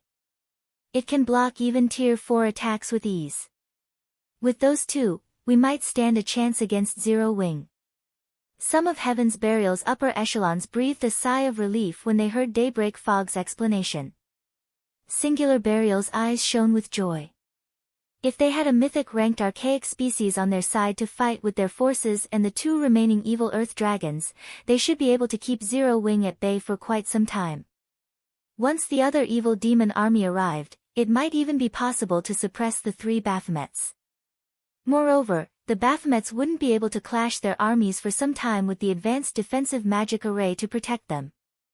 They could then use the opportunity to bombard Zero Wing's defensive magic array with Blackwater's 8 catapults. Zero Wing's defensive magic array wouldn't last long against them. As Singular Burial prepared to order his scattered forces to regroup with Blackwater, something unbelievable occurred. One of the 2 Baphomets that had assaulted Blackwater's army had sent the level 75 magic dragon crashing, face first, into the ground with a single attack. Meanwhile, the other Baphomet released a powerful strike against Blackwater's defensive magic array. Although the triple barrier did not fall, cracks webbed the entire barrier. For a moment, the world seemed to have fallen silent. How is this possible? Even Falling Fire and his Blackwater companions were dumbfounded, not to mention Singular Burial and his upper echelons. Their eyes bulged as they stared at the damage. A monster that rivaled a mythic-ranked archaic species had been thrown, face-first, to the ground. A mythic-ranked archaic species was practically invincible to current players. However, that wasn't what shocked them most. The Baphomet's ability to damage an advanced defensive magic array's barrier so severely with a single attack was unbelievable. Falling Fire and the other Blackwater members even wondered if the system had tricked them, awarding some cheap knockoff. What Falling Fire and the others did not know was that a High Demon was a demon with a noble lineage. High demons were akin to emperors among demons, and their life ratings were even higher than archaic species. Only dragons and ferocious beasts could hope to triumph over a high demon. Furthermore, Shifeng's Baphomets had been reinforced with the Bible of Darkness. Their strength was far higher than the mythic-ranked magic dragons, and in a frontal clash, it was only natural that the magic dragon clan had lost. The advanced defensive magic array was indeed capable of blocking a normal Tier 4 attack, but the attack Baphomet had used had been a Tier 4 taboo skill. Including the Bible of Darkness's buff, the Tier 4 taboo skill could rival a Tier 5 attack, which was already far beyond the defensive magic array's endurance limit. It's not broken. What a powerful defensive magic array. Shifeng was slightly surprised as he watched Blackwater's defensive magic array slowly mending itself. He had never thought that Blackwater could acquire such a powerful advanced magic array. However, Falling Fire and his companions were truly shocked. Not only had Baphomet's attack severely damaged their defensive magic array, but the players maintaining the magic array had also lost 1/3 of their mana pools. Unlike Zero Wing's movement-type defensive magic array, which was machine-operated, their players had to maintain their magic array. Hence, the energy needed to mend and maintain the array came from the player's mana. If even one of these players ran out of mana, the magic array would stop working and disappear. Players could only rely on mana recovery potions to replenish their mana stores. However, mana recovery potions had considerably long cooldowns, and they only restored a small amount of mana. Meanwhile, after seeing its first attack failing, the Baphomet attacking the defensive magic array promptly followed up with another Tier 4 skill. Although the skill was no match for a Tier 4 taboo skill, it still drained a significant amount of mana from the players maintaining the magic array. Meanwhile, the other Baphomet continued to bombard the magic dragon, pushing it back and tearing one pained cry after another from the monster. At this point, Falling Fire snapped out of his daze and hurriedly commanded, "Attack! Fire the catapults!" The players controlling the catapults immediately aimed and fired at the Baphomet attacking their magic barrier. The catapults were extremely powerful, and with normal ammunition, their attacks had the power of Tier 4 strikes. If loaded with special ammunition, the war weapon's attacks would reach the peak of Tier 4. These attacks could even heavily injure mythic monsters, and their only downside was their long, 2-minute cooldown. Suddenly, 8 gigantic, flaming boulders flew towards the Baphomet attacking the defensive magic array. Just before one of the flaming boulders, decorated with divine runes, struck the High Demon, the latter lightly swung its crimson longsword. Boom! The moment the edge of blade met the flaming boulder, Baphomet was forced to take 3 steps back as a damage of over -100,000 appeared above its head. However, the clash had failed to inflict any negative effects, such as a temporary numbing. Following which, Baphomet rapidly brandished its longsword to strike down the rest of the incoming boulders, one after another. Each time it blocked an attack, it was forced to retreat several steps, and the Baphomet only stabilized itself after taking a few dozen steps backward. How can a monster be so powerful? Regret gripped Falling Fire's heart as he watched the Baphomet only lose a little over 1 million HP after receiving all 8 attacks. Why had he so foolishly rushed over here? Before Falling Fire could snap out of his daze, the targeted Baphomet advanced and assaulted the defensive magic array again. The players maintaining the magic array continued to lose mana, and although Falling Fire and his players tried to retaliate, the High Demon simply shrugged off their attacks. Retreat! Retreat with the magic array! We cannot remain here any longer. Falling Fires shouted anxiously, his expression somber. Although he hated to admit it, even a fool could tell that only death awaited them should they continue this battle. Their wisest option was a quick retreat while the defensive magic array still stood. Although moving the magic array would significantly deplete its energy, it was better than standing here and doing nothing. Don't even think you can flee that easily. When Shifeng saw Blackwater's army begin its retreat, he immediately commanded Anna to use angel summoning. A moment later, a Valkyrie with white feathered wings descended onto the battlefield. A Valkyrie's life rating was even higher than a high demon's, but how much strength the summoned Valkyrie could exhibit largely depended on Anna's basic attributes. Fortunately, Anna had already activated Yin-Yang power, which allowed the Valkyrie's combat power to reach a height like never before. The Valkyrie's two sets of wings shuddered slightly before she vanished from where she stood. A second later, she reappeared before Blackwater's army, radiating a horrific aura that was even stronger than the two Baphomets. Suddenly, a spear of thunder formed in the Valkyrie's hand before she tossed it at Blackwater's magic barrier. Pang! Pang! Pang! Three crisp sounds echoed throughout the forest as a hole formed in the three incomparably powerful protective barriers. The spear then struck one of the players maintaining the array before it exploded. Boom! Countless arcs of golden lightning scattered, devouring everything in its path. Any players this lightning touched were vaporized instantly. With just one attack, the Valkyrie had killed over 500 Blackwater members. Meanwhile, the advanced defensive magic array could no longer operate as it lost one of its operators, and it began to fade out of existence. Staring at the Valkyrie before him, Falling Fire's expression became more solemn than ever before. When Singular Burial and the other Heaven's Burial members saw this from within the forest, horror flashed in their eyes. With one attack, the Valkyrie had destroyed an advanced defensive magic array that could even stop a mythic-ranked monster's attacks. Chapter 1695, Heaven's Burial Crumbles. Chapter 1695, Heaven's Burial Crumbles. When the triple barrier Blackwater's advanced defensive magic array had created began to fade, the various major powers members, who watched the battle through magic water mirrors, expressed their shock and horror. The three Baphomets Shifeng had summoned were impossibly strong.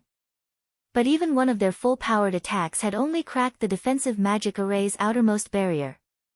On the other hand, the Valkyrie had destroyed the entire defensive magic array with one attack. If the Valkyrie were used to siege a guild town or city, just thinking about it made them shudder. It was entirely possible that the Valkyrie would only need one attack to break a city's defensive magic array. Just how many secrets has Zero Wing hidden? Singular Burial was nearly traumatized as he watched Blackwater's defensive magic array crumble. Countless guilds dreamed of wielding the power to destroy a city's defensive magic array.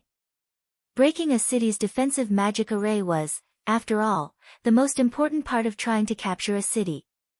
When Shifeng had destroyed ancient Rock City's defensive magic arrays, he had chalked it up to the man finding some precious treasure, and a treasure like that would only have limited uses. Once the usage counts were exhausted, the treasure would disappear. Yet, Shifeng had replicated that feat with a summoned Valkyrie one of his personal guards controlled. This had an entirely different meaning than summoning such power with a consumable. The Valkyrie had been called with a skill, which meant that Zero Wing could summon the monster indefinitely, only limited by the skill's cooldown. Sure enough, that Valkyrie is really powerful. The fact that the Valkyrie had destroyed an advanced defensive magic array even surprised Shifeng. However, he doubted that the Valkyrie could destroy a city's defensive magic array. At the very least, she'd need to use more than one attack.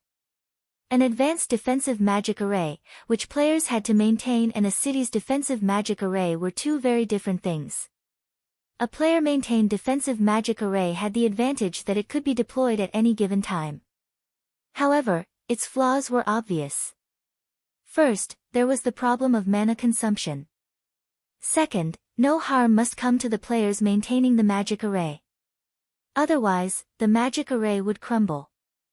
Although the Valkyrie's full-powered attack had pierced a hole in Blackwater's defensive magic array, it had failed to destroy the magic array entirely.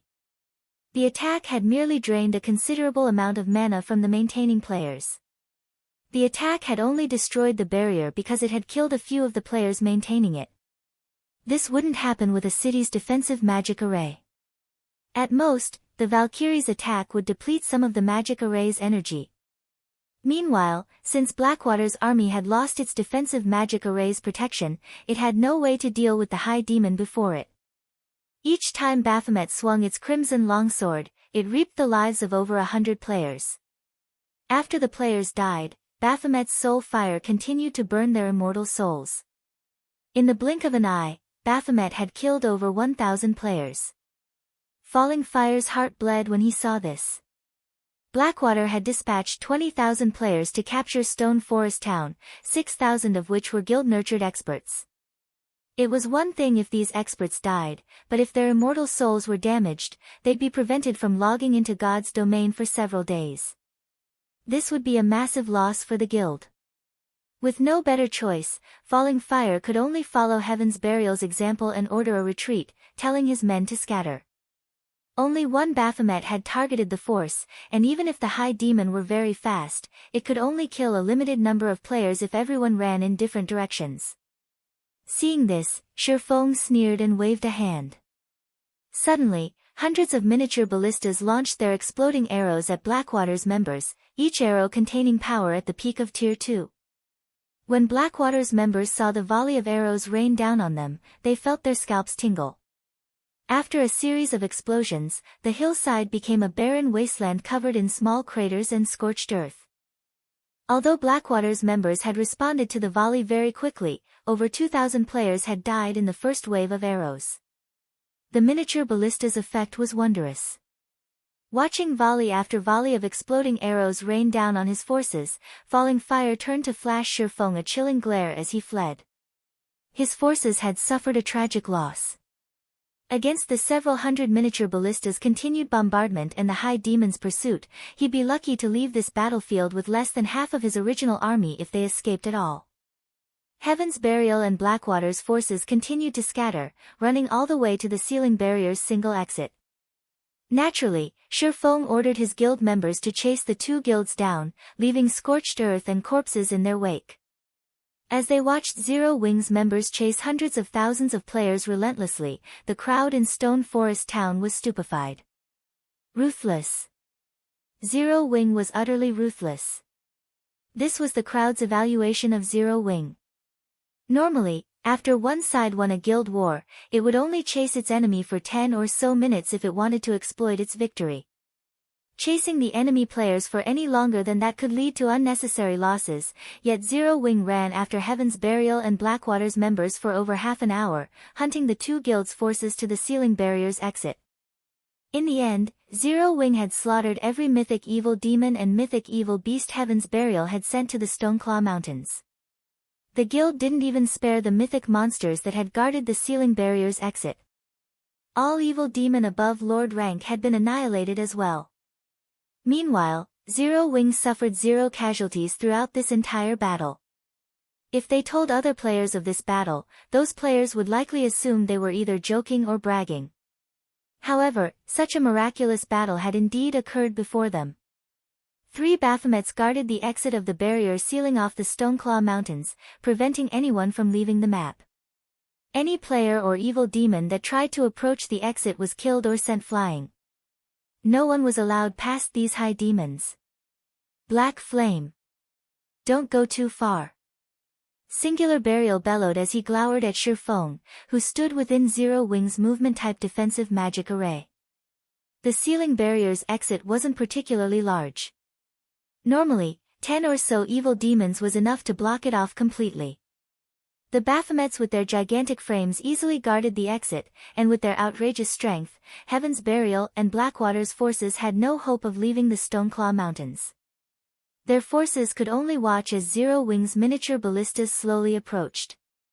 Black Flame, we have lost. We have already chosen to retreat from the Stoneclaw Mountains. By trying to exterminate us all, do you intend to fight Blackwater until the bitter end? Falling Fire demanded as he glared at Shifeng. Going too far. In an indifferent tone, Shifeng responded, "Not only have your two guilds worked together to target Zero Wing time after time, but you've enclosed the Stoneclaw Mountains in a barrier to kill our members back to level 0. Did you not consider that your actions were a bit much? If I let you off the hook so easily today, what will other guilds think of Zero Wing? Thus, I invite every one of you to stay with us." Saying so, Shifeng waved his hand, and hundreds of exploding arrows rained down on Heaven's Burial and Blackwater's remaining members. Boom! Boom! Boom! A series of explosions echoed throughout the valley. With no power to fight back, Heaven's Burial and Blackwater's members could only run and scatter. Good. Very good. Black Flame, you forced me to do this. Singular Burial descended into madness as he watched one of his guild's experts and elites die after another. Since Heaven's Burial is finished, Flame Blood, detonate Beast Emperor's evil energy magic array. I want the map to become a graveyard. We'll drag Zero Wing to hell with us.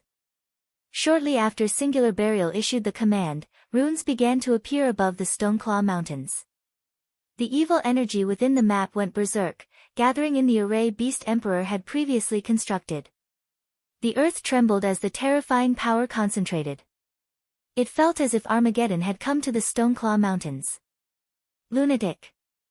Falling Fire cursed when he heard Singular Burial's crazy plan. The man was going to drag him to hell as well.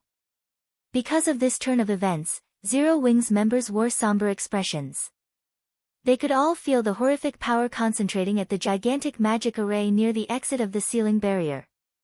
If the magic array exploded, the consequences would be dire. Die. Singular Burial began to laugh maniacally when he saw the fear on Zero Wing's faces. Once the magic array was set to detonate, it would transform everything within a 5,000-yard radius into a land of dead. Moreover, evil energy would corrupt players' souls after they died in the explosion. Even if some players survived, evil energy would contaminate their being, and they'd suffer a weakened state. Players that died would also suffer a weakened state. This weakened state would relent until players removed the evil energy from their bodies, which would take a considerable amount of time. Suddenly, a figure appeared in the air. It was none other than Shifeng, who had used a blink scroll. Once in the air, Shifeng pointed Killing Ray at the magic array collecting evil energy. Then, a pitch-black barrier formed, enveloping the array and gradually dissipating the gathering mana and evil energy. Forbidden Domain. Without the support of external mana, the magic array couldn't self-destruct. Don't think that you can die so easily while you stand before me. Shifeng growled as he charged into the evil energy-filled magic array. Evil energy was incredibly toxic to ordinary players, and at high concentrations, it could even kill players upon contact. However, the moment Shifeng entered the magic array's range, he activated Absolute Domain, becoming immune to all forms of damage. After setting foot in the magic array's range, the golden, divine runes surrounding Shifeng began to crackle as they fought off the surrounding evil energy's corrosion. What powerful evil energy! Shifeng couldn't help his surprise when he noticed the evil energy begin to corrode the divine runes. His absolute domain could even stop Tier 4 mythic monsters' attacks, yet this magic array's evil energy slowly, but surely corroded the skill. The power of the concentrated evil energy here nearly had the power of a Tier 5 spell. Not even ordinary mythic monsters would dare approach this magic array with such power. Only evil beasts and evil demons had any hope of survival within it. The evil energy's corrosion increased as time passed. Not daring to waste any more time, Shifeng charged toward the center of the magic array and slashed at the staff there with one of his blades. Thunder Flame Explosion. Boom! When the lightning and fire collided with their target, the staff inserted into the ground shattered, leaving only a dark gray crystal covered with purple-gold runes behind. When the core of the magic array shattered, the array began to vanish. Following which, the sound of a system notification reached Shifeng's ears. Chapter 1696, Shaking Star Moon Kingdom. Chapter 1696, Shaking Star Moon Kingdom. System, congratulations. You have successfully destroyed the evil god's sealing magic array and stopped an evil energy passage from opening. Rewarding 100 humanity reputation points and 10,000 war god's temple merit points. Shi Feng was slightly surprised when he heard the system notification. He had never expected to earn 100 humanity reputation points and 10,000 war god's temple merit points for just destroying a magic array. War god's temple merit points were extremely valuable. With 4,000 points, one could purchase an ordinary epic item from the temple. However, Shi Feng did not spare the matter much thought as he snatched up the runic crystal and dashed away from the magic array. Although the magic array had already been destroyed, the evil energy it had gathered still lingered in the area. Once the evil energy ate through Absolute Domain's protection, not even a Tier 2 player like himself could survive the concentrated energy. Meanwhile, outside the magic array, Singular Burial, who had truly gone mad, was stupefied when he noticed the magic array disappear. Flame Blood, who controlled the evil demons from a hidden location, also gaped in shock. How is that possible? The color in Flame Blood's face drained when he noticed the gathered evil energy in the magic array gradually dissipate. Is he really a player? The sealing magic array Beast Emperor had used to entrap the Stoneclaw Mountains was extraordinary. The evil energy inside the array had become so dense after sacrificing 400,000 players that not even an evil god's apostle like Flame Blood dared to enter its range. Any player not belonging to the evil god's temple would seal their own fate if they approached the magic array. Yet, not only had Shi Feng survived inside it, but he had also destroyed the magic array. Although the silencing skill Shi Feng had used prevented the magic array's detonation, that was only temporary. Once the silencing skill's duration ended, Flame Blood could simply detonate the magic array again and transform this map into a cemetery. However, now that the magic array had been destroyed, that wasn't possible. Due to the magic array's destruction, the barrier over the Stoneclaw Mountains map lifted. As a result, the blue sky returned as every player watched. Communication with the outside world also became possible again. The seal has lifted. How is this possible? Did Heaven's Burial win? Quick! Notify the higher-ups. The various large guilds members, who were stationed outside of the barrier, were surprised when the pitch-black magic barrier around the regional dungeons suddenly disappeared. They immediately contacted their superiors. However, before they could report the situation, a large number of players burst out of the other end of the valley as terrified as if they had just seen a ghost. These fleeing players wore either Heaven's Burial's emblem or Blackwater's. A moment later, another large group of players charged out of the Stoneclaw Mountains. Although the second group had fewer players than the first, the second group's momentum was imposing. These players fiercely hunted down Heaven's Burial and Blackwater's fleeing members. What's going on? Why are Zero Wings members the ones pursuing Heaven's Burial and Blackwater's members? Shouldn't it be the other way around? Did Heaven's Burial and Blackwater lose? That shouldn't be possible, right? Those two guilds sent in so many players, and they had the help of their evil demon army. How could they possibly lose? The spectating players had never even considered the possibility that Zero Wing would defeat Heaven's Burial and Blackwater. The evil demon army was simply too strong, it wasn't a force current players could defeat. Furthermore, Heaven's Burial and Blackwater far outnumbered Zero Wing. Capturing Stone Forest Town would be a piece of cake for these two guilds. How could they possibly end up running away from Zero Wing? Moreover, Heaven's Burial and Blackwater's members fled with such desperation. Before these players could think of a proper explanation, 3 30-meter-tall, humanoid monsters charged out of the valley ahead. Every one of these humanoid monsters radiated a horrific aura, and as they left the valley, they chased after Heaven's Burial and Blackwater's players. Each time they swung their crimson longswords, they took the lives of dozens or even hundreds of players. Nobody could stop the three monsters' rampage as screams echoed throughout the valley. When the spectators took a closer look at the Baphomet statistics, they couldn't help but shudder and gasp. Mythic monsters. However, before they could recover from their shock, they noticed translucent figures hovering above the players' corpses. Pitch-black fire burned these translucent figures, and a sense of dread overwhelmed the spectating players. Ordinary players might not recognize this phenomenon, but guild players like them were no strangers to the scene. Evidently, the Baphomets used soul attacks, and any players they killed with the attack would suffer more than a single lost level. Meanwhile, there were 3 of these monsters. Quick! Report this to the higher-ups, some of the players who reacted quickly shouted.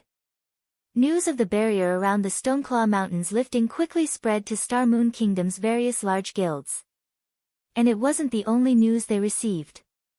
Battle videos of the heaven-defying fight that had occurred outside of Stone Forest Town also found their way into the upper echelons' mailboxes.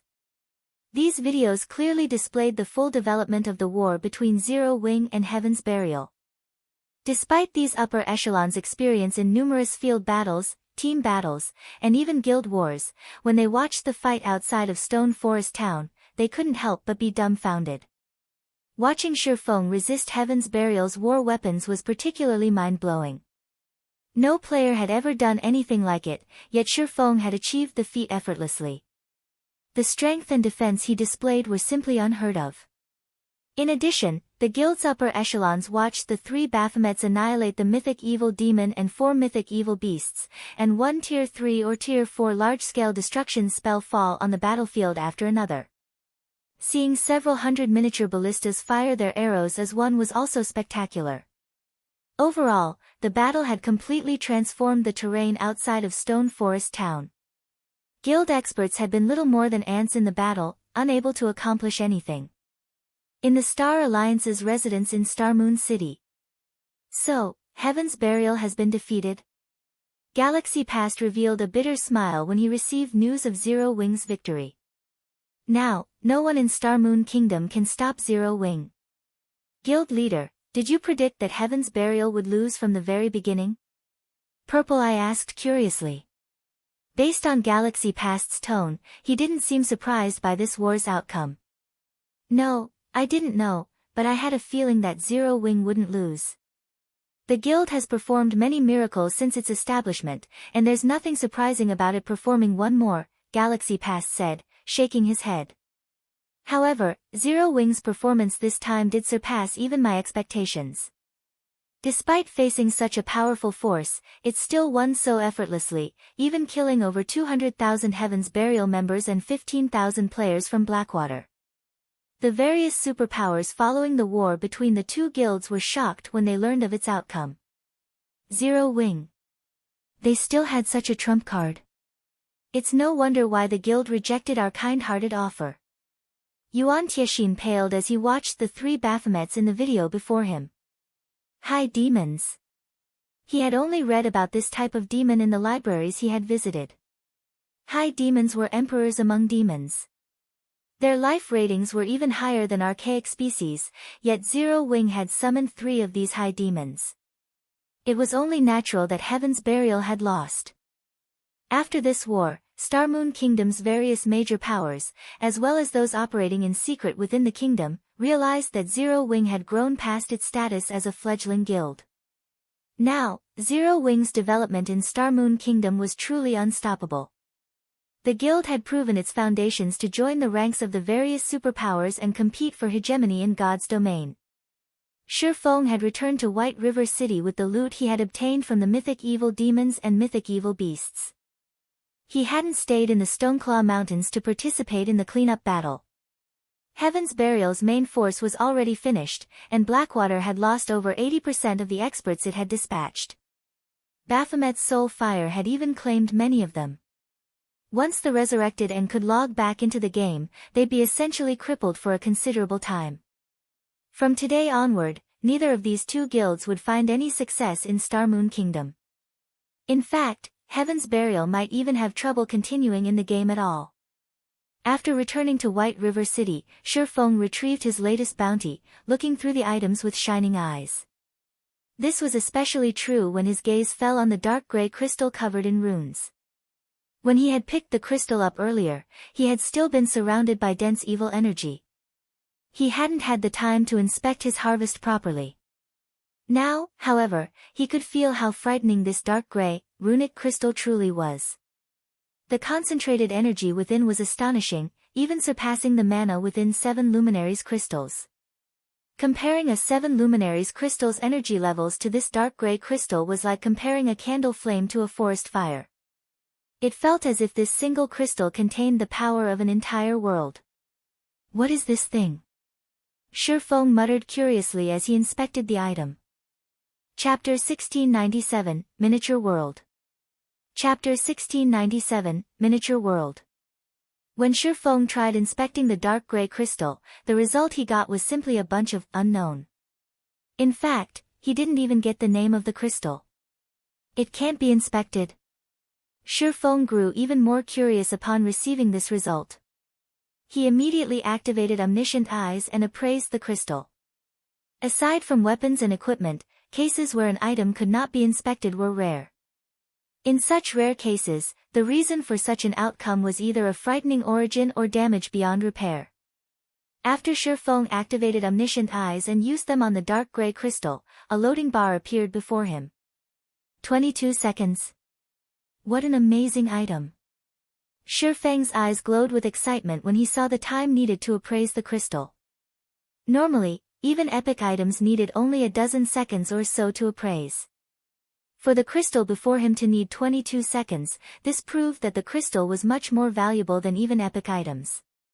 However, after giving the matter some thought, Shifeng found it reasonable. An item capable of serving as the core of the magic array that sealed the entire Stoneclaw Mountains naturally couldn't be an ordinary item. Even the defensive magic arrays used to protect cities required an extremely strong power source to operate. A barrier that could seal a map as large as the Stoneclaw Mountains would need an extremely frightening amount of energy. Finally, after 22 seconds had passed, the attribute panel of the dark gray crystal was no longer filled with unknown. Evil God's Eye. This is an item created by the evil god for the specific purpose of opening up a path through a world's barrier. The inside of the evil god's eye contains a sealed miniature world. The evil god's eye can be used as a conduit to transfer the power of the entire miniature world to the outside world. However, as the conversion equipment has been damaged, the evil god's eye is no longer able to supply any power to the outside world. There's a miniature world inside this thing. Heaven's Burial really is generous to actually use such a treasure to seal the Stoneclaw Mountains. Shifeng was dumbstruck after reading the evil god's eye's introduction. It was no wonder he couldn't inspect the item before. It was only natural for him not to be able to inspect the information of a miniature world using normal means. As far as Shifeng knew, miniature worlds were extremely rare in God's domain. Only the ancient gods could create items with miniature worlds sealed inside them. Meanwhile, items containing miniature worlds all possessed extraordinary power. Moreover, if players controlled an item containing a miniature world, they could enter said miniature world any time they wanted to. Although miniature worlds were no match for other worlds in terms of size, they were roughly similar existences. However, owners of miniature worlds had complete control over them, unlike other worlds, and could harvest the resources inside the miniature worlds at their leisure. Other worlds, on the other hand, required players to manually obtain the resources they wanted. Of course, miniature worlds did not possess as many resources as other worlds did. Controlling a miniature world was akin to gaining control of an or vein. Players could harvest various kinds of rare resources periodically from the miniature world they controlled. Meanwhile, the most precious resource one could obtain from a miniature world would be Power Organ. Power Ore was an excellent support material produced by concentrating the energy of the entire miniature world. Typically, a support material that could increase the forging success rate of dark gold equipment by 5% would already be considered a miraculous item. However, Power Ore boosted the forging success rate of dark gold equipment by around 5% to 10%. In addition, the forged equipment would gain the energy protection passive effect with 100% certainty. As for weapons produced using Power Ore, they would gain the energy strengthening passive effect with 100% certainty. The energy protection effect passively increased the tolerance of equipment, making the equipment less likely to get damaged by powerful attacks and reducing the loss of durability. Meanwhile, the energy strengthening effect performed roughly the same function as energy protection. It decreased a weapon's chances of suffering wear and tear when striking at tough opponents or blocking powerful attacks. Players might not find these effects particularly useful during the early stages of God's domain. But at higher levels, these effects would start to become important because the more players fought against powerful monsters, the more frequently they would come across monsters capable of severely damaging weapons and equipment. It might be fine if the weapons and equipment players used were of high quality, but those at fine gold rank and below could end up a pile of scrap after going through a battle against a powerful monster. Due to this reason, as players reached higher levels, their thirst for high-ranking weapons and equipment would likewise become increasingly greater. It was also due to this reason that, in Shifeng's previous life, the market had never become saturated with weapons and equipment in the 10 years of God's domain's operation, because even epic items could be destroyed.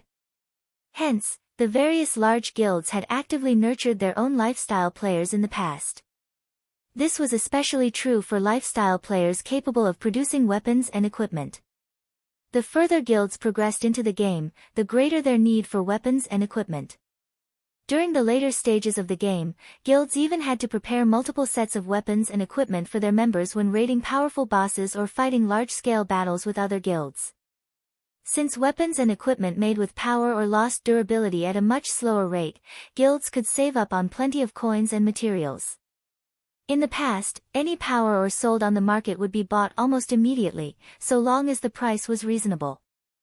The various large guilds had also expended a ton of effort on the acquisition of power ore. Unfortunately, power ore was extremely rare. In fact, the continent of God's domain didn't produce power ore. Players could obtain power ore only from miniature worlds and certain unstable other worlds. Hence, the various large guilds had constantly contested over other worlds that produced power ore. As for owning a miniature world that could provide a stable supply of power ore, this was something that most guilds could only dream of. As far as Shifeng knew, only a few super guilds and super first-rate guilds had managed to get their hands on a miniature world. Due to their ownership of a miniature world, these guilds had performed much better at raiding team dungeons and field bosses than other guilds. Thus, now that Shifeng had discovered a miniature world sealed inside the evil god's eye, how could he possibly not become excited? In fact, he even wanted to thank Heaven's Burial right now. If not for Heaven's Burial sealing off the Stoneclaw Mountains, he would never have gotten his hands on such a valuable item. Had Heaven's Burial offered to trade the evil god's eye for Stone Forest Town, Shifeng might even have accepted the offer. All that trouble just to capture Stone Forest Town would have been unnecessary. However, had Heaven's Burial truly known the value of the evil god's eye, the guild definitely wouldn't have done something as foolish as using it as a power source for a magic array. I wonder if the war god's temple can repair this thing. Shifeng muttered to himself as he looked at the crystal in his hands. Although the evil god's eye was damaged, it was not irreparable. It should be possible for the war god's temple, which was familiar with the evil god's temple, to repair the evil god's eye. After thinking up to this point, Shifeng stored the evil god's eye and started looking through the other items he obtained from the war. The loot dropped by the mythic evil demons and mythic evil beasts was considerably good. 2 pieces of epic growth type equipment dropped this time, a top for magical classes and a pair of boots for MTs. The rest were level 70 plus dark gold and fine gold equipment. To current players, these things were still too high-leveled and useless for now. Aside from weapons and equipment, the mythic monsters also dropped an evil god crystal, which was an unexpected harvest for Shifeng. In addition, he had obtained over 10,000 evil energy crystals from all the lower-ranked evil demons his summoned creatures and Zero Wings members had killed. If he sold all these evil energy crystals, he could definitely make a huge fortune. However, Shifeng had no intention of selling these evil energy crystals. Instead, he planned to use them to upgrade the evil god's tablet. It was only the existence of the evil god's tablet that allowed Zero Wings Battle Arena in Stone Forest Town to have advanced combat rooms. Meanwhile, these advanced combat rooms were the reason behind the popularity of Stone Forest Town's Battle Arena among expert players. Unfortunately, the evil god's tablet had a limited AoE, supporting the operation of only a few advanced combat rooms at a time, which limited the attraction the Battle Arena held for expert players. If Shifeng could increase the number of advanced combat rooms, then Stone Forest Town's battle arena would become more attractive to expert players. Consequently, Zero Wing could recruit more expert players. Now that he had 10,000 evil energy crystals, he could definitely afford to upgrade the Evil God's tablet. Following which, Shifeng stored some of the weapons, equipment, and materials he acquired in the guild warehouse and used a guild transfer scroll to teleport to Stone Forest Town. Chapter 1698, Upgrading the Evil God's Tablet. Chapter 1698, Upgrading the Evil God's Tablet. Star Moon City, Stone Forest Town. After Zero Wing's big battle with Heaven's Burial came to an end, shock filled the whole Star Moon Kingdom. Nobody had expected such an outcome. In this battle, not only was Heaven's Burial defeated, but the guild's entire main force was practically crippled. Many of Heaven's Burial's members couldn't even log into God's domain right now. As for Blackwater, it, too, had suffered miserable losses. With the addition of this new battle record, Zero Wing's fame and prestige in Star Moon Kingdom reached unprecedented heights. Every major power operating in Star Moon Kingdom, whether in the light or in the dark, now held Zero Wing in intense awe and fear. Setting aside the 3 Baphomets Zero Wing summoned, just the combination of several hundred miniature ballistas and the movement-type defensive magic array made Zero Wing a frightening force to reckon with. In terms of war weapons, no guild in Star Moon Kingdom could compete against Zero Wing. Now that Heaven's Burial had suffered such a miserable defeat, most likely no guild in Star Moon Kingdom could pose a threat to Zero Wing. Inside the guild hall of Zero Wing's residence, a bright flash appeared at Residence's teleportation point. After the light vanished, Shifeng's figure took its place. At this moment, the guild hall was very lively. Many of the guild's new generation reserve elite members could be seen lining up excitedly in the quest area, waiting to pick up a guild quest. These new generation reserve elites were players that left their respective beginner towns not long ago and passed the guild's entrance test. Although they were only level 20 on average, they all possessed considerably good talent. Among them were some gifted youths. Taking a glance, Shifeng even noticed a few players who had been famous Apex experts in Star Moon Kingdom during his previous life. For example, Shadow Chaser was one of the top 10 assassins of Star Moon Kingdom. There was also Blood Rain, who was one of the top 20 oracles in the kingdom. And then there was Luoyi, a druid who had managed to get promoted to Tier 4. These were all talents that the various large guilds desperately sought to recruit in the past. Yet, now, these talents had all chosen to join Zero Wing. The war this time is really amazing. It's a pity that I'm too low level to join. Hopefully, I'll get to join in a battle of such scale in the future, a male youth clad in grey mage robes said as he watched the video of the previous war being played in the guild hall, a hopeful expression on his face. It won't be that easy to get selected for such a large-scale war. At the very least, you'll have to get promoted into an elite member to have a chance. The bunch of us are only reserve elites right now. It'll take a lot of effort to become an actual elite member of the guild. Just accumulating the required GCPs is already plenty difficult, not to mention passing the promotion test, a robust man geared in metal armor said, shaking his head. Reserve Elite was a position granted to players that the guild deemed to have potential. However, a person's potential did not necessarily represent their strength. If Reserve Elites failed to hit the growth requirements set by the guild within a certain period of time, they would be demoted to normal members and would have to climb their way back up in the guild. Moreover, as Zero Wing's influence in God's domain increased and more players chose to join the guild, the bar for elite members would also be raised. After all, the guild had a limited amount of resources. Not everybody could enjoy bountiful resources. Only the guild's elite and expert members had the qualifications to reap such benefits. That's no problem at all. Right now, the only advantage the guild's elite members have over us is that they joined the guild earlier than we did. With enough time, even becoming a member of the guild's main force won't be a problem. A teenage girl with an oval face and a graceful body clad in black leather armor said with a grin on her face. She turned to look at Shifeng's figure displayed in the battle video and added, "Just you all wait." Sooner or later, you'll be able to see my figure standing beside the guild leader. You're dreaming too much. Why don't you take a look and see who's standing beside the guild leader? Commander Fire Dance and Vice Guild Leader Aqua Rose are both experts who can go toe-to-toe with even the peak experts of super guilds, someone in the crowd around the teenage girl retorted. Only, as soon as this person said so, he was immediately given a fierce glare by the teenage girl. These reserve elites did not rein in their volume when they spoke. Even ordinary players standing several dozen yards away could hear their conversation clearly, let alone Shifeng, a player who possessed an extraordinary physique. However, Shifeng simply chuckled in regard to the conversation of these reserve elites. He had never thought that his existence would spur guild members to improve themselves. Nonetheless, after taking a look at these reserve elite members, Shifeng felt that there was a need to expand the guild once again. Previously, due to Zero Wing's shallow foundations and funding problem, the guild could afford to make only a limited number of reserve elites. After the war with Heaven's Burial, though, that was no longer a problem. Setting aside the items Zero Wing obtained from the evil demons killed, just the weapons and equipment the guild got from killing Heaven's Burial's and Blackwater's members were already enough for several mass recruitments. Meanwhile, during the next expansion, Shifeng planned to lure in experts from neighboring kingdoms as well.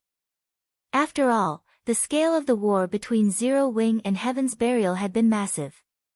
Not to mention, Heaven's Burial was the previous ruler of Ancient Rock City. Hence, the players of Star Moon Kingdom weren't the only ones that had paid attention to the war. Even players in neighboring kingdoms knew about it. Now that Zero Wing had thoroughly crushed Heaven's Burial, the players in the neighboring kingdoms would naturally try to get a better understanding of Zero Wing. Meanwhile, he could use this opportunity to recruit a bunch of elite and expert players to increase the guild's strength and growth potential. Thinking up to this point, Shifeng messaged Aqua Rose and had her send some people to carry out his orders. As for himself, he made his way to Stone Forest Town's battle arena. After the war with Heaven's Burial ended, peace and stability had returned to Stone Forest Town. As a result, the number of players gathered at Stone Forest Town was continuously increasing. Among the players visiting the town, there was no lack of guild experts and independent experts. After watching the battle between Zero Wing and Heaven's Burial, everyone had realized one thing. And that was the fact that even players could go up against war weapons, but sufficient strength was needed to do so. Meanwhile, if they wanted to improve their strength, getting promoted to Tier 2 was undisputedly the fastest method to do so. However, aside from needing good weapons and equipment, sufficiently high combat standards were also necessary to clear the Tier 2 promotion quest. Training at Stone Forest Town's battle arena was undoubtedly the fastest way to improve one's combat standards. Although training at the Trial Tower was also an option, not everybody could afford the fee of 1 magic crystal per attempt. By the time Shifeng entered the battle arena, its lobby was already overflowing with players. Many experts belonging to the various large guilds could be seen arranging matchups with each other. There were also players hosting private duels or competitions with attractive rewards. However, out of all the available attractions inside the battle arena, the advanced combat rooms were no doubt the most popular. The reason for this was the advanced combat room's facilitation of improvement in players' skill completion rates. The higher one's skill completion rate, the stronger their skills would become. This could be said to be the most intuitive way for expert players to raise their strength. However, as there were simply too few advanced combat rooms available, despite Judy, the NPC Shifeng had tasked with the battle arena's management, having already raised the rental fee to 4 magic crystals per 30 minutes, demand for the advanced combat rooms still exceeded the supply. When Shifeng took a look at the battle arena's earnings report, he discovered that most of the magic crystals the battle arena earned came from the advanced combat rooms. The popularity of the advanced combat rooms far exceeded Shifeng's expectations. He waited for the current batch of players using the advanced combat rooms to come out, then closed the advanced combat rooms temporarily and retrieved the evil god's tablet. Immediately after he did so, a commotion occurred inside the battle arena. What's going on? Why can't the advanced combat rooms be used? I've waited a long time for my turn. Yet, now that my turn has finally arrived, they're actually not letting us use the advanced combat rooms. Is this a scam? The players waiting to use the advanced combat rooms kicked up a fuss right away.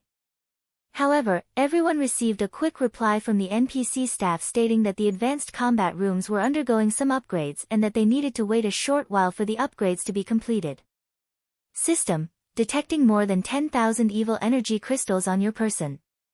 Do you wish to spend 10,000 evil energy crystals to further upgrade the Evil God's tablet? Holding the Evil God's tablet, Shifeng was startled to receive the system notification. Previously, he had to manually select to upgrade the tablet. This time, however, the system actually took the initiative to ask him. However, he did not dwell on the matter but immediately clicked Agree. Chapter 1699, God's Item. Inside the quiet storage room, the Evil God's tablet began to transform after Shifeng had agreed to feed it 10,000 evil energy crystals. It had only been the size of a wash basin, but it gradually grew into a 3-meter-tall table. The blurry images and divine runes engraved on the tablet also became clearer. As the divine runes and image sharpened, the divine might the tablet radiated increased until Shifeng couldn't even move. It felt as if time had stopped, only sparing his mind. After 10 seconds or so, the divine might the tablet gave off disappeared. The tablet itself had also undergone a massive transformation. The originally dark gray tablet was now silver in color. The ambient mana also gathered around the tablet, increasing the mana density around it until it formed a white mist. This mist gradually spread and enveloped the storage room as a whole. What's going on with the mana? Shifeng was indescribably shocked as he looked at the white mist around him. Normally, mana that was so dense that formed a white mist felt incomparably pleasant to players. Players who bathed in this mana would also feel their minds reach an incredible tranquility. However, Shifeng felt no such effects from the white mist in the storage room. On the contrary, he felt exhausted. In fact, his body even felt heavier as if something was weighing on him. Although Shifeng's mental state was on the verge of crumbling, he mustered his spirit and inspected the Evil God's tablet's recent changes. Third fragment of Evil God's tablet, fragmented legendary rank item. Active skill 1 dash. Illusory space, when activated, forms an illusory space of 200-yard radius. The illusory space will create a copy of any player that enters. Players can then fight their own copies. The illusory creature has all skills of the copied player and can achieve a 100% skill completion rate. Players can choose to challenge illusory creatures up to the Dark Gold rank. Duration, 50 minutes. Cooldown, 1 hour. Can be evolved. Requires 1 Evil God crystal to evolve. Active skill 2 dash. Evil God domain. When activated, create a self-contained field around the tablet that is completely separated from the outside world. Time flows twice as fast inside the field than in the outside world. Mana density inside the field is triple that of the outside world. When Evil God domain is active, illusory creatures will appear inside the space at fixed intervals. Every wave of illusory creatures killed will increase the mana density of the self-contained field slightly. If players are killed by the illusory creatures, their souls will be damaged, and they will be prevented from logging into God's domain for 6 hours. Can be evolved. Requires 3 Evil God crystals to evolve. An item created by the Evil God. Evil energy crystals can be used to repair the divine runes inside the tablet. Requires 200,000 evil energy crystals to upgrade. This tablet is amazing. Not even legendary items have this kind of ability. Shifeng was astonished as he read the Evil God's tablet's new attributes. The tablet had improved far more than Shifeng had expected. The Evil God's domain alone was a godlike ability, not to mention how many more advanced combat rooms he could set up with the illusory space's increased radius. Regardless of how far players progressed in God's domain, environments with high mana density would be quite popular. This was because such environments were a great help when players practiced their combat techniques. Not only did the evil god domain created a mana-rich environment, but it could also accelerate the flow of time. 1 hour inside the evil god domain was only the equivalent of 30 minutes in the outside world. For players seeking to improve their combat standards without wasting too much of their precious time, the evil god domain was the perfect solution. While others spent 10 hours training in the outside world, players could achieve the same results in 5 hours within the evil god domain. If the various superpowers learned about the evil god's tablet, they'd definitely gang up and move against Zero Wing. Plenty of superpowers were already envious of the advanced combat rooms.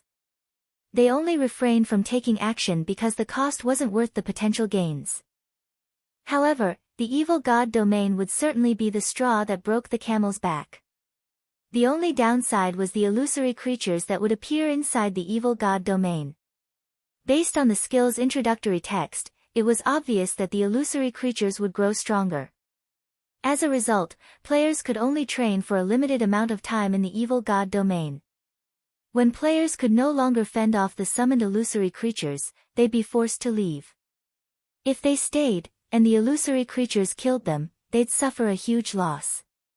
It seems I won't be able to let the guild's experts use this casually for a short time, Shi Feng thought to himself as he reread the evil god domain's introductory text. Zero Wing already stuck out like a sore thumb in God's domain. If he allowed a large number of Zero Wing's experts train in the evil god domain, the news of it would quickly reach the various superpowers. Zero Wing had already grown to pose a threat to them, and it was normal that these superpowers would send undercover experts to spy on his guild. If the various superpowers learned about the evil god domain, Zero Wing would become embroiled in another struggle. The best course of action was only to allow Fire Dance, Blackie, and the guild's other core upper echelons to train in the evil god domain. Any more than that would be too risky. If he wanted all of his guild's experts to use the evil god domain, Zero Wing would have to become strong enough for the superpowers to acknowledge its rights to own the tablet. Unfortunately, gaining that recognition would involve a long, arduous process. However, Shi Feng wasn't too disappointed.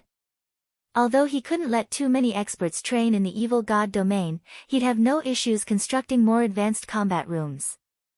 Illusory Space already had a 200-yard range. If the evil god's tablet were upgraded further, the skill's range would grow. At that time, the skill's range might even cover the entire floor. Although such an outcome would also make the various superpowers all the more jealous of Zero Wing, they wouldn't become so envious that they'd resort to cooperation to attack the guild. After all, the various superpowers all possessed extraordinary foundations. They had their own methods of helping their guild experts improve their skill completion rates. Only, those methods might not be as effective as the advanced combat rooms. The next upgrade costs 200,000 evil energy crystals. Shi Feng frowned as he looked at the upgrade condition for the evil god's tablet. The cost is certainly getting harsher. Zero Wing had killed nearly 100,000 evil demons to collect 10,000 evil energy crystals. Moreover, the guild had only obtained such a harvest due to the fact that evil demons had a higher drop rate for evil energy crystals than evil beasts. However, players didn't often encounter evil demon armies. Collecting 200,000 evil energy crystals would require an insane amount of time, effort, and resources. Wait, it isn't exactly impossible.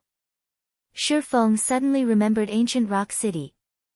At this point, Ancient Rock City had become an evil god's branch temple. Over 3 million evil beasts and evil demons fortified the city. If he could kill every one of those monsters, he should be able to collect nearly, if not more than, 200,000 evil energy crystals.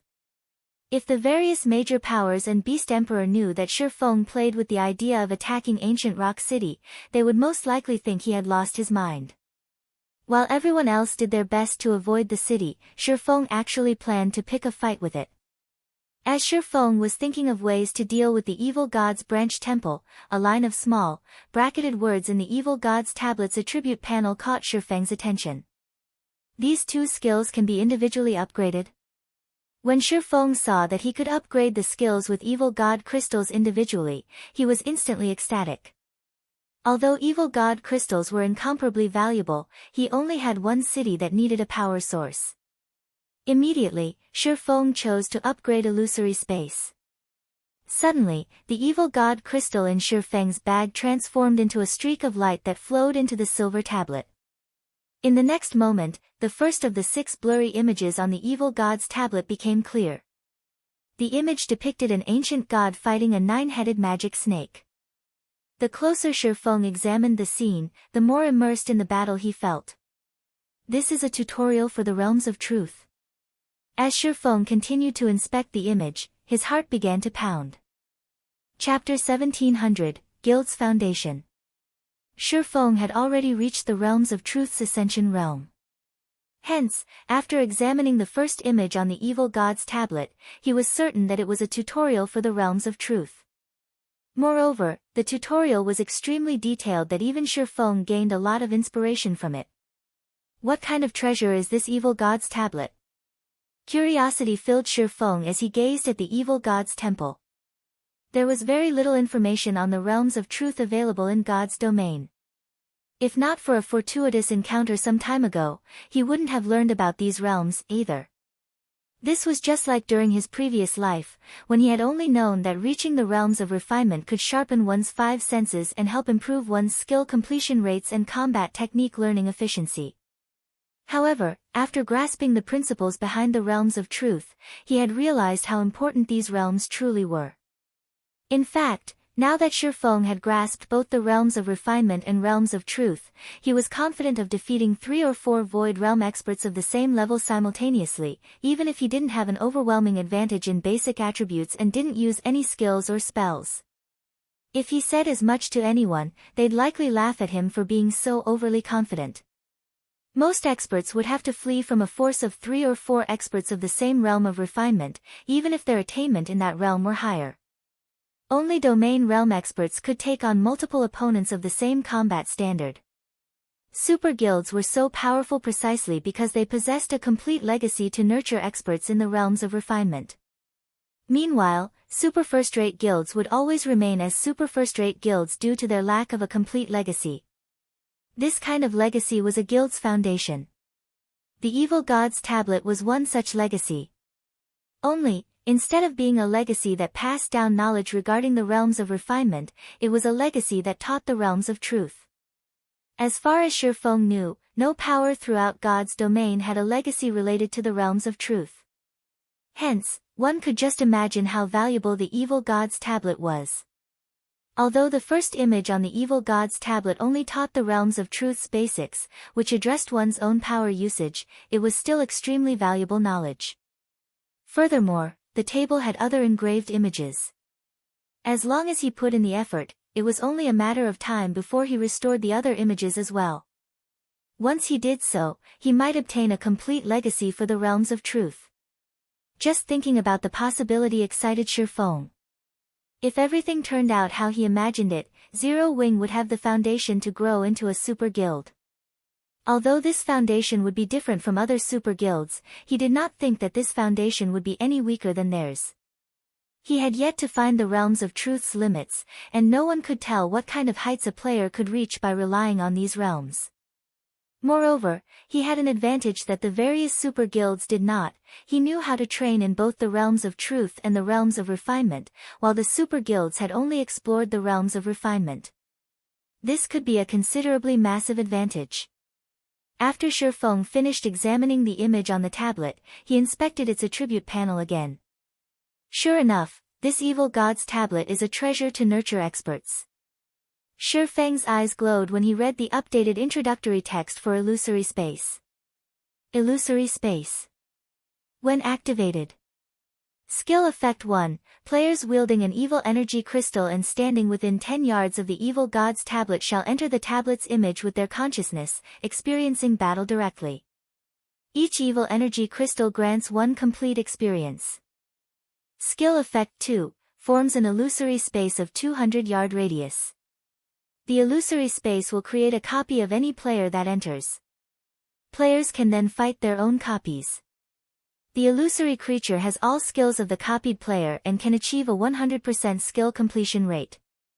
Players can choose to challenge illusory creatures up to the Dark Gold rank. Duration, 50 minutes. Cooldown, 1 hour. Can be evolved. Requires 1 evil god crystal to evolve.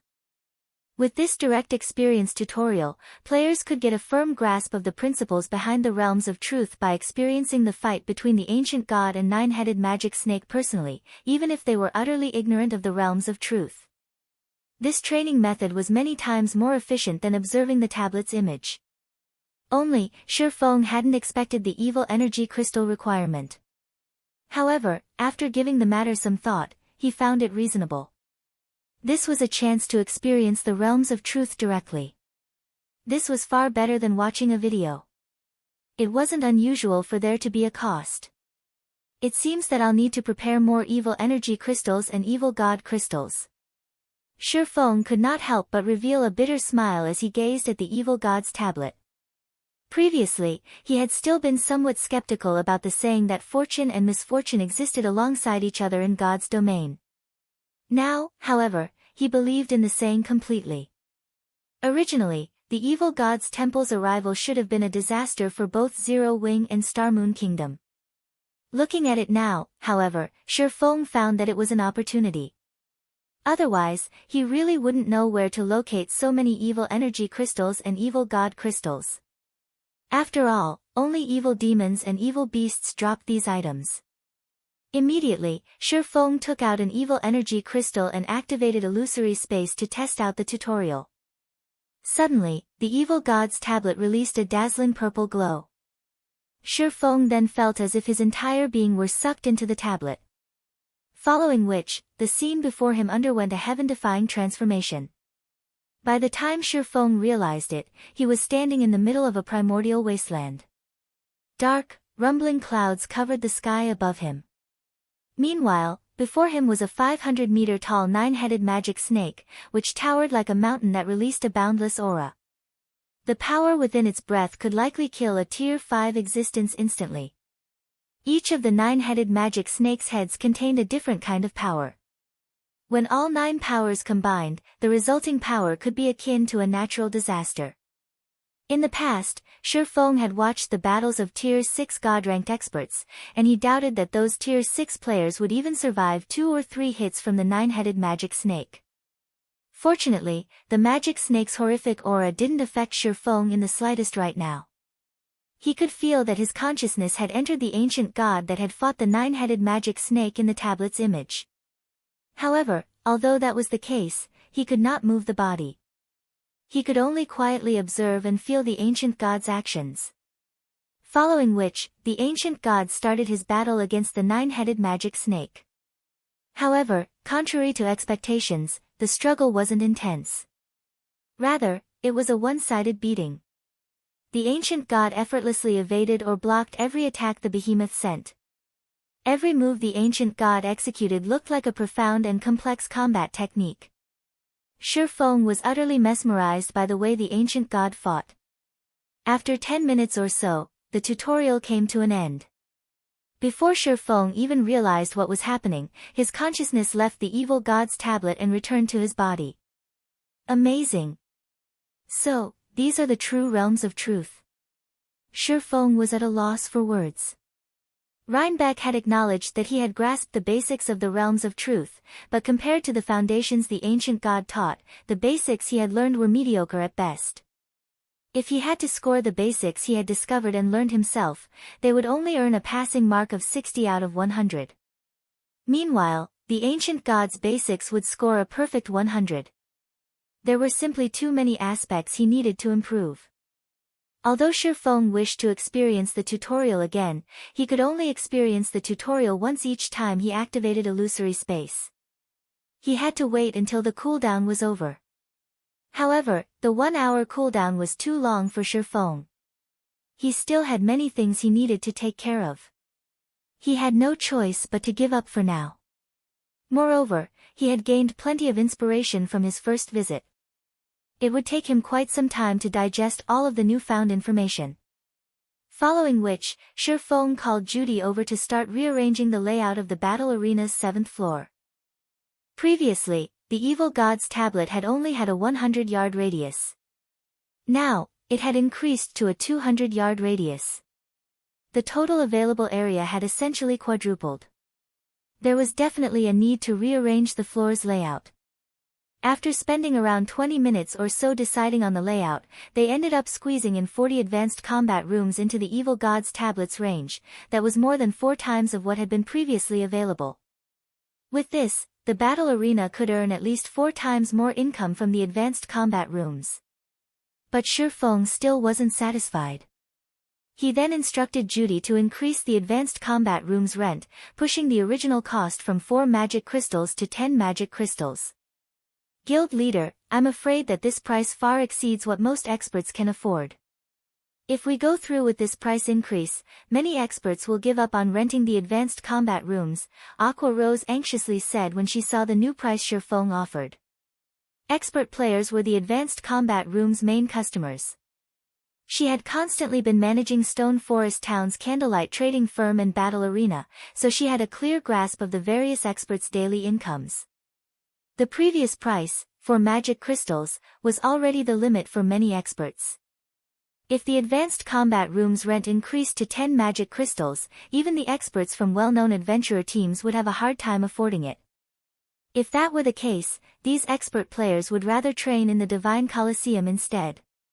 Don't worry. Limits are meant to be broken. Moreover, the new advanced combat rooms have a duration of 50 minutes instead of the previous 30 minutes, Shi Feng said, chuckling. He did not bother to offer any further explanation. The upgraded Evil Gods tablet was nothing like it had been. He had experienced this personally. Meanwhile, after the NPC manager, Judy, published the advanced combat room's new rent, the players in the lobby were stunned. 10 magic crystals. Is Zero Wing trying to rob us?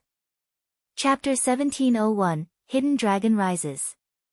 Chapter 1701, Hidden Dragon Rises. Zero Wing sure has guts to demand such a price. Do they really think the advanced combat rooms are the only things that can help players improve their skill completion rates? I can purchase a good piece of equipment or train in the Divine Colosseum 10 times with 10 magic crystals. Does Zero Wing think magic crystals are cabbages? When players saw the updated pricing for the advanced combat room on the large screens in the center of the lobby, many expert players thought that Zero Wing had gone mad for magic crystals. Although current players had far more magic crystal sources now, they could still only earn a limited number. Moreover, there were many other things that required magic crystals. 10 magic crystals simply wasn't a tolerable price for expert players. Players weren't even guaranteed to earn so many after an entire day of hard work. How could they possibly spend all of their earnings on gradually training their skill completion rates? The only benefit was that there were 31 more advanced combat rooms available than before. With this, players would not have to wait in line as long. However, the various major powers experts still frowned on the new change. The advanced combat room's main customers were these experts. Although they could afford the current price, it would be a huge burden on their guilds. Their respective guilds also couldn't afford to send them to the advanced combat rooms as often. It was both unwise and not worthwhile. While fighting the illusory creatures in the advanced combat rooms would indeed help them improve their skill completion rates more efficiently, the higher their skill completion rate became, the less effective the advanced combat rooms were. For expert players like them, the improvement from a single training session wasn't worth 10 magic crystals. Unfortunately, there weren't any good alternatives once players reached their standards. One could say that this change put them in a very awkward position. Hold on a minute, they're updating the advanced combat room's introduction.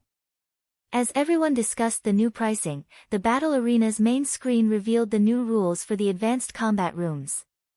First, the duration of each session had increased to 50 minutes. Second, Zero Wing's normal members would get a 10% discount to rent the advanced combat rooms, elite members would get a 20% discount, and core members would get a 30% discount. Moreover, 10 advanced combat rooms would be reserved for guild members. When these new rules were revealed, the crowd in the lobby went into an uproar once again. Meanwhile, the various major powers members turned to Zero Wing's members in envy over the benefits they got to enjoy. With the discounts and extended duration, the rental fee Zero Wings members had to pay was just slightly higher than before.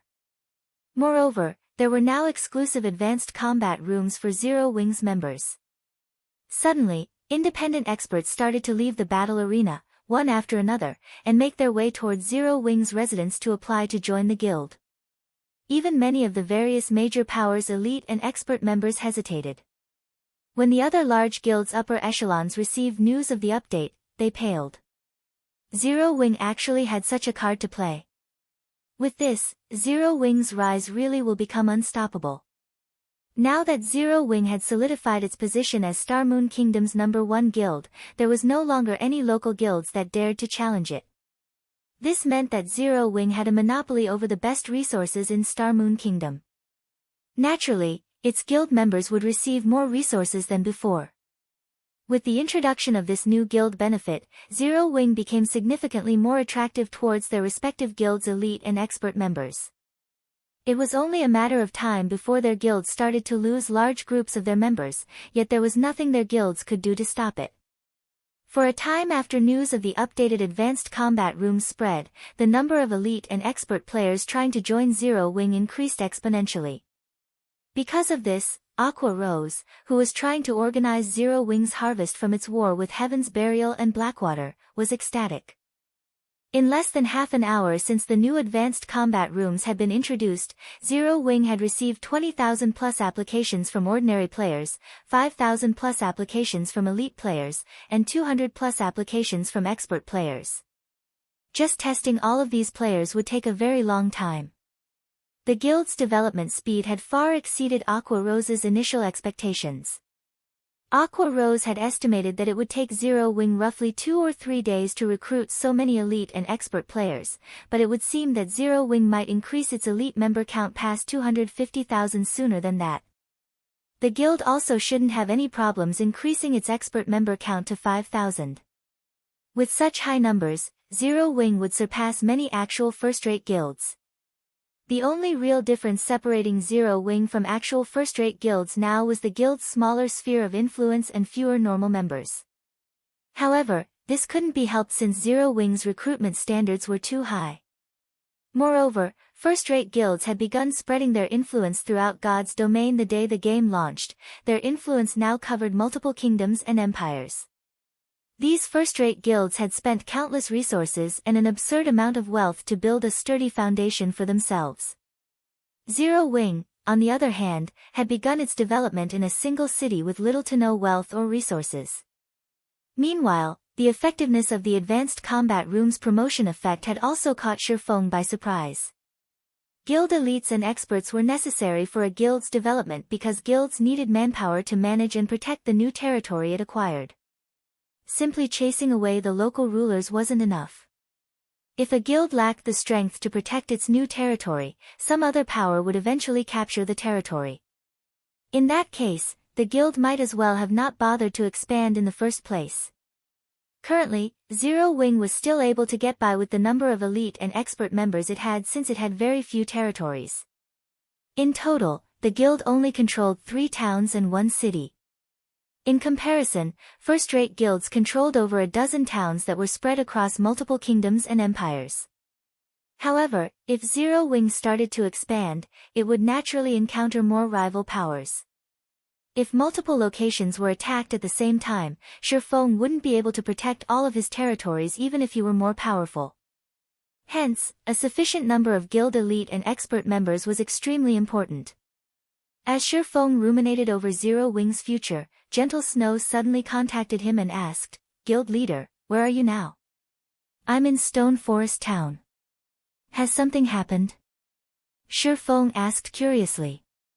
When Stone Forest Town had been attacked, Aqua Rose had led plenty of the guild's experts to reinforce the town.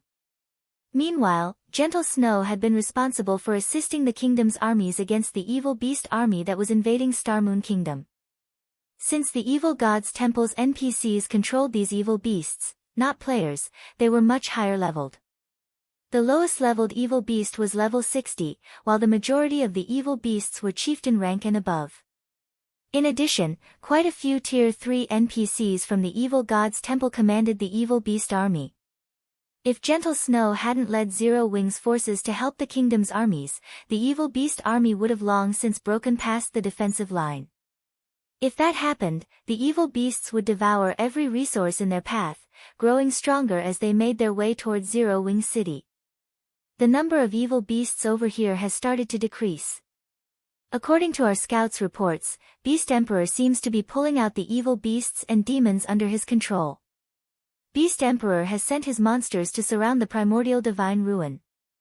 The 2,000 elite members and 100 expert members we stationed at the ruin have been annihilated. Moreover, Beast Emperor has announced that Zero Wing is prohibited from entering the primordial divine ruin from now on. It seems that we're his only target, Gentle Snow said, gritting her teeth. The primordial divine ruin had already become a prime location for the various large guilds to acquire weapons, equipment, and combat techniques. Most importantly, it was the only entrance to Primordial City. Primordial City was the only place to obtain primordial souls, which could help players complete their Tier 2 promotion quests. If Zero Wing's supply of primordial souls were cut off, its development would definitely fall behind other guilds. By only preventing Zero Wing's members from entering the primordial divine ruin, Beast Emperor was clearly trying to provoke the guild. Naturally, the other guilds were more than happy to watch from a distance. Now that Zero Wing had already entered Primordial City and gained an advantage over their guilds, the other guilds wanted to see Zero Wing's members enter the Primordial Divine Ruin even less. Although Gentle Snow wanted to do something about this, the Orc Empire was a neutral map. Even if she notified the kingdom's armies about the evil beasts and evil demons at the Primordial Divine Ruin, the kingdom's armies would not take action. Beast Emperor must really think that no one can touch him just because he's in a neutral map. Shifeng could not help but sneer when he heard Gentle Snow's report, killing intent flashing in his eyes. Since he dares try to cut off my path to fortune, I'll cut off his legs. Chapter 1702, Taking Control of the Lost Town. Chapter 1702, Taking Control of the Lost Town. Although Shifeng had spoken very softly, Gentle Snow could clearly hear the determination and anger in his tone. Guild leader, we aren't really going to take action, right? Gentle Snow grew anxious at Shifeng's words. That Beast Emperor is obviously doing this to lure us over to the Orc Empire. If we really march our army into the neutral map, we will be beyond the kingdom's protection. Those powerful evil beasts and evil demons will tear us apart easily. If we get dealt a heavy blow now, it will diminish the reputation and prestige we've garnered from the previous war. Although Zero Wing had not suffered any casualties during its battle with Heaven's Burial's armies, it had expended a lot of its resources. In fact, Zero Wing's expenditure in the battle had been astronomical. Other guilds might not have a clear idea of how much the battle had cost Zero Wing, but how could she, a vice-guild leader of Zero Wing, not know? Of the 140,000 magic crystals the guild had prepared for the battle, over 120,000 were spent. With the few magic crystals Zero Wing had remaining, going up Beast Emperor's evil beasts and evil demons would be impossible. Meanwhile, once Zero Wing exhausted its magic crystal reserves and lost the protection of the movement-type defensive magic array, the outcome would be horrendous for Zero Wing's forces. Unlike the evil demons that attacked Stone Forest Town, the evil demons and evil beasts Beast Emperor controlled were all level 60 and above. The majority of those monsters were also at the chieftain rank. Even a Tier 1 player of the same level might not be able to solo a chieftain-ranked evil beast or evil demon. Not to mention, there were still the stronger Lord, High Lord, Great Lord, Grand Lord, and mythic-ranked evil demons and evil beasts. It might be a different story if Zero Wing could summon more Baphomets as it did during its battle against Heaven's Burial. If that was possible, Zero Wing might have a chance at victory. However, Shifeng had already stated to Zero Wing's upper echelon that he had summoned the 3 Baphomets using a consumable item and used up all the summoning chances during the previous battle. Trying to pick a fight with Beast Emperor while being at such a disadvantage clearly wasn't a wise decision. Of course we need to make a move. Shifeng nodded. In a resolute tone, he continued, moreover, we're going to beat him up badly. He understood Beast Emperor's motives. Currently, Zero Wing was like the midday sun in Star Moon Kingdom. Through the prestige and reputation it earned from the previous war and the attractiveness of the advanced combat rooms, Zero Wing's growth potential was clear for all to see. If Beast Emperor did not take advantage of Zero Wing's current undeveloped state to suppress the guild or even deal it a heavy blow, Zero Wing would definitely become an even greater obstacle for him in the future. Hence, Beast Emperor had dispatched a considerable number of evil beasts and evil demons to surround the primordial divine ruin and prevent Zero Wing from obtaining the resources available there. With this, regardless of whether Zero Wing took action against this blockade or not, Beast Emperor would be able to suppress the guild's development. Most likely, Beast Emperor had already made a thorough investigation of Zero Wing's available combat power. After all, with how large Zero Wing had become, some information about the guild was bound to leak. Meanwhile, if other guilds were faced with Beast Emperor's blockade, they would most likely hesitate over whether to take action against Beast Emperor or not. Unfortunately for him, Shifeng would not hesitate. He might not have any way to deal with ancient Rock City at present, but dealing with the evil demons and evil beasts that had left the protection of the city was not entirely impossible. Notify Aqua and have her gather 1,500 experts at Zero Wing City. It's best if they're trustworthy. It's about time we let Beast Emperor know that the Orc Empire isn't his to monopolize. Shifeng instructed. 1,500 people. Isn't that a little too few? Gentle Snow was a little confused when she heard Shifeng's words. She had thought that Shifeng was planning to mobilize the entire guild to show Beast Emperor who's boss. Yet, now, Shifeng was gathering only 1,500 experts. No, they're more than enough. In any case, have these people gather at Zero Wing City as quickly and as secretively as possible, Shifeng said, revealing a mysterious smile. He then disconnected the call and retrieved the Abyss Pendant. Previously, he had used the pendant to record the coordinates of the lost town. Now, he could teleport there directly without having to waste hours going from map to map. Lost towns were towns left behind by ancient civilizations in God's domain. Every one of them was very special. In the past, even the various superpowers of God's domain would fight desperately to claim them. It was naturally best if he secured the lost town in the Boneless Land as soon as possible. Boneless Land, Lost Town. By the time Shifeng arrived back at the lost town, some of the monsters in the town had already respawned. The number was not as high as when he first came to the town, but it was still extremely dangerous for current players to be here. However, he did not dwell on the matter as he activated Gale Domain and flew straight to the bottomless pit at the town center. The bottomless pit looked like a passage that led to a demon's nest. The top of the pit was covered entirely by a magic array with small openings located around the magic array's edges, meant for darkness stones. Shifeng soon arrived before one of the holes and placed one of the darkness stones he collected into it. With each darkness stone he inserted, the opening of the pit shrank slightly. At the same time, though, the pressure coming from the bottom of the pit intensified. Moreover, after he had started inserting the darkness stones into the magic array, an invisible barrier of sorts enveloped the entire lost town, preventing the use of skills, spells, and even magic scrolls. When Shifeng inserted the 10th darkness stone, an angry roar came from the pit.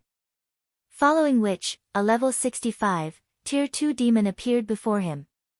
As he couldn't use any of his skills or spells at the moment, he had to rely on his basic attributes to defeat the tier 2 demon. Fortunately, the Bible of Darkness's passive effect still worked, and so the tier 2 demon had its basic attributes greatly suppressed. Coupled with the fact that Shifeng's basic attributes far exceeded what an ordinary tier 2 player at his level should possess, fighting the demon was a walk in the park. A few minutes later, the tier 2 demon collapsed helplessly at his feet. Following which, he continued inserting darkness stones into the magic array and defeating the demons that came out with every 10 darkness stones inserted. By the 70th darkness stone inserted, the demon that came out of the bottomless pit had become a level 65, tier 3 Great Lord. However, with the help of the Bible of Darkness, Shifeng still managed to overwhelm his opponent. When Shifeng inserted the 80th darkness stone, the mental pressure the bottomless pit exerted on him caused even his consciousness to become a little blurry. If other players were standing in his place, they would have long since lost consciousness and been forcibly logged out of the game. With the insertion of the final darkness crystal, a horrific aura surged out from the bottomless pit and washed over the entire lost town, paralyzing Shifeng's body when it swept over him. Following which, the magic array covering the bottomless pit started rising into the sky and eventually vanished. Meanwhile, the top of the bottomless pit shrank rapidly, transforming into a small dot before disappearing without a trace as well. If other players were to visit the lost town in the future, they would not be able to tell that a massive hole had once existed in the middle of the town. After the bottomless pit disappeared, the mental pressure it exerted also faded away. When Shifeng's spirit had recovered, the sound of a system notification entered his ears. System, congratulations. You have completed the epic ranked main storyline quest, Demon's Nest. Rewarding Lost Town's Town Order. System, congratulations. You have obtained the Lost Town's Town Order. Do you wish to bind the Lost Town to yourself and become its master? Upon hearing these system notifications, Shifeng breathed out an involuntary sigh of relief. Had he failed to complete the quest, he would have been hunted down by a Tier 5 Demon King. Aside from hiding in NPC cities, he would have had no chance of surviving anywhere else. Following which, Shifeng agreed to become the Lost Town's master. With this, the Lost Town officially became the first Town Zero when controlled in a neutral map. Once he constructed a guild residence here, guild members would be able to teleport freely to the Boneless Land without having to waste a lot of time on travel. Meanwhile, after he became the master of the town, the monsters originally present inside the town started vanishing one after another. Now, players could roam the town without worrying about monster attacks. In addition, all of the town's functions were made available to him. Around 30 seconds after the monsters had disappeared, NPCs suddenly started popping up all over the town, filling it with life. Meanwhile, Shifeng quickly made his way toward the main goal of his visit this time. The White Tower.